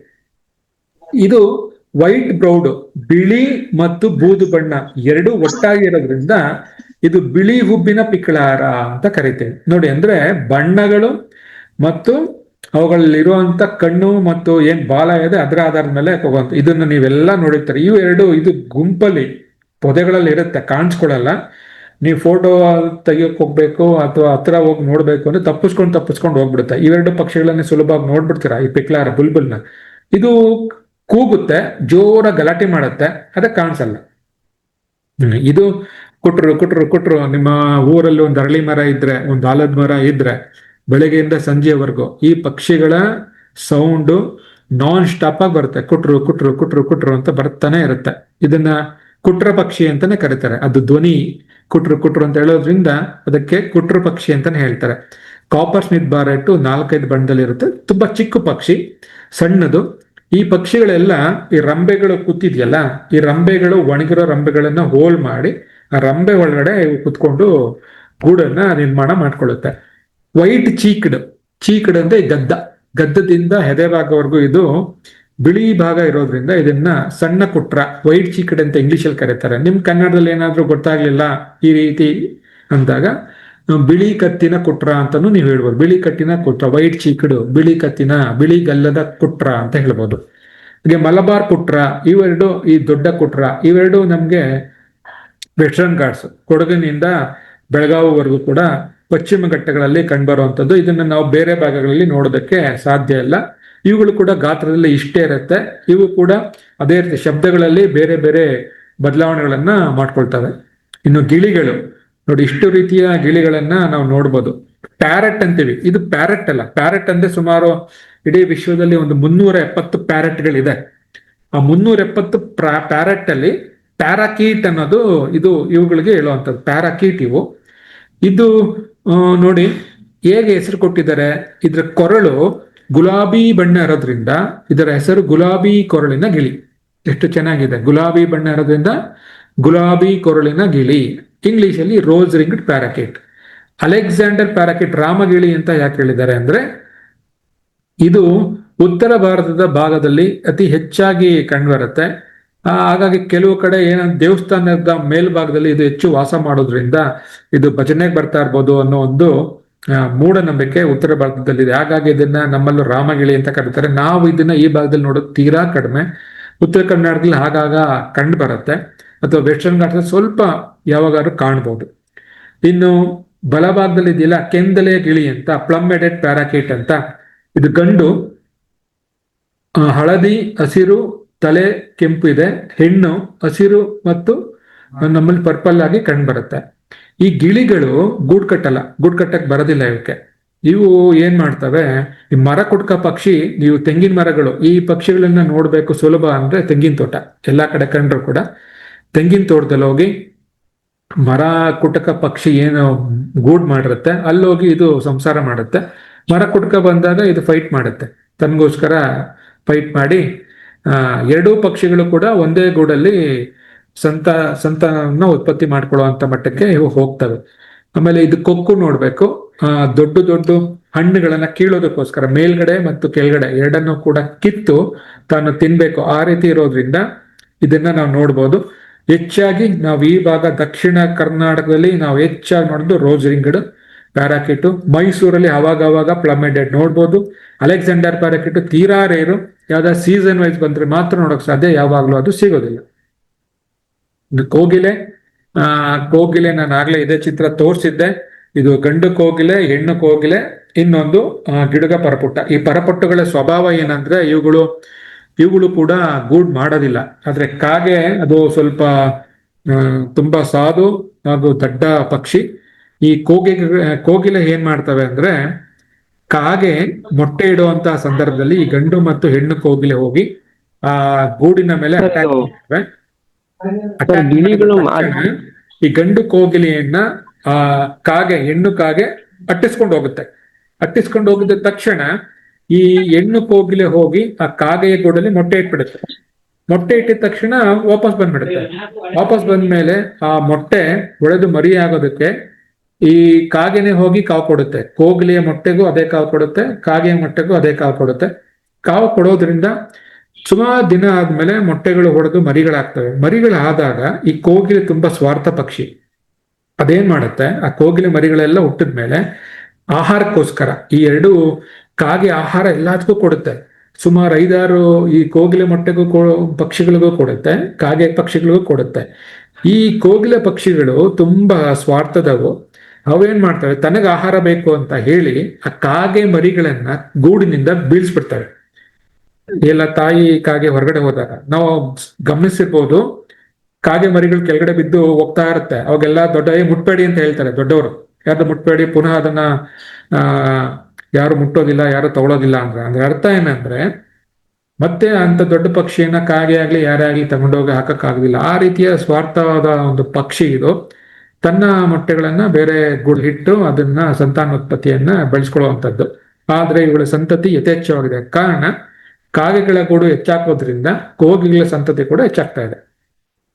ಇನ್ನು ಕಲ್ಲು ಚಟಕ, ಅದು ಕೊಂಬೆಗಳು ಅಥವಾ ಸಣ್ಣ ಸಣ್ಣ ಪೊದೆಗಳ ಮೇಲೆ ಇರ್ತವೆ. ಇದ್ರಲ್ಲಿ ಇದು ಕಾಮನ್ ಸ್ಟೋನ್ ಚಾಟ್ ಅನ್ನೋದು, that is migratory bird, female ಇದು ಗಂಡು, ಇದು ಹೆಣ್ಣು. ಇದು ಸ್ವಲ್ಪ ಆರೆಂಜು ಮತ್ತು ಕಂದು ಕಪ್ಪು ಅಲ್ಲಿ ಇರುತ್ತೆ. ಇದು ಪ್ಲೈನ್ ಆಗಿರುತ್ತೆ. ಇದು ಕಪ್ಪು ಬಿಳಿ ಚಟಕ, ಚಟ ಚಟ ಚಟ ಚಟ ಅಂತಾರೆ. ಅದು ಚಾಟ್ ಅಂದ್ರೆ ನಾವು ಮಾತಾಡ್ತೀವಲ್ಲ, ಚಾಟ್ ಚಾಟ್ ಚಾಟ್ ಚಟ್ ಅಂತ ಕೂಗೋದ್ರಿಂದ ಇದನ್ನ ಪೈಡ್ ಬುಷ್ ಚಾಟ್, ಬೇಲಿ ಚಟಕ ಅಂತ ಕರೀತಾರೆ. ಬೇಲಿಗಳ ಮೇಲೆಲ್ಲ ಕುತ್ಕೊಂಡಿರುತ್ತೆ. ಪೈಡ್ ಅಂದ್ರೆ 2 ಬಣ್ಣ ಇರೋದು ಅಂತ. ಇದ್ರಲ್ಲಿ ನೋಡಿ ಕಪ್ಪು ಮತ್ತು ಬಿಳಿ ಇದೆ, ಇದರಲ್ಲೂ ಬಿಳಿ ಮತ್ತು ಕಂದು ಬಣ್ಣ ಇದೆ. ಎರಡು ಬಣ್ಣ ಇರೋದ್ರಿಂದ ಇದನ್ನ ಪೈಡ್ ಚಾಟ್, ಬೇಲಿ ಚಟ್ಕ ಅಂತ ಕರೀತಾರೆ. ಆಗ್ಲೇ ನೋಡಿದ್ದು ನೀವು ಮ್ಯಾಕ್ಪಿ ರಾಬಿನ್ ಬಾಲ ಉದ್ದಕ್ಕೆ ಎತ್ಕೊಂಡಿರುತ್ತೆ ಹಿಂಭಾಗದಲ್ಲಿ, ಇದಕ್ಕೆ ಬಾಲ ಬಗ್ಗೆ ಬಗ್ಗೆ ಇರುತ್ತೆ, ಅದನ್ನ ನೆನ್ಪಿಟ್ಕೋಬೇಕು. ಇದು ನೋಡಿರ್ತೀರ ಎಲ್ಲಾ ಭಾಗದಲ್ಲೂ ಕಾಣಿಸುತ್ತೆ ಈ ಮೂರು.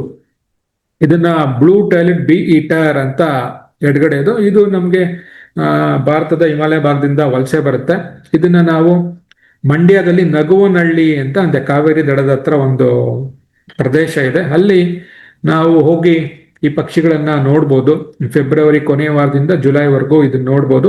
1 ಎಕರೆ ಜಮೀನಲ್ಲಿ ಫಾರೆಸ್ಟ್ ಡಿಪಾರ್ಟ್ಮೆಂಟ್ ಪಂಚಾಯತಿಯವರು ಅದನ್ನ ಸಂರಕ್ಷಣೆ ಮಾಡಿದ್ದಾರೆ. ಸಾವಿರಾರು ಪಕ್ಷಿಗಳು ಬಂದು ಮಣ್ಣಿನಲ್ಲಿ ಇದು ಮೊಟ್ಟೆ ಇಟ್ಟು ಸಂಗ್ರಹ ಮರಿಯನ್ನ ಮಾಡುವಂಥದ್ದು. ಇದು ಗಂಡು ಪಕ್ಷಿಗಳು ಹೆಣ್ಣನ್ನ ಹೊಲ್ಸ್ಕೋಬೇಕು ಅಂದ್ರೆ ಈ ಪಕ್ಷಿಗಳು ಏನ್ ಮಾಡ್ತವೆ, ಆಕಾಶದಲ್ಲಿ ಹಾರಿ ಜೇನ್ನೊಣವನ್ನ ಹಿಡಿದು ಅದರಲ್ಲಿರೋ ಮುಳ್ಳನ್ನ ತೆಗೆದು ಹೆಣ್ಣು ಪಕ್ಷಿಗೆ ತಿನ್ನಿಸ್ಬೇಕು. ಯಾವ ಪಕ್ಷಿ ತುಂಬಾ ಚೆನ್ನಾಗಿ ಜೇನ್ನೊಣಗಳನ್ನ ತಿನ್ಸುತ್ತೆ, ಆ ಪಕ್ಷಿ ಜೊತೆ ಹೆಣ್ಣು ಪಕ್ಷಿ ಹೋಗಿ ಸಂತಾನಾಭಿವೃದ್ಧಿ ಮಾಡುತ್ತೆ. ಆ ರೀತಿಯ ಪಕ್ಷಿ ಇದು. ಈ ಏಷ್ಯನ್ ಗ್ರೀನ್ ಬೀಟರ್ ತುಂಬಾ ಚಿಕ್ಕದು. ಇದಕ್ಕೆ ಬೀಟರ್ ಅಂತ ಕರೆಯೋದೆ ಆಕಾಶದಲ್ಲಿ ಹಾರಿ ಜೇನ್ನೊಣಗಳನ್ನ ಕಣಜಗಳನ್ನ ಹಿಡಿಯೋದ್ರಲ್ಲಿ ತುಂಬಾ ಚಾಣಾಕ್ಷ ಆಗಿರೋದ್ರಿಂದ ಇದನ್ನ ಬಿ ಈಟರ್ ಅಂತ ಕರೀತಾರೆ. ಇದು ಅಷ್ಟೇ. ಚೆಸ್ಟ್ ನೆಸ್ಟೆಡ್ ಅಂದ್ರೆ ನಮ್ಗೆ ಇದು ವೆಸ್ಟರ್ನ್ ಘಾಟ್ಸ್ ಇಂದ ಕಂಡು ಬರ್ತವೆ. ವೆಸ್ಟರ್ನ್ ಘಾಟ್ಸ್ ಅಲ್ಲಿ ಇನ್ನೂ 3 ರೀತಿ ಬೀಟರ್ ಇದೆ. ನಾನು ಅದನ್ನ ಹೆಚ್ಚು ನಾವು ನೋಡದೇ ಇರೋ ಕಾರಣದಿಂದ ಅದನ್ನ ಹೇಳೋದಿಲ್ಲ.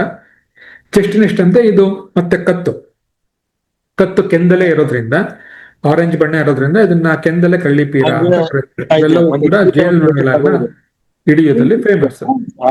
ಇನ್ನು ಇದು ಸನ್ ಬರ್ಡ್ ನಮ್ಗೆ ನೇರಳೆ ಸನ್ಬರ್ಡ್ ಅಂತ ಹೇಳ್ತೀವಿ. ಇದರಲ್ಲಿ 3 ರೀತಿಯ ಸನ್ಬರ್ಡ್ ಅನ್ನ ನಾವು ನೋಡ್ಬೋದು. ಪರ್ಪಲ್ ಸನ್ಬರ್ಡ್ ಅಂದ್ರೆ ಇಡೀ ದೇಹ ನೋಡಿ ನೇರಳೆ ಬಣ್ಣದಲ್ಲಿ ಇರುತ್ತೆ, ಕೊಕ್ಕಿನಿಂದ ಹಿಡಿಯೋ ಇದು ಗಂಡು. ಹೆಣ್ಣು ಈ ಕೊಕ್ಕಿನಿಂದ ಹೊಟ್ಟೆ ಭಾಗವರೆಗೂ ಹಳದಿ ಇರುತ್ತೆ, ಇದು ಸ್ವಲ್ಪ ಬೂದು, ಇದು ಕಪ್ಪಿರುತ್ತೆ. ಇದು 2 ಸೇರಿ ಒಂದು ರೀತಿಯ ಪರ್ಪಲ್ ಸನ್ಬರ್ಡ್. ಇನ್ನೊಂದು ಪರ್ಪಲ್ ರಂಪ್ಡ್ ಅಂದ್ರೆ 2 ಬಣ್ಣ ಇರುತ್ತೆ, ಗಂಡಿಗೂ 2-3 ಬಣ್ಣ ಇರುತ್ತೆ, ಹೆಣ್ಣಿಗೂ 2-3 ಬಣ್ಣ ಇರುತ್ತೆ. ಇವೆಲ್ಲವೂ ಕೂಡ ಸಣ್ಣ ಸಣ್ಣ ಜೇಡಗಳನ್ನ ತಿನ್ನುತ್ತೆ. ಹಾಗಾಗಿ ಸಣ್ಣ ಸಣ್ಣ ಗಿಡಗಳು ಅಥವಾ ಪೊದೆಗಳಲ್ಲಿ ನೀವು ನೋಡ್ಬೋದು. ನಿಮ್ಮ ಮನೆ ಹತ್ರ ದಾಸವಾಳ ಹೂವು ಅಥವಾ ಎಕ್ಕದ ಗಿಡ ಇದ್ರೆ ಈ ಪಕ್ಷಿಗಳಿಗೆ ತುಂಬಾ ಖುಷಿ. ಎಕ್ಕದ ಗಿಡದಲ್ಲಿ ಇರುವಂತ ಹೂವಿನ ರಸವನ್ನ ಹೀರುವಂತದ್ದು ತುಂಬಾ ರುಚಿ ಇದಕ್ಕೆ. ದಾಸವಾಳ ಗಿಡ ಏನಾದ್ರು ತೆಗೆದ್ರೆ ಪುನಃ ಈ ಪಕ್ಷಿಗಳು ಕಡಿಮೆ ಆಗ್ಬಿಡ್ತವೆ.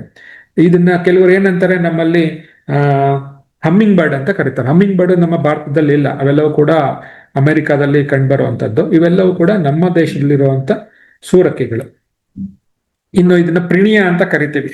Plain prinia, ashy prinia, jungle prinia. ಇಲ್ಲಿ ಈ ಪ್ರಿಣಿಯ ಪಕ್ಷಿ ಇದು ಟೂವಿ ಅಂತ ಈ ಪಕ್ಷಿಗೆ ಹೋಗುತ್ತೆ, ಟೈಲರ್ ಬರ್ಡ್. ಇವು plain prinia, ashy prinia, jungle ಪ್ರಿಣಿಯ ಒಂದೇ ಪಕ್ಷಿಗಳು, ಆದ್ರೆ ಬೇರೆ ಬೇರೆ.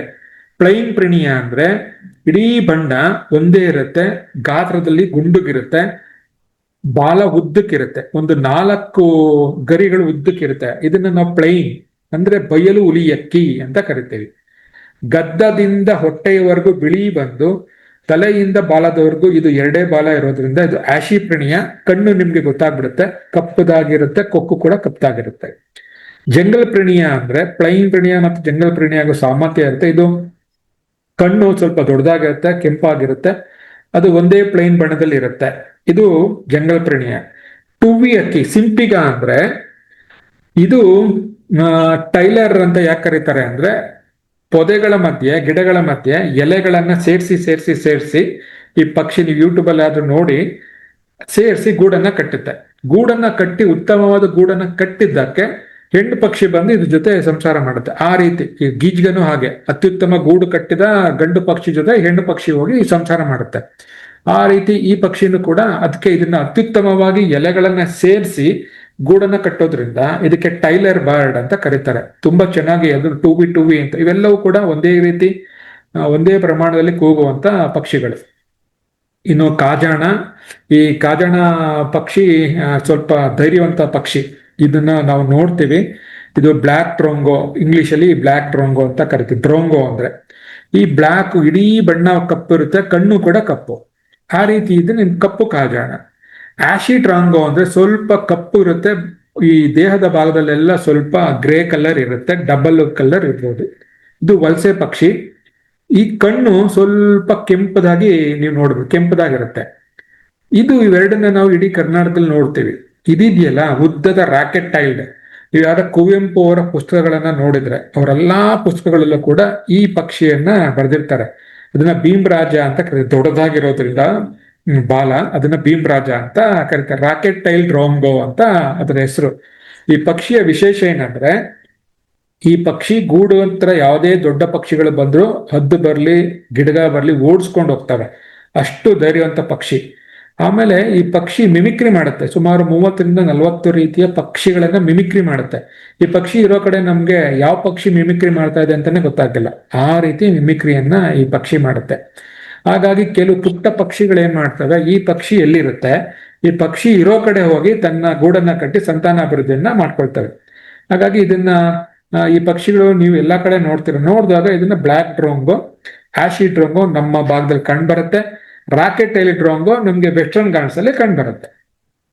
ಇನ್ನು ಕೊನೆಯದಿದು ಹಾರ್ನ್ ಬಿಲ್ ಅನ್ನೋದು ತುಂಬಾ ಅದ್ಭುತವಾದ ಒಂದು ಪಕ್ಷಿ. ಹಾಗೆ ನಮ್ಮ ಪಶ್ಚಿಮ ಘಟ್ಟಗಳು ತುಂಬಾ ಚೆನ್ನಾಗಿದೆ, ಅಲ್ಲೇನಾದ್ರೂ ಗಿಡ ಮರಗಳು ಬೆಳೀತಾ ಇದೆ, ಹಣ್ಣಿನ ಗಿಡಗಳಿದೆ ಅಂದ್ರೆ ಈ ಪಕ್ಷಿಯ ಕೊಡುಗೆ ತುಂಬಾ ಇದೆ. ಈ ಗ್ರೇ ಹಾರ್ನ್ ಬಿಲ್ ಇಡೀ ಕರ್ನಾಟಕದಲ್ಲಿ ನಮ್ಗೆ ಕಂಡು ಬರುತ್ತೆ. ಒಂದೇ ಬಣ್ಣ ಇರೋದ್ರಿಂದ ಇದನ್ನ ಬೂದು ಮಂಗಟೆ ಅಂತ ಕರೀತೇವೆ. ಇದು ಮಲಬಾರ್ ಗ್ರೇ ಹಾರ್ನ್ಬಿಲ್ ಅಂದ್ರೆ 2 ಬಣ್ಣ ಇರೋದ್ರಿಂದ ನಾವು ಮಲಬಾರ್ ಅಂತ ಇದೆ ನೋಡಿ. ಮಲಬಾರ್ ಕೊಕ್ಕು ಬೇರೆ ಇದೆ ಅಥವಾ ತಲೆಯಿಂದ ಬಾಲದವರೆಗೆ ಬೇರೆ ಬಣ್ಣ ಇದೆ, ಇದನ್ನ ಮಲಬಾರ್ ಗ್ರೇ ಅಂತೀವಿ. ಮಲಬಾರ್ ಪೈಡ್ ಅಂದ್ರೆ 2 ಬಣ್ಣ. ಇಲ್ಲಿ ನೋಡಿ ತಲೆಯ ಮೇಲೆ ಈ ರೀತಿ ಇದೆ, ಇದನ್ನ ಕಪ್ಪು ಬಿಳಿ ಮಂಗಟೆ ಅಂತ ಕರಿತೀವಿ. 3 ಗ್ರೇಟ್ ಹಾರ್ನ್ ಬಿಲ್ ದೊಡ್ಡ ಮಂಗಟೆ ಅಂತ ಕರಿತೀವಿ. ಇದು ತುಂಬಾ ಕಡಿಮೆ ಆಗಿದೆ. ಈ ಪಕ್ಷಿ ವಿಶೇಷ ಏನಂದ್ರೆ ಜೀವನ ಪೂರ್ತಿ ಒಟ್ಟಾಗಿ ಏಕಪತ್ನಿ ವೃತಸ್ಥವಾಗಿ ಬದುಕ್ತವೆ. ಹೆಣ್ಣು ಮೊಟ್ಟೆ ಇಟ್ಟು ಮರಿ ಮಾಡ್ಬೇಕಾದ್ರೆ ಮರದ ಒಳಗಡೆ ಹೋಗಿ ತನ್ನ ಇಡೀ ಮರದ ಪೊಟ್ರೆಯನ್ನ ಮಣ್ಣಿನಿಂದ ಗಂಡು ಹೋಗಿ ಮುಚ್ಚಿಬಿಡುತ್ತೆ. ಮೂಗು ಮಾತ್ರ, ತನ್ನ ಕೊಕ್ ಮಾತ್ರ ಈಚೆ ಇಟ್ಟಿರುತ್ತೆ, ಇನ್ನೇನು ಇಲ್ಲ. ಗಂಡು ಪ್ರತಿದಿನ ಹೊರಗಡೆ ಹೋಗಿ ಅದನ್ನ ಹಣ್ಣು ತರುತ್ತೆ. ಪಕ್ಷಿಗಳು ಮೊಟ್ಟೆ ಹೊರಗಡೆ ಬಂದ್ಮೇಲೆ ಅದಕ್ಕೆ ಏನೇನು ಹಲ್ಲಿ ತರುತ್ತೆ, ಹುಳಗಳನ್ನ ತಂದು ಕೊಡುತ್ತೆ. ದೊಡ್ಡ ಪಕ್ಷಿಗಳು ಆಗೋವರೆಗೂ ತಾಯಿ ಮತ್ತು ಮರಿ ಎರಡೂ ಕೂಡ ಮರದ ಪೊಟ್ರೆ ಒಳಗಡೆನೆ ಸಂಪೂರ್ಣ ಬಂದ್ ಆಗ್ಬಿಟ್ಟು ಕೊಕ್ಕು ಈಚೆ ಬರೋಷ್ಟು ಮಾತ್ರ ಇರ್ತವೆ. ಗಂಡು ಮಾತ್ರ ಈಚೆ ಬಂದು ಪ್ರತಿದಿನ ಹೋಗಿ ಆಹಾರವನ್ನ ಕೊಡ್ತಾನೇ ಇರುತ್ತೆ. ಆಕಸ್ಮಿಕವಾಗಿ ನಾವೇನಾದ್ರೂ ಬೇಟೆ ಆಡ್ಬಿಡ್ತೇವೆ, ಗಂಡು ಚೆನ್ನಾಗಿದೆ, ಅದು ಕೊಕ್ಕು ಚೆನ್ನಾಗಿದೆ ಅಂತ ಹೇಳಿದಾಗ ಗಂಡನು ಸತ್ತೋಗುತ್ತೆ. ಅದು ವಾಪಸ್ ಬರ್ದರೆ ಇದ್ರೆ ಆ ಗೂಡಲ್ಲೇ ಇರುವಂತ ಹೆಣ್ಣು ಪಕ್ಷಿ ಜೊತೆ ಮರಿಗಳು ಕೂಡ ಸತ್ತೋಗ್ಬಿಡ್ತವೆ. ಈ ಪಕ್ಷಿ ಪಶ್ಚಿಮ ಘಟ್ಟದಲ್ಲಿ ಎಷ್ಟೋ ಹಣ್ಣುಗಳನ್ನ ತಿಂದು ಎಸೆಯುತ್ತೆ. ಆ ಹಣ್ಣು ಬೀಜಗಳೆಲ್ಲವೂ ಕೂಡ ಯಥೇಚ್ಛವಾಗಿ ಮರಗಳಾಗ್ತಾ ಇರುವಂತದ್ದು. ಪಶ್ಚಿಮ ಘಟ್ಟಕ್ಕೆ ಈ ಪಕ್ಷಿ ಒಂದು ದೊಡ್ಡ ಕೊಡುಗೆ. ಇದು ಈಗ ಅಳಿವಿನಂಚಿನಲ್ಲಿ ಇರುವಂತ ಒಂದು ದೊಡ್ಡ ಮಂಗಟೆ ಪಕ್ಷಿ. ಆ ರೀತಿಯ ಒಂದು ವಿಶೇಷವಾದಂತ ಪಕ್ಷಿ ಇಡೀ ಇಂಡಿಯಾದಲ್ಲಿ ನೋಡಿದ್ರೆ ನಮ್ಗೆ 9 ಪ್ರಭೇದ ಬರುತ್ತೆ. ಈ 4 ಪ್ರಭೇದದಲ್ಲಿ ನಾವು ಈ ಬೂದು ಮಂಗಟೆಯನ್ನ ಎಲ್ಲಾ ಕಡೆ ನೋಡ್ಬೋದು. ಆದ್ರೆ ಈ 3 ನಾವು ವೆಸ್ಟರ್ನ್ ಘಾಟ್ಸ್ ಅಲ್ಲೇ ನೋಡ್ಬೇಕು. ಈ 3 ಕೂಡ ನಾವು ಪಶ್ಚಿಮ ಘಟ್ಟದಲ್ಲಿ ನೋಡ್ಬೇಕು, ಬೇರೆ ಎಲ್ಲೂ ಕೂಡ ನಾವು ಅದು ಕಂಡು ಬರೋದಿಲ್ಲ. ಇನ್ನು ಕೊನೆಯದು ಇದು ಬೇಟೆಗಾರ ಪಕ್ಷಿಗಳು ಅಂತ. ಬೇಟೆಗಾರ ಪಕ್ಷಿಗಳು ನಮ್ಗೆ ಗೊತ್ತಿದೆ ಇದನ್ನ ಏನಂತ ಕರಿತೀವಿ ಅಂತ. ಇದು ಕಪ್ಪಾಗಿರೋದ್ರಿಂದ ಇದನ್ನ ಕಪ್ಪು ಗರುಡ ಅಂತ ಕರಿತೇವೆ. ಇದು ಬಿಳಿ ಗರುಡ. ಇನ್ನೊಂದು ಕಪ್ಪು ಭುಜದ ಹದ್ದು, ಬಿಳಿ ಇದ್ರೂ ಕೂಡ ಹಿಂಭಾಗದಲ್ಲಿ ಕಪ್ಪಿರೋದ್ರಿಂದ ಇದನ್ನ ಕಪ್ಪು ಭುಜದ ಹದ್ದು ಅಂತ ಕರಿತೇವೆ. ಇವುಗಳು ನಮ್ಮ ಇಡೀ ಪರಿಸರವನ್ನ ಕ್ಲೀನ್ ಮಾಡ್ತವೆ ಅಂದ್ರೆ ಯಜ್ಞ ಇರುತ್ತೆ, ಇಲಿಗಳು ಸತ್ ಬಿದ್ದಿರುತ್ತೆ, ನಾವು ಕಸಗಳು ಹಾಕ್ತಿವಿ, ವಾಸನೆ ಬರುತ್ತೆ, ಯಾವ್ದಾದ್ರು ಕೆರೆಗಳಲ್ಲೆಲ್ಲ ಮೀನ್ ಸತ್ತು ವಾಸನೆ ಬರುತ್ತೆ. ಪರಿಸರವನ್ನ ಕ್ಲೀನ್ ಮಾಡೋಕೆ ನಮ್ಗೆ ಹದ್ದು ಮತ್ತು ಗಿಡಗಳು ಬೇಕು. ಸ್ವಚ್ಛ ಮಾಡುವಂಥದ್ದು, ಪ್ರಕೃತಿನ ಸ್ವಚ್ಛವಾಗಿ ಇಟ್ಕೊಳ್ಳುವಂತ ಪಕ್ಷಿಗಳು. ಈ ಗರುಡ ತುಂಬಾ ಧೈರ್ಯ, ಮನುಷ್ಯರ ಮೇಲೂ ಕೂಡ ಗುರಾಯಿಸಿ ಅಟ್ಯಾಕ್ ಮಾಡುವಂಥದ್ದು. ತಲೆ ಮೇಲೆ ಬಂದು ಕುಕ್ಕಿ ಆ ಮೊಟ್ಟೆ ಎಲ್ಲ ಇಟ್ಟಿರುತ್ತೆ, ನಾವು ಹತ್ರಕ್ಕೆ ಹೋಗ್ತೀವಿ, ಹತ್ರಕ್ಕೆ ಹೋದ್ರೆ ಅದನ್ನ ಜೋರಾಗಿ ಬಂದು ನಮ್ಮನ್ನ ಓಡಿಸುವಂತ ಧೈರ್ಯಶಾಲಿ.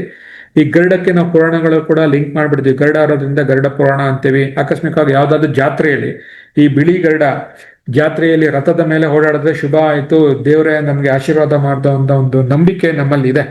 ಆ ರೀತಿಯ ನಂಬಿಕೆಗಳು ಹಲವಾರು ಊರುಗಳಲ್ಲೂ ಕೂಡ ಇದೆ, ಉತ್ತರ ಭಾರತದಿಂದ ದಕ್ಷಿಣ ಭಾರತದಲ್ಲೂ ಕೂಡ ಇದೆ. ಗರುಡವನ್ನ ನಾವು ಪೂಜ್ಯ ಭಾವನೆಯಿಂದ ನೋಡುವಂಥದ್ದು ನಮ್ಮಲ್ಲಿ ಇದೆ.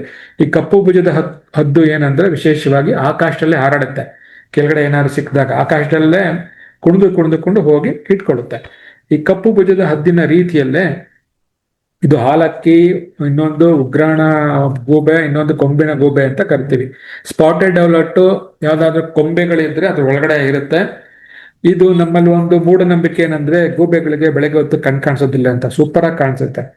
ಇನ್ನು ಹಗಲಲ್ಲಿ ರಾತ್ರಿಯಲ್ಲಿ ಹೇಗೆ ಕಾಣಿಸುತ್ತೆ, ಬೆಳಗ್ಗೆ ಹೊತ್ತು ಕೂಡ ಹಾಗೆ ಕಾಣಿಸುತ್ತೆ.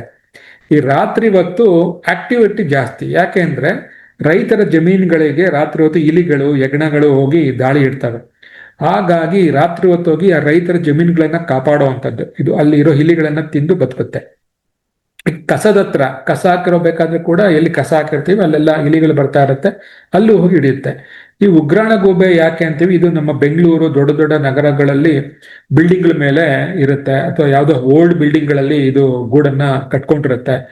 ಗುಡ್ಡು ಮುಖ, ನೋಡೋದಕ್ಕೆ ತುಂಬಾ ಚೆನ್ನಾಗಿ ಕಾಣಿಸುತ್ತೆ. ಬಿಳಿ ಮುಖ, ಮುದ್ದಾದ ಒಳ್ಳೆ ಮಗುವಿನ ರೀತಿ ಕಾಣಿಸುತ್ತೆ ಇದು ಉಗ್ರಾಣ ಗೂಬೆ. ಇನ್ನು ಈಗಲ್ ಅವುಲ್ ಅಂದ್ರೆ ಹದ್ದಿನ ರೀತಿ ದೇಹ ಇರೋದ್ರಿಂದ ಇದನ್ನ ಈಗಲ್ ಅವುಲ್ ಅಂತ ಕರಿತೀವಿ. ತಲೆಯ ಮೇಲೆ 2 ಕೊಂಬಿರೋದ್ರಿಂದ ಕೊಂಬಿನ ಗೂಬೆ ಅಂತ ನಾವು ಹೇಳ್ತೀವಿ. ಇನ್ನು ಕೊನೆಯದು ಇದು ಕಾಮನ್ ಕೆಸ್ಟ್ರೇಲ್ ಅಂತ ಗಿಡಗ ರೀತಿಗೆ ಸಂಬಂಧಪಟ್ಟಿದ್ದು. ಇದೆಲ್ಲ ನಮ್ಮ ಮನೆಗಳ ಹತ್ರ ಎಲ್ಲ ಕಂಡು ಬರ್ತವೆ. ಕಿಕಿ ಕಿಕಿ ಕಿ ಅಂತ ಇದು ಜೋರಾಗಿ ಕುಕ್ಕೊಂಡು ಬರ್ತಾ ಇದೆ ಕೆಸ್ಟ್ರೇಲು. ಇದು ಗಂಡು. ಇದು ನಮ್ಗೆ ವಲಸೆ ಬರುವಂತ ಪಕ್ಷಿ. ಇದು ನಮ್ಗೆ ಬೇಸಿಗೆ ಆಗ್ತಾ ಇದ್ದಂಗೆನೆ ಇದು ವಲಸೆ ಹೊರಟೋಗ್ತವೆ. ಚೋರೆ ಜಾಣ ಅನ್ನೋದು ಕೂಡ ನಮ್ಗೆ ಸಿಗುತ್ತೆ. ಇದು ತುಂಬಾ ಬಿಸಿಲಿರುವಂತ ಪ್ರದೇಶಗಳಲ್ಲಿ ಕೂಡ ಇದು ಸಿಗುವಂಥದ್ದು. ಇನ್ನು ಜೇನು ಗಿಡಗ ಅಂದ್ರೆ ಗಿಡಗ ಎಲ್ಲಿ ಜೇನು ಕಟ್ಟಿರುತ್ತೆ ಅಲ್ಲೋಗಿ ಜೇನಿಗೆ ಹೊಡೆದು ಅಲ್ಲಿ ಜೇನನ್ನ ತಿನ್ನೋದು, ಹುಳುಗಳನ್ನ ತಿನ್ನುವಂಥದ್ದಕ್ಕೆ ಇದು ಫೇಮಸ್. ಹನಿ ಬುಜಾರ್ಡ್ ನಮ್ಗೆ ಸಿಗುವಂತ ಪಕ್ಷಿ. ಇದಿಷ್ಟು ನಾವು ಪಕ್ಷಿಗಳನ್ನ ನೋಡಿದ್ದು. ಅಂದ್ರೆ ಜಲ ಪ್ರದೇಶಗಳಲ್ಲಿ ಯಾವ ರೀತಿ ಪಕ್ಷಿಗಳಿರುತ್ತೆ, ಅಥವಾ ಸುತ್ತಮುತ್ತ ಗದ್ದೆಗಳಲ್ಲಿ ಏನ್ ಪಕ್ಷಿಗಳು ಇರುತ್ತೆ, ಹಾಗೆ ವೃಕ್ಷ ಪಕ್ಷಿಗಳು ಅಂದ್ರೆ ಏನು, ನೆಲದ ಮೇಲೆ ಓಡಾಡೋ ಪಕ್ಷಿಗಳಂದ್ರೆ ಏನು, ಹಾಗೆ ಬೇಟೆಗಾರ ಪಕ್ಷಿಗಳು ಅಂದ್ರೆ ಏನು ಅಂತ. ಇದು ಯಾಕೆ ಇಷ್ಟೊಂದು ಡೀಟೇಲ್ ಬೇಕಿತ್ತ ಅಂದ್ರೆ, ನೀವು ನಾಳೆ ಹೋದಾಗ ಕೂಡ ನಿಮ್ಗೆ ಡೌಟ್ ಆಗ್ಬಾರ್ದು.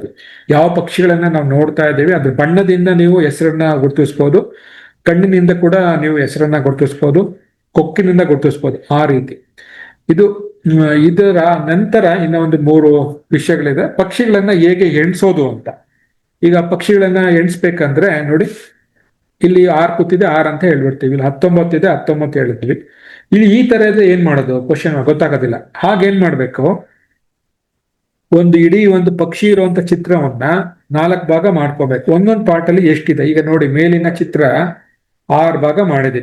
6 ಭಾಗ ಮಾಡಿದಾಗ ಒಂದೊಂದ್ರಲ್ಲೂ ಎಷ್ಟಿದೆ, ಇಲ್ಲಿ 11 ಇದೆ, ಪುನಃ ಇಲ್ಲಿ 12, 46, 55, 84, 87 ಈ ರೀತಿ.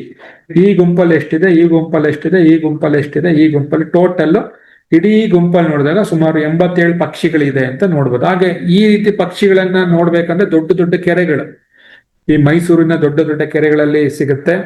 ಮಾಗಡಿ ಕೆರೆ ಗದಗದಲ್ಲಿ ಅಲ್ಲಿ ನೋಡ್ಬೋದು, ಶೆಟ್ಟಿಕೆರೆ ಪಕ್ಷಿಗಳು ನೋಡ್ಬೋದು, ಆಲಮಟ್ಟಿ ಬ್ಯಾಕ್ ವಾಟರ್ ಅಲ್ಲಿ ಕೂಡ ನಾವು ನೋಡ್ಬೋದು. ಆ ರೀತಿಯ ಒಂದು ವಿಶೇಷತೆಯನ್ನ ನೋಡ್ಬೇಕಾದ್ರೆ ಈ ದೊಡ್ಡ ಮಟ್ಟದಲ್ಲಿ ಇದ್ದಾಗ ಈ ಒಂದು ವಿಧಾನವನ್ನ ಅನುಸರಿಸಬಹುದು. ಇನ್ನು ಈ ಬರ್ಡ್ ಮೊಬೈಲ್ ತಂತ್ರಾಂಶವನ್ನ ಅಳವಡಿಕೆ ಮಾಡುವಂತ ಒಂದು ವಿಧಾನ. ಇದನ್ನ ಈ ಬಾರಿ ನಾವು GBBS ಅಂತ ಒಂದು ಕರ್ನಾಟಕದ ಯೂಸರ್ ಐಡಿಯನ್ನ ಕ್ರಿಯೇಟ್ ಮಾಡಿದೀವಿ. ಮೊದಲು ತಾವೆಲ್ಲರೂ ಕೂಡ ಆಂಡ್ರಾಯ್ಡ್ ಅಥವಾ ಆಪ್ ಸ್ಟೋರ್ ಯಾವುದು ನಮ್ಮ ಆಪಲ್ ಸ್ಟೋರ್ ಅಲ್ಲಿ ಹೋಗಿ ಈ ಆಪ್ ಅನ್ನ ಇನ್ಸ್ಟಾಲ್ ಮಾಡ್ಕೋಬಹುದು. ಈ ಬರ್ಡ್ ಅಂತ ಕಾರ್ನೆಲ್ ಲ್ಯಾಬ್ ಆಪ್ ಆರ್ನಿಥಾಲಜಿ ಅವರು ಇದನ್ನ ತಯಾರಿಸಿದ್ದಾರೆ.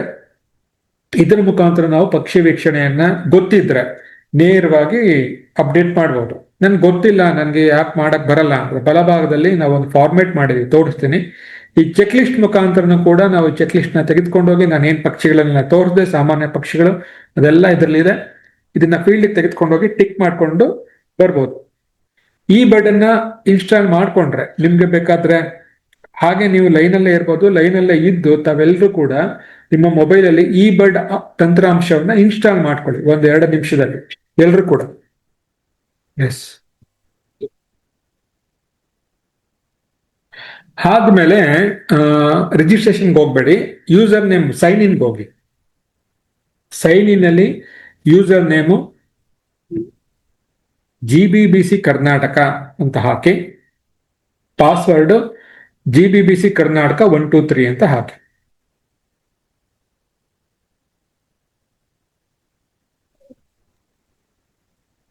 ಯೂಸರ್ ಡಿಸಿಗಳು ಲಾಸ್ಟ್ ಟೈಮ್ ಬೇರೆ ಪಾಸ್ವರ್ಡ್ ಇತ್ತು, FES ಕರ್ನಾಟಕ ಅಂತ ಹೇಳಿ, ಅದು ಚೇಂಜ್ ಮಾಡ್ಬೇಕಾ ಈಗ ನಾವು? ಹೌದು sir. Space sir, small letters ಎಲ್ಲ ಇಲ್ಲ ಕೆಳಗಡೆ ಹಾಕಿದೀನಿ ನೋಡಿ, GBBC Karnataka password GBBC Karnataka ಉಂಟು ಕೆಳಗಡೆ ಹಾಕಿದೀನಿ ನೋಡಿ ನಾನು.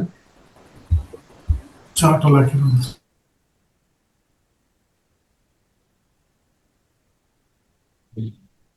ಇದು ನೀವು ಪರ್ಸನಲ್ ಆಗಿ ಕೂಡ ರಿಜಿಸ್ಟ್ರೇಷನ್ ಆಗ್ಬೋದು. ಯಾಕೆ ಇದನ್ನ ಮಾಡಿದ್ದೀವಿ ಅಂದ್ರೆ ನಾವೊಂದು ವಾಟ್ಸಪ್ ಗ್ರೂಪ್ ಅನ್ನು ಮಾಡಿದ್ದೀವಿ ಅಂದ್ರೆ ನೀವು ಏನಾದ್ರೂ ಎಂಟ್ರಿ ಮಾಡಿದ್ದು ತಪ್ಪಾಗ್ಬಿಟ್ರೆ ಮಾಹಿತಿ ತಪ್ಪಾಗುತ್ತೆ. ತಾವೆಲ್ಲ ಒಂದೇ ಯೂಸರ್ ಐಡಿ, ನಾವು ಇದೇ ಯೂಸರ್ ಐಡಿಲಿ ಮಾಡ್ತೀವಿ.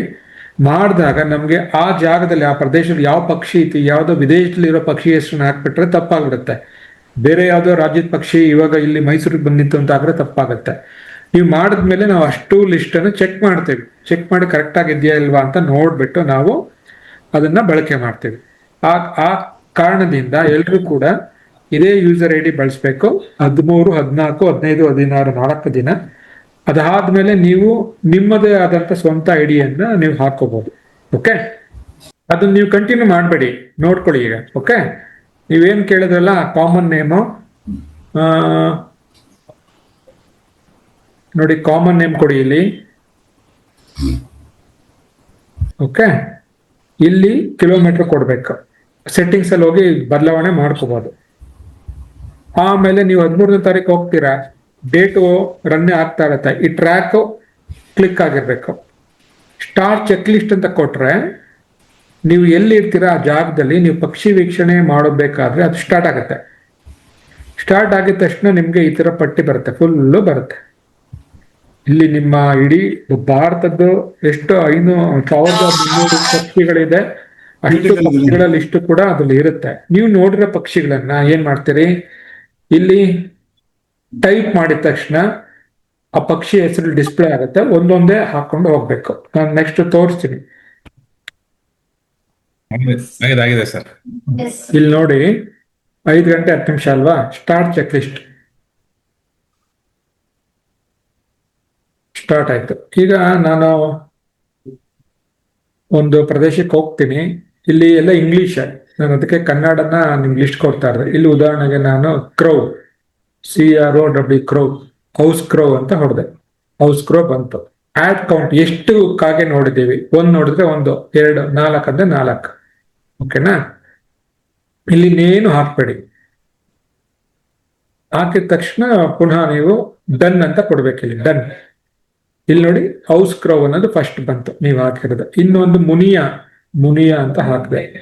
ಸ್ಕ್ಯಾಲಿ breasted munia, white rumped munia, tri colour munia. ನಾನು ಸ್ಕ್ಯಾಲಿ ಬ್ರಿಸ್ಟೆಡ್ ಮುನಿಯಾ ನೋಡಿದೆ, 3 ಹಾಕಿದೆ, ಡನ್ ಕೊಟ್ಟೆ, ಬಂತು.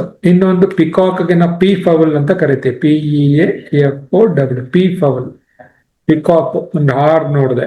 ಓಕೆ, ಹಾಗೆ ಮೈನಾ, MYNA ಮೈನಾ, ಕಾಮನ್ ಮೈನಾ, ಜಂಗಲ್ ಮೈನಾ, ಕಾಮನ್ ಮೈನಾ ಒಂದು 12 ನೋಡಿದೆ. ಇನ್ನೊಂದು ಹೆರಾನ್ ಅಂತ ಹಾಕಿದೆ, ಬಕ್ಕ, ಇಂಡಿಯನ್ ಪಾಂಡ್ ಹೆರಾನ್ ಒಂದು 6. ಈ ರೀತಿ ನಾವೆಷ್ಟು ನೋಡ್ತೀವಿ, ನೀವು ನೋಡ್ತಾನೆ ಹಾಕ್ಬೋದು, ಅಥವಾ ಇಡೀ ಒಂದು ಆ ಜಾಗವನ್ನ ಸುತ್ಕೊಂಡು ಬಂದ ಮೇಲೂ ಕೂಡ ಕೊನೆಗಾದ್ರೂ ಹಾಕ್ಬೋದು. ಓಕೆ, ಆಗ್ಲೇ ಹಾಕ್ಬೇಕು ಅಂತ ಇಲ್ಲ. ಇದೆಲ್ಲ ಆದ್ಮೇಲೆ ನಿಮ್ಗೆ ಕೊನೆಯದಾಗಿ ಇಲ್ಲಿ ನೋಡಿ 5 ಪಕ್ಷಿ, 5 ಇದೆ ನೋಡಿ. ನೀವು 50 ಆಗ್ಲಿ 100 ಆಗ್ಲಿ ಕೊನೆಗೆ 5 ಇದೆ, ಸ್ಟಾಪ್ ಇದೆ. 5 ಕ್ಲಿಕ್ ಮಾಡಿದ್ರೆ ಈ 5 ನಮ್ಗೆ ಬರುತ್ತೆ. ಯಾವ್ದ್ಯಾವ್ದು, Indian peafowl, Indian pond heron, house crow, common myna, scaly breasted munia. ಇಷ್ಟು ಪಕ್ಷಿಗಳನ್ನ ನೀವು ನೋಡಿದ್ದೀವಿ. ಸ್ಟಾಪ್ ಮಾಡ್ಬೇಕಂದ್ರೆ ಸ್ಟಾಪ್ ಕೊಡ್ಬೇಕು. ಸ್ಟಾಪ್ ಕೊಡ್ಬೇಕಾದಾಗ ಇದು ಸ್ಟಾಪ್ ಟ್ರ್ಯಾಕ್ ಅಂತ ಬರುತ್ತೆ. ಹೌದು, ಇಲ್ಲ ಕಂಟಿನ್ಯೂ ಮಾಡ್ತೀವಿ ಅಂದ್ರೆ ಕೀಪ್ ಕೊಡಿ, ಇಲ್ಲ ಮುಗ್ದಿದ್ರೆ ಸ್ಟಾಪ್ ಕೊಡಿ. ಸ್ಟಾಪ್ ಆದ್ಮೇಲೆ ಇಲ್ಲಿ ಬಂತು ಎಷ್ಟು ಜನ ಅಬ್ಸರ್ವರ್, ಇದು ಮುಖ್ಯ. ನೀವು ಒಬ್ರೇ ಇದ್ರೆ ಒಬ್ರೇ ಇರ್ಬೇಕು. ಒಬ್ರು ಮೇಲೆ 5 ಇರ್ಲಿ, 10 ಇರ್ಲಿ, 20 ಇರ್ಲಿ, 30 ಜನ ಇರ್ಲಿ, ಒಂದೇ ಚೆಕ್ ಲಿಸ್ಟ್. 30 ಜನನು 2, 3 ಮಾಡಿದ್ರೆ ಡೂಪ್ಲಿಕೇಟ್.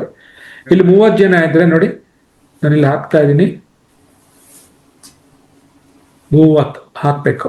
4 ಹಾಕಿದ್ರೆ 4, ಇಲ್ಲ 50 ಸ್ಕೂಲ್ಗೆ ಮಾಡ್ತೀರಾ, ಸ್ಕೂಲ್ ಹುಡುಗರು 50 ಇದ್ರೆ 50 ಹಾಕಿ, ಇಲ್ಲ 12 ಇದ್ರೆ 12, ಒಬ್ಬನೇ ಇದ್ರೆ ಒಬ್ಬನೇ. ಆಯ್ತಾ? ಇಲ್ಲಿ ಇನ್ನೊಂದು, are you submitting complete checklist, yes ಕೊಡ್ಬೇಕು. ಇಲ್ಲಿ ನೋ ಇದೆ ಅಲ್ವಾ, ಎಸ್ ಕೊಡ್ಬೇಕು. ಯಾಕೆ ತಗೋತಾ ಇಲ್ಲ, ಲೊಕೇಶನ್ ನಾನು ಓಡಾಡಿಲ್ಲ, ಕುತ್ಕೊಂಡೇ ಇರೋದ್ರಿಂದ ಲೊಕೇಶನ್ ಚಿಂತಾಮಣಿ ಕೊಡ್ತೀನಿ. ಯೂಸ್ ದಿಸ್ ಲೊಕೇಶನ್ ಕೊಟ್ಟೆ. ಓಕೆ, ಅದು ಅಪ್ಡೇಟ್ ಆಗುತ್ತೆ. ಲೊಕೇಶನ್ ತಗೋಬೇಕು. ಲೊಕೇಶನ್ ಆಯ್ತು, ತಗೊಂಡ್ಮೇಲೆ ಇಲ್ಲಿ ಕೊಡ್ಬೇಕು. ಇಲ್ಲಿ ಕಿಲೋಮೀಟರ್ ಬಂದಿಲ್ಲ, ನಾನು ಓಡಾಡಿಲ್ಲ, ಹಾಗಾಗಿ ಇದು ತಗೊಂಡಿಲ್ಲ. ಇಲ್ಲಾದ್ಮೇಲೆ ಎಸ್ ಬರುತ್ತೆ, ಸಬ್ಮಿಟ್ ಕೊಡ್ಬೇಕು. ಇಷ್ಟೇ. ಇಷ್ಟು ಕೊಟ್ಮೇಲೆ ನಿಮ್ಮ ಲಿಸ್ಟ್ ಸಬ್ಮಿಟ್ ಆಗತ್ತೆ. ಸಬ್ಮಿಟ್ ಆದ್ಮೇಲೆ ಕೆಳಗಡೆ ಇಲ್ಲಿ ನೋಡಿ, ಇಲ್ಲಿ ಈ ಭಾಗ ಎರಡನೇದು ಚೆಕ್ ಲಿಸ್ಟ್ ಅಂತ ಇರುತ್ತೆ. ಚೆಕ್ ಲಿಸ್ಟ್ ಅಲ್ಲಿ ಈಗ ನಾನ್ ಬಳಕೆ ಮಾಡಿರೋದು ಸುಮಾರು 67 ಚೆಕ್ ಲಿಸ್ಟ್ ಇದೆ. ಯಾವ್ಯಾವ ದಿನ ಎಷ್ಟೆಷ್ಟು ಪಕ್ಷಿ ನೋಡಿದೀವಿ ಅಂತ ಸಬ್ಮಿಟ್ ಮಾಡಿರೋ ಚೆಕ್ ಲಿಸ್ಟ್ ನೀವು ಇಲ್ಲೇ ನೋಡ್ಬೋದು. ನಾನು 7ನೇ ತಾರೀಕು ಒಂದು ಮಾಡಿದ್ದೀನಿ, ನೋಡಿದೆ. ನಾನು ಓಡಾಡಿರೋ ಜಾಗ ಹಿಂಗ್ ಕಾಣಿಸುತ್ತೆ ಅಲ್ವಾ? ನಾವು ಓಡಾಡಿರೋ ಜಾಗ ನೋಡಿ ಈ ರೀತಿ ಸಂಪೂರ್ಣ ಎಲ್ಲಿ ಓಡಾಡಿದ್ದೀನಿ ಅಂತ. 21 ನಿಮಿಷ, ಸುಮಾರು 0.53 ಕಿಲೋಮೀಟರ್, ಇಷ್ಟು ಪಕ್ಷಿಗಳನ್ನ ನಾನು ಗುರುತಿಸಿದ್ದೀನಿ ಅಂತ ಇರುತ್ತೆ. ಓಕೆ, ಹಾಗೆ ನಾವು ಮಾಡಿದಂಥ ವರದಿ ಅಲ್ಲೇ ಇರುತ್ತೆ ಸಬ್ಮಿಟೆಡ್. ನೀವೇನಾದ್ರು ಚೆಕ್ ಲಿಸ್ಟ್ ಮಾಡಿ ಬಿಟ್ಟಿದ್ರೆ, ಸಬ್ಮಿಟ್ ಮಾಡಿಲ್ಲ ಅಂದ್ರೆ ನಾಟ್ ಸಬ್ಮಿಟೆಡ್ ಅಲ್ಲಿ ಇರುತ್ತೆ. ಇದು ನಿಮ್ಮ ಚೆಕ್ ಲಿಸ್ಟಿಗೆ ಸಂಬಂಧಪಟ್ಟ ಹಾಗೆ ನೀವು ಯೂಸ್ ಮಾಡುವಂತ ರೀತಿ. ಇದೇನು ಕಷ್ಟ ಇಲ್ಲ, ಸುಲಭ.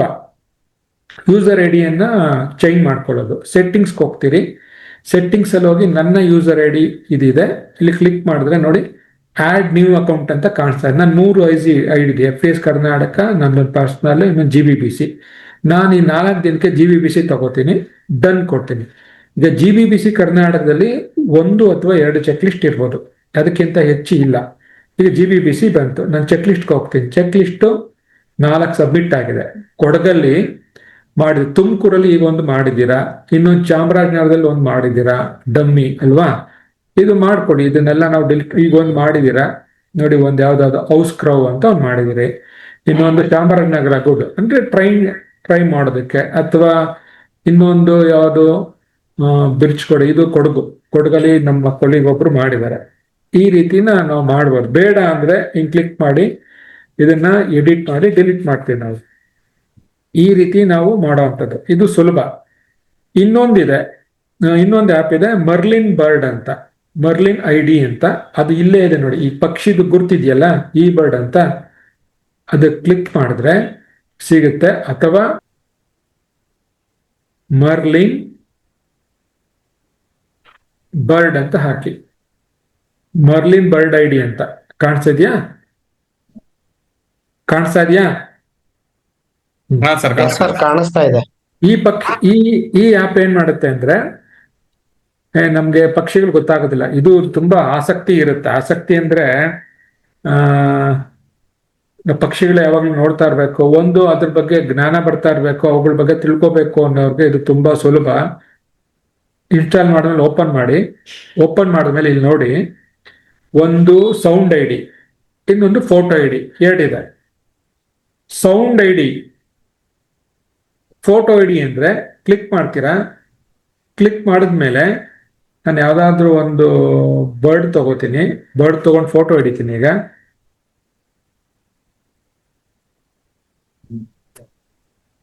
ಓಕೆ, ಒಂದು ಫೋಟೋ ಹಿಡಿದೆ. ಆದ್ರೆ ಇದು ಕಂಪ್ಯೂಟರ್ ಅಲ್ಲಿ ಹಿಡಿದ್ರೆ ತಗೊಳಲ್ಲ ಒಂದೊಂದ್ಸಲ. ಓಕೆ ಕೊಟ್ಟೆ ಆಯ್ತಾ. ನಾನು ಅಲ್ಲಿ ಕೂರಿಸ್ಬೇಕು ಅದನ್ನ, ಯಾವ ಪಕ್ಷಿ ಅಂತ. ನಮ್ಗೇನಾದ್ರೂ ಪಕ್ಷಿ ಜಾಗದಲ್ಲಿ ಕಾಣಿಸಿದಾಗ ನೆಕ್ಸ್ಟ್ ಕನ್ಫರ್ಮ್ ಲೊಕೇಶನ್ ಚಿಂತಾಮಣಿ ಆಯ್ತು, ಐಡೆಂಟಿಫೈ ಬಂದಿದ್ಯಾ? ಕೇಳಿಸ್ತಾ ಇದೆಯಲ್ವಾ ನಾನು ಕೇಳೋ ಪ್ರಶ್ನೆ? ಎಸ್ ಅಂದ್ರೆ ನೀವು ಎಲ್ಲೋ ದೂರದಲ್ಲಿ ಇರ್ತೀರಾ, ಮೊಬೈಲ್ ಅಲ್ಲಿ ಕ್ಯಾಮ್ರಾ ತಗೊಂಡು ಆನ್ ಮಾಡಿ ಕ್ಲಿಕ್ ಮಾಡಿ ತೆಗೆದ್ರೆ ಆ ಪಕ್ಷಿ ಯಾವುದು ಅಂತ ಅಲ್ಲಿ ಗೊತ್ತಾಗ್ಬಿಡುತ್ತೆ, ಅದ್ರ ಹೆಸರು ಹಾಕ್ಬೋದು. ಇದು ಒಂದು ವಿಧಾನ. ಎರಡನೇ ವಿಧಾನ ಸೌಂಡ್. ನಾನು ಅವಾಗ್ಲೇ ಒಂದು ಸೌಂಡ್ ಹಾಕಿದೆ ಅಲ್ವಾ, ನಾನೀಗ ಆ ಸೌಂಡ್ ಮತ್ತೆ ಹಾಕ್ತೀನಿ ನಿಮ್ಗೋಸ್ಕರ. ಏನ್ ಸೌಂಡ್ ಅಂತ, ಯಾವ ಸೌಂಡ್ ಕೇಳಿದ ಪಕ್ಷಿದು ನೀವು? ಸರ್ ಕಾಣಿಸ್ತದೆ. ನಿಮ್ಮ ಮೊಬೈಲ್ ಅನ್ನ ಏನು ವಾಯ್ಸ್ ಕೇಳಿಸ್ಕೊಳ್ಳುತ್ತೆ ಅದನ್ನ ಕ್ಲಿಕ್ ಮಾಡಿ ಸುಮ್ಮನೆ ಮೊಬೈಲ್ ಹೋಗ್ತಾ ಇರ್ತೀರ ರೋಡಲ್ಲಿ, ಹೀಗೆ ಇಟ್ಕೊಂಡು ಹೋದ್ರೆ ಯಾವ್ಯಾವ ಪಕ್ಷಿ ಕೂಗುತ್ತೆ ಆ ಸೌಂಡ್ ಇಂದ ಪಕ್ಷಿ ಚಿತ್ರ ಬಂದ್ಬಿಡುತ್ತೆ. ಇದು ಎರಡನೇ ವಿಧಾನ. ಕ್ಲಿಯರಾ? ನೀವು ಡೌನ್ಲೋಡ್ ಮಾಡ್ಕೋಬಹುದು, ಅಥವಾ QR ಕೋಡ್ ಹಾಕಿದ್ದೀನಿ, ಅದನ್ನು ಕೂಡ ನೀವು ಸ್ಕ್ಯಾನ್ ಮಾಡ್ರೆ ಮರ್ಲಿನ್ ID ಓಪನ್ ಆಗುತ್ತೆ. ನೆಕ್ಸ್ಟ್ ಇನ್ನೊಂದು ಏನ್ ಬೇಕು ಅಂತ ನಮ್ಗೆ ಅಟ್ಲೀಸ್ಟ್ ಒಂದು ಬೈನಾಕ್ಯುಲರ್ ಇದ್ರೆ ತುಂಬಾ ಸುಲಭ ಆಗುತ್ತೆ, ಈಸಿಯಾಗಿ ನಾವು ಗುರ್ತಿಸ್ಬೋದು. ಒಂದು 2-2.5 ಸಾವಿರ ರೂಪಾಯಿಗೆ ಒಳ್ಳೆ ಬೈನಾಕ್ಯುಲರ್. ಇದಕ್ಕೆ ಅಂತ ಅಲ್ಲ, ನೀವು ಅದನ್ನ ಯಾವಾಗ್ಲೂ ಕ್ಯಾರಿ ಮಾಡಿದ್ರೆ ಅದು ಯೂಸ್ ಆಗುತ್ತೆ. ಫೀಲ್ಡ್ ಗೈಡ್ ನಾನು ತೋರಿಸ್ತೀನಿ, ಫೀಲ್ಡ್ ಗೈಡ್ ಏನ್ ಬೇಕಂತ. ಪಕ್ಷಿಗಳ ಬಗ್ಗೆ ಮಾಹಿತಿ ಇರುವಂತದ್ದು, ಬರ್ಕೊಳ್ಳೋಕೆ ಒಂದು ಪುಸ್ತಕ, ಪೆನ್ನು ಅಥವಾ ನಾವು ಕೊಡೋ ಫಾರ್ಮೆಟ್ ಇದ್ರೆ ಯೂಸ್ ಆಗುತ್ತೆ. ಕ್ಯಾಮ್ರಾ ಬೇಕಿಲ್ಲ, ನಿಮ್ಮ ಹತ್ರ ಕ್ಯಾಮ್ರಾ ಇದ್ರೆ ಬೇರೆಯವ್ರಿಗೆ ಯೂಸ್ ಆಗುತ್ತೆ. ಈ ರೀತಿ ಫೋಟೋಗಳನ್ನ ತೆಗೆದು, ಈಗ ಫೋಟೋಗಳೆಲ್ಲ ತೋರಿಸಿದ್ವಲ್ಲ, ಆ ಫೋಟೋಗಳು ಕೆಲವರು ನಮ್ಮ ಸ್ನೇಹಿತರದ್ದು, ಕೆಲವು ನಾ ತೆಗ್ದಿರುವಂಥದ್ದನ್ನ ಹಾಕಿರ್ತೀವಿ. ಹಾಗೆ ನಿಮ್ಮ ಫೋಟೋಗಳು ಕೂಡ ನೀವು ಬೇರೆ ಬೇರೆ ಕಡೆ ಎಕ್ಸಿಬಿಷನ್ ಮಾಡೋದಕ್ಕೆ ಯೂಸ್ ಆಗುತ್ತೆ. Camera optional. ಸೊ ಹೋಗೋದಕ್ಕೆ ನೀವು ನೀರು ಅಥವಾ ಬಾಟ್ಲ್ ತೆಗೆದುಕೊಂಡು ಹೋದ್ರೆ ಯೂಸು. ಅದಾದ್ಮೇಲೆ ಏನ್ ಮಾಡಬಾರ್ದು ಅಂತ ನೋಡಿ, ಇದನ್ನ ನಾನು ಹಾಕಿದ್ದೀನಿ. ನೀವು ಈಗ ಕೇಳಿದ್ರಲ್ಲ ವಾಸು, ಹಾ ಸರ್. ಇಲ್ಲಿ birds of Karnataka, southern western Ghats birds field checklist ಹಾಕಿದ್ದೀನಿ. ಇದು QR ಕೋಡ್ ಮಾಡಿದ್ರೆ ನಿಮ್ಗೆ ಬರುತ್ತೆ. QR ಕೋಡ್ ಮಾಡ್ಕೊಳ್ಳಿ. ಬರ್ಡ್ಸ್ ಆಫ್ ಕರ್ನಾಟಕ ಏನಿದೆ ಅಂದ್ರೆ ಅಲ್ಲಿ ಇದು ನಿಮ್ಗೆ ಒಂದು ಗೈಡ್. ಈ ಗೈಡ್ ನಾನು ಏನು ಆಗ್ಲಿಂದ ಎಕ್ಸ್ಪ್ಲೈನ್ ಮಾಡಿದ್ದು ಇದ್ರ ಸಂಪೂರ್ಣ ಇದೆ. ಇದನ್ನ ನೀವು ಒಂದು ಕಲರ್ ಪ್ರಿಂಟ್ಔಟ್ ತೆಗೆದುಕೊಂಡ್ರೆ ನಾನು ಇದನ್ನ ವಾಟ್ಸಪ್ ಗ್ರೂಪಲ್ಲಿ ಹಾಕ್ತೀನಿ. ಪ್ರಿಂಟ್ಔಟ್ ತೆಗೆದುಕೊಂಡ್ರೆ ನೀವು ಫೀಲ್ಡ್ಗೆ ಅದನ್ನ ತೆಗೆದುಕೊಂಡು ಹೋಗ್ಬೋದು. ಇದು ಬರ್ಡ್ಸ್ ಆಫ್ ಕರ್ನಾಟಕ ಸಂಬಂಧಪಟ್ಟ ಹಾಗೆ. ಇನ್ನೊಂದು ವೆಸ್ಟರ್ನ್ ಘಾಟ್ಸ್ ಸಂಬಂಧಪಟ್ಟ ಹಾಗೆ, ಇದು ವೆಸ್ಟರ್ನ್ ಘಾಟ್ಸ್. ವೆಸ್ಟರ್ನ್ ಘಾಟ್ಸ್ ಅಲ್ಲಿ ಸ್ವಲ್ಪ ವಿಭಿನ್ನ. ಇಲ್ಲಿ ನೋಡಿ, ಇಲ್ಲಿ ಮಂಗಟ ಪಕ್ಷಿ ಕೊಟ್ಟಿದ್ದಾರೆ ಅಲ್ವಾ, ಹಾಗಾಗಿ ವೆಸ್ಟರ್ನ್ ಘಾಟ್ಸ್ ಸಂಬಂಧಪಟ್ಟ ಹಾಗೆ ಬ್ರೌಚರ್ ಬೇರೆ ಇದೆ. ಅದನ್ನ ಒಂದು ನಾನು ಹಾಕಿದ್ದೀನಿ. ಮೂರನೇದು ಚೆಕ್ ಲಿಸ್ಟ್. ನೀವು ಫೀಲ್ಡ್ ಚೆಕ್ ಲಿಸ್ಟ್ ಒಂದು ಬೇಕು. ಫೀಲ್ಡ್ ಚೆಕ್ ಲಿಸ್ಟ್ ಈ ತರ ಇದೆ. ಇದರಲ್ಲಿ ಒಂದು ಎಲ್ಲಾ ಪಕ್ಷಿಗಳು ಕನ್ನಡ ಮತ್ತು ಇಂಗ್ಲಿಷಲ್ಲಿ ಸಂಪೂರ್ಣವಾಗಿ ಬರೆದಿದ್ದೇನೆ, ಟೈಪ್ ಮಾಡಿ ಇಟ್ಟಿದ್ದೇನೆ. ನಿಮ್ಗೆ ಇದನ್ನ ತಗೊಂಡೋಗಿ ಪಕ್ಕದಲ್ಲಿ ನಂಬರ್ ಹಾಕ್ಬೋದು. ಏನೇನ್ ಹಾಕ್ಬೇಕು? ಮೊದಲನೇದು ನೀವು ವೀಕ್ಷಣೆ ಮಾಡೋ ಡೇಟು, ಟೈಮು, ಸ್ಥಳ, ಗ್ರಾಮ, ಪಂಚಾಯತ್ ಇತರ ಹಾಕಿ, ತಾಲೂಕು, ಜಿಲ್ಲೆ. ನಮ್ಗೆ ಲ್ಯಾಟಿಟ್ಯೂಡ್ ಲ್ಯಾಂಗಿಟ್ಯೂಡ್ ತುಂಬಾ ಇಂಪಾರ್ಟೆಂಟ್. ಯಾಕೆಂದ್ರೆ ನೀವು ಪೇಪರ್ ಅಲ್ಲಿ ಈ ಫಾರ್ಮೆಟ್ ಅಲ್ಲಿ ಕಳ್ಸಿದ್ರೆ ನಾನು ಅದನ್ನ ಲ್ಯಾಟ್ ಲಾಂಗ್ ಹಾಕ್ಬೇಕಾಗತ್ತೆ. ಮಹಿಳೆಯರು ಎಷ್ಟು ಜನ ಇದ್ರು, ಟೋಟಲ್ ಎಷ್ಟು ಜನ ಭಾಗವಹಿಸಿದ್ರಿ, ಅಂಕಿಅಂಶ ದಾಖಲು ಮಾಡಿದವ್ರು ಯಾರು, ನೀವು 7-8 ಜನ ಹೋಗಿದ್ರೆ ಅದು ಯಾರು ಬರೀತೀರ ಅವ್ರ ಹೆಸರು. ನಮ್ಗೆ ಮೊಬೈಲ್ ಸಂಖ್ಯೆ ಕಡ್ಡಾಯ, ಇಮೇಲ್ ಏನ್ ಬೇಡ. ಇಲ್ಲ ನನ್ಗೆ ಈ ರೀತಿ ಪಟ್ಟಿ ಬೇಡ, ಕನ್ಫ್ಯೂಸ್ ಆಗತ್ತೆ ಅಂದ್ರೆ ನಿಮ್ಗೆ ಕೊನೆಯಲ್ಲಿ ಪ್ಲೈನ್ ಶೀಟು ಇದೆ, ಅದನ್ನು ಕೂಡ ನೀವು ತೆಗೆದುಕೊಂಡು ಇದನ್ನೇ ಮಾಡ್ಬೋದು. ಓಕೆ, ಕಳೆ ಸಲನ್ನು ಇದನ್ನ ಕೊಟ್ಟಿದ್ವಿ, ಆಯ್ತಾ? ಇದನ್ನ QR ಕೋಡ್ ಅನ್ನ ನೀವು ಸ್ಕ್ಯಾನ್ ಮಾಡ್ಕೊಂಡ್ರೆ ನಾನು ಇದನ್ನ QR ಕೋಡ್ ಅನ್ನ ನಿಮ್ ಸಂಪೂರ್ಣ ಗ್ರೂಪ್ಗಳೆಲ್ಲ ಶೇರ್ ಮಾಡ್ತೀನಿ. ನೀವು QR ಕೋಡ್ ಅನ್ನು ತೆಗೆದುಕೊಳ್ಬಹುದು. ಫಾರ್ಮ್ಯಾಟ್ ಅನ್ನು ಕೂಡ ನಾನು ಕಳ್ಸಿಕೊಡ್ತೀನಿ. ಓಕೆ, ಇವಾಗಲೇ QR ಕೋಡ್ ಮಾಡಂಗಿದ್ರೆ ಮಾಡಿ, ಹೌದಾ? ಇನ್ನು ನೆಕ್ಸ್ಟ್ ವೀಕ್ಷಣೆ ಮಾಡ್ಬೇಕಾದ್ರೆ ಸ್ವಲ್ಪ ಶಾಂತವಾಗಿ ಇರುವಂತದ್ದು, ಹೆಚ್ಚು ಗಲಾಟೆ ಮಾಡೋದನ್ನ ಪಕ್ಷಿಗಳು ನೋಡಕ್ ಆಗೋದಿಲ್ಲ. ಆಮೇಲೆ ಒಂದು ಏನಂದ್ರೆ ಪಕ್ಷಿಗಳು ಮೊಟ್ಟೆ ಮರಿಗಳು ಅಥವಾ ಗೂಡುಗಳ ಹತ್ರ ಹೋಗೋದನ್ನ ನಿಷೇಧ, ಅದು ಕೂಡ ಕಾನೂನು ಬಾಹಿರ. ಅದು ಚಿತ್ರಗಳು ತೆಗೆಯೋದು ಕೂಡ ಅದನ್ನ ಬ್ಯಾನ್ ಮಾಡಿದ್ದಾರೆ.